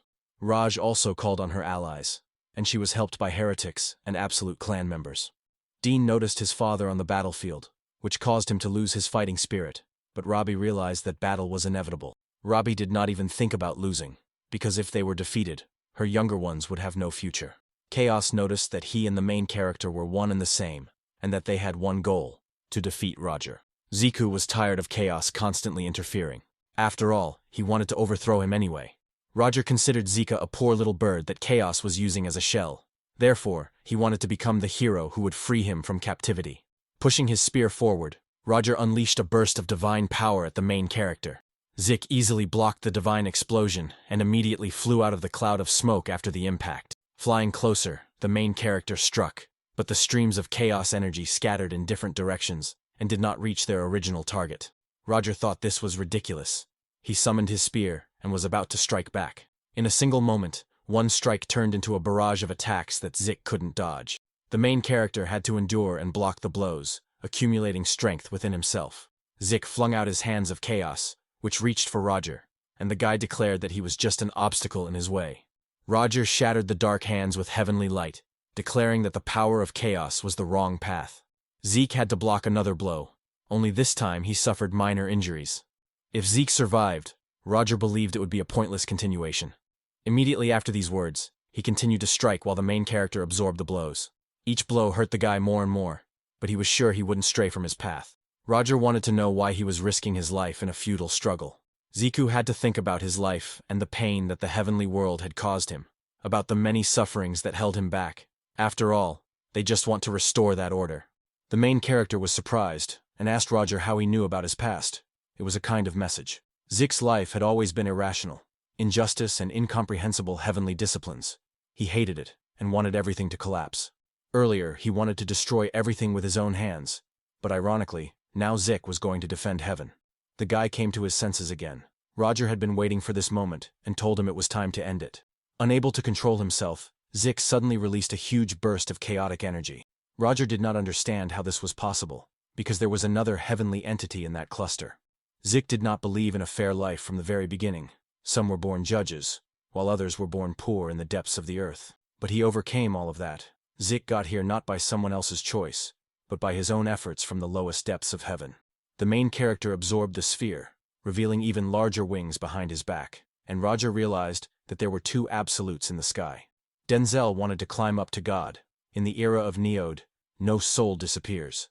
Therefore, it is necessary to preserve one's body, which was a vessel for the soul. Denzel climbed up to God as quickly as possible. His gaze changed dramatically when he noticed the spear piercing Neody's shell. The man's face changed dramatically, and he began to weep, for he felt sorry that this had happened to the deity. Even though he was a sinner who did not deserve to stand before Neod, Denzel wanted to apologize and repent for his sins. Denzel grabbed the spear and began to try to pull it out, the pain being part of his atonement. Pain would free the guy from sin, just as it would free the god from the spear destroying his shell. Shadow armor appeared on Zeke's body, but he did not understand if everything was already predetermined. The seeds his father had given him before his death were for this moment. Fate or inevitability, or perhaps everything was achieved by Zeke's will. He was confused. The dragon replied to the main character that if it weren't for his will, he would have lost Zeke and returned to darkness. Suddenly Zeke's body was overwhelmed. It was because he was not good enough to accept the essence of chaos. The dragon hoped that he would endure and hold on. That was the only thing he could do. Roger was also confused. It seemed to him that Zeke was not yet ready to become a vessel that could accept the power of the essence. The man asked the main character to admit that he was not someone to be trifled with. Unleashing his power, he began to emit a true heavenly force that blinded even the strongest Raj. Greg shielded himself from the light, thinking that Roger was going to kill everyone because he couldn't control his power. With a sinister look on his face, the man said that he would not let even the soul of the main character into these heavens. Roger summoned the judge's spear, which was hundreds of times larger than a normal human being. Suddenly, someone appeared in front of Zeke. This person summoned the guardian's shield and stopped the divine attack. Roger was surprised and wondered who in this heavenly land could stop a heavenly strike. It turned out to be Fried, and as soon as Roger realized that there was no one but the clan of the Absolute who could show such power, he noticed Fried. He asked Zeke if he had arrived too late, because it was difficult to understand which choice was the right one. The main character forgave his friend while Roger gathered his strength against two enemies. Roger turned to the absolute messenger of God, ordering him to follow the divine command. Fried considered this world to be that of the god Neod, and Roger was not the deity that Fried worshipped. In his opinion, Roger was an ordinary man who should be expelled from heaven, and God was Neod. Roger took this as a challenge, summoning dozens of divine spears to attack Fried. Fried revealed his plan of action. He would try to block Roger's attacks, and Zeke would have to show his strength. The divine shield continued to protect the small divine spears, albeit with difficulty, but it worked effectively. Raj noticed how Fried was fighting Roger.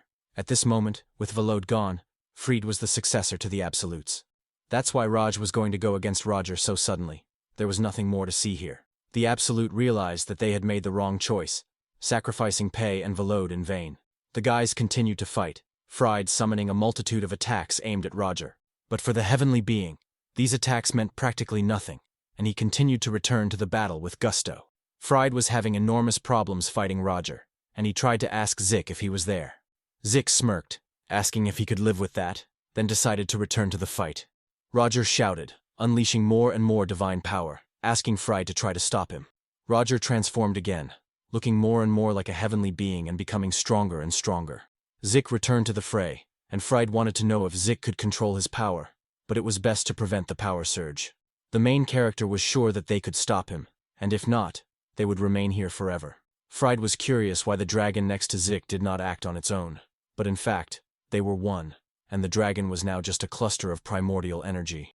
Primordial Chaos and his best friend, the leader of the Absolute clan, were going to overthrow the blasphemer Roger. Roger summoned a huge heavenly hand above his head, asking the sinners to repent. This attack was extremely dangerous, so Fried put all his strength into defending himself against it. Zeke also put his hands to the defense, and the two held the shield with all their might. Fried said that his role was to protect the heavenly world and the master of the heavens. They could have ended it there. He no longer had the energy to hold off Roger's heavenly attack, and the shield was destroyed. When the shield broke, Fried decided to become a shield for Zeke, putting himself in danger to protect his friend. Suddenly, Zeke found himself in a dark world, and he thought that in the end, he had simply fallen in battle. Zeke believed that all his efforts had been in vain. He wanted to know what heaven meant to him, because Zeke's dream was simply to live in a world without pain. The Grump asked the main character what he was doing. Turning around, behind Zeke was the Grump and a divine figure. Neo revealed that the one who owns all that exists and opens a new era is the one who sucks.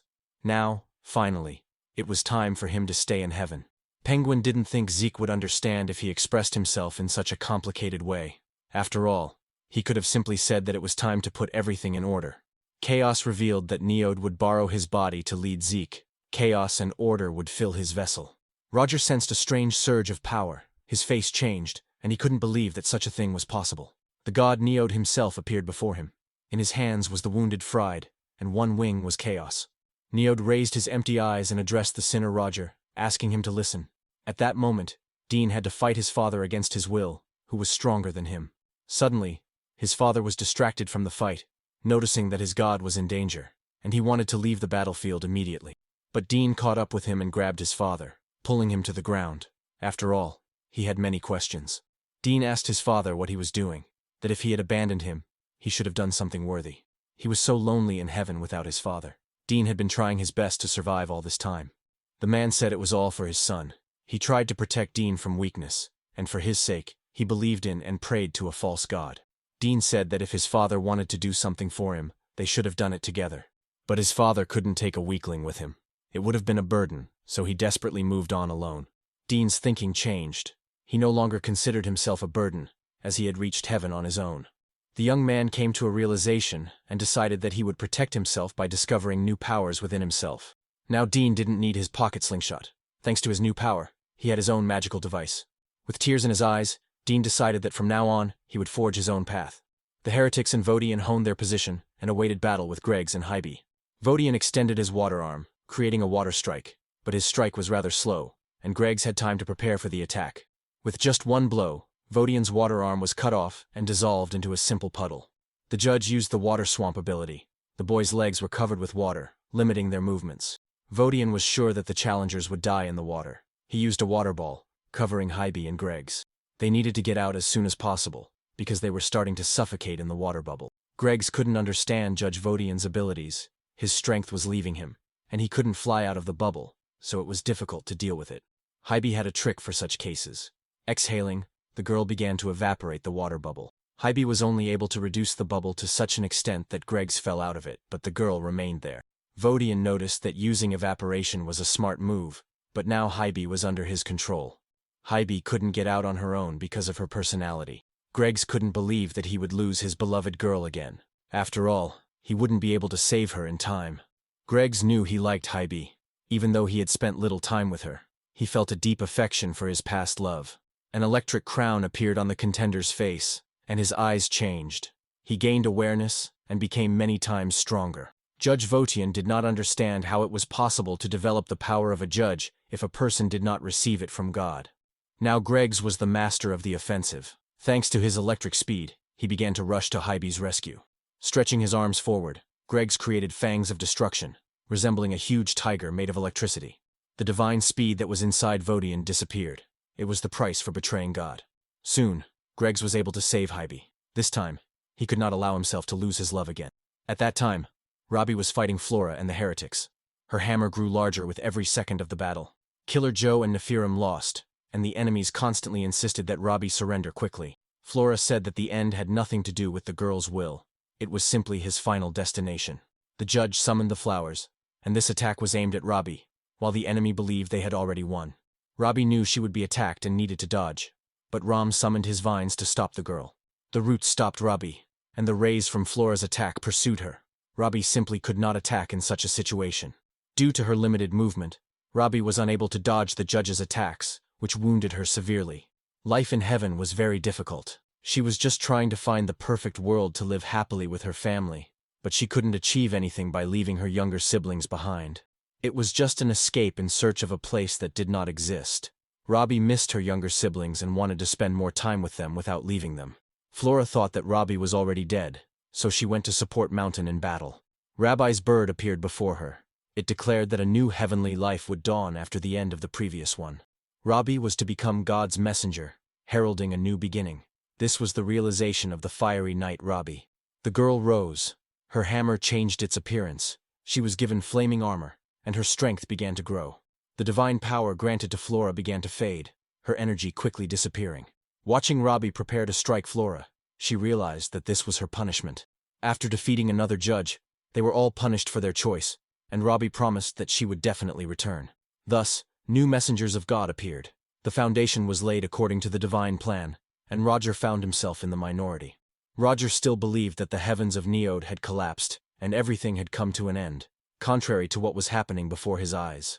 The man continued to attack in order to kill the god and send him to the other side of darkness. Neody did nothing, and Roger's attacks were blocked by the primordial dragon of chaos. It took some time, but Neod and Chaos incarnated in the body of the main character. Before destroying the heavens, Neod asked Chaos, should they tell the children of God about the heavenly truth?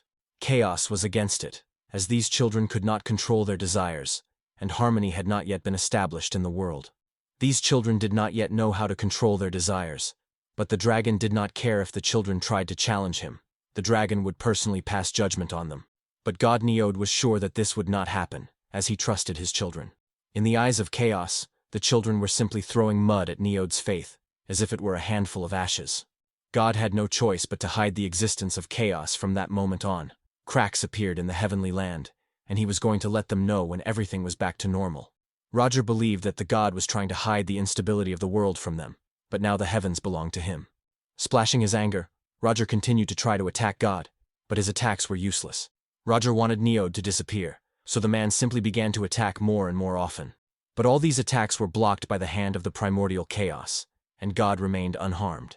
Roger did not understand, even if it was true that chaos had awakened before Neod, assuming that his power was contained within his body. Turning around, Roger noticed Denzel, who had pulled his divine spear out of Neod's shell.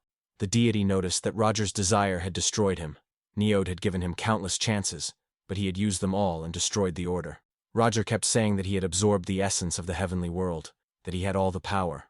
Neod is heaven, heaven is Neod, so it will be forever. All Roger has is a mere speck, It was presumptuous to think that the small fruits contained the vast essence of heaven. In order not to give up, the man decided to pour all his strength into destroying heaven. Using all his power, Roger summoned another divine spear the size of an entire city. The heretics fell to their knees, still following the new divine decision, even if it meant death. Mountain was still alive, and when he saw the heavenly spear, he suddenly realized that his choice had been wrong. Chaos asked Neod to return Zeke's vessel. Before leaving, the god said that he could not change anything. Roger understood that the god had something in mind, but he was sure that Neod would not stop him. Having gained the power of the judge, Dean went on the attack, creating a powerful hurricane in front of Roger and calling it a slight breeze. The butterfly effect continued to spin, and suddenly ignited. This surprised Roger even more. Robbie, the Knight of Fire, set the whirlwind ablaze, making it even more dangerous in order to punish the sinner. Greggs also joined the battle, using long-range attacks, shooting thunder at Roger and saying that the era of sinners was over. Neody appeared next to Zeke, and now the main character's wings represented darkness and light. The vessel held the strongest powers within itself. The voices of the gods rang in his ears. Zeke hoped that the heavens would burn, and the gods asked for the safety of the heavenly world. Roger was tired of enduring attacks from the pretenders, so he swung his spear and broke Greg's electric cover. Chaos reigned around them, but the most important event was the heavenly spear, which had practically fallen to the ground. Neode gave Zeke a new beginning. Standing directly under the heavenly spear, the main character had to protect the heavens. With his power, Zeke was able to destroy the spear and begin flying through it, breaking the spell in two. Roger was angry that Zeke had blocked his attack, summoning even more heavenly weapons. While the protagonist destroyed the huge heavenly spear, Dean defended his partner from other attacks. The man prepared for the next attack, but Robbie confused him, as she was about to attack. Roger didn't have time to do anything, and the fiery knight struck, completely engulfing him in flames. Because of his desire, the heavenly utopia was destroyed, and Robbie's goal ultimately disappeared. Immediately after that, Greggs attacked from behind, telling him to get lost. Roger did not understand what he had done wrong, because he only wanted a more perfect heaven. Not knowing what to do, Roger decided to destroy everything he had done up to that point. Roger's power was quickly suppressed, and Zeke used divine power to bind the blasphemer. The main character declared that this paradise was not perfect, as Roger had said. Zeke began to rise into the sky because of the injustice. But then he was just reborn. In order to survive, he had no choice but to work hard. Roger's original goal was to change this injustice in his new world. Zeke did not consider Roger to be someone important. He had to change the world, not some sinner.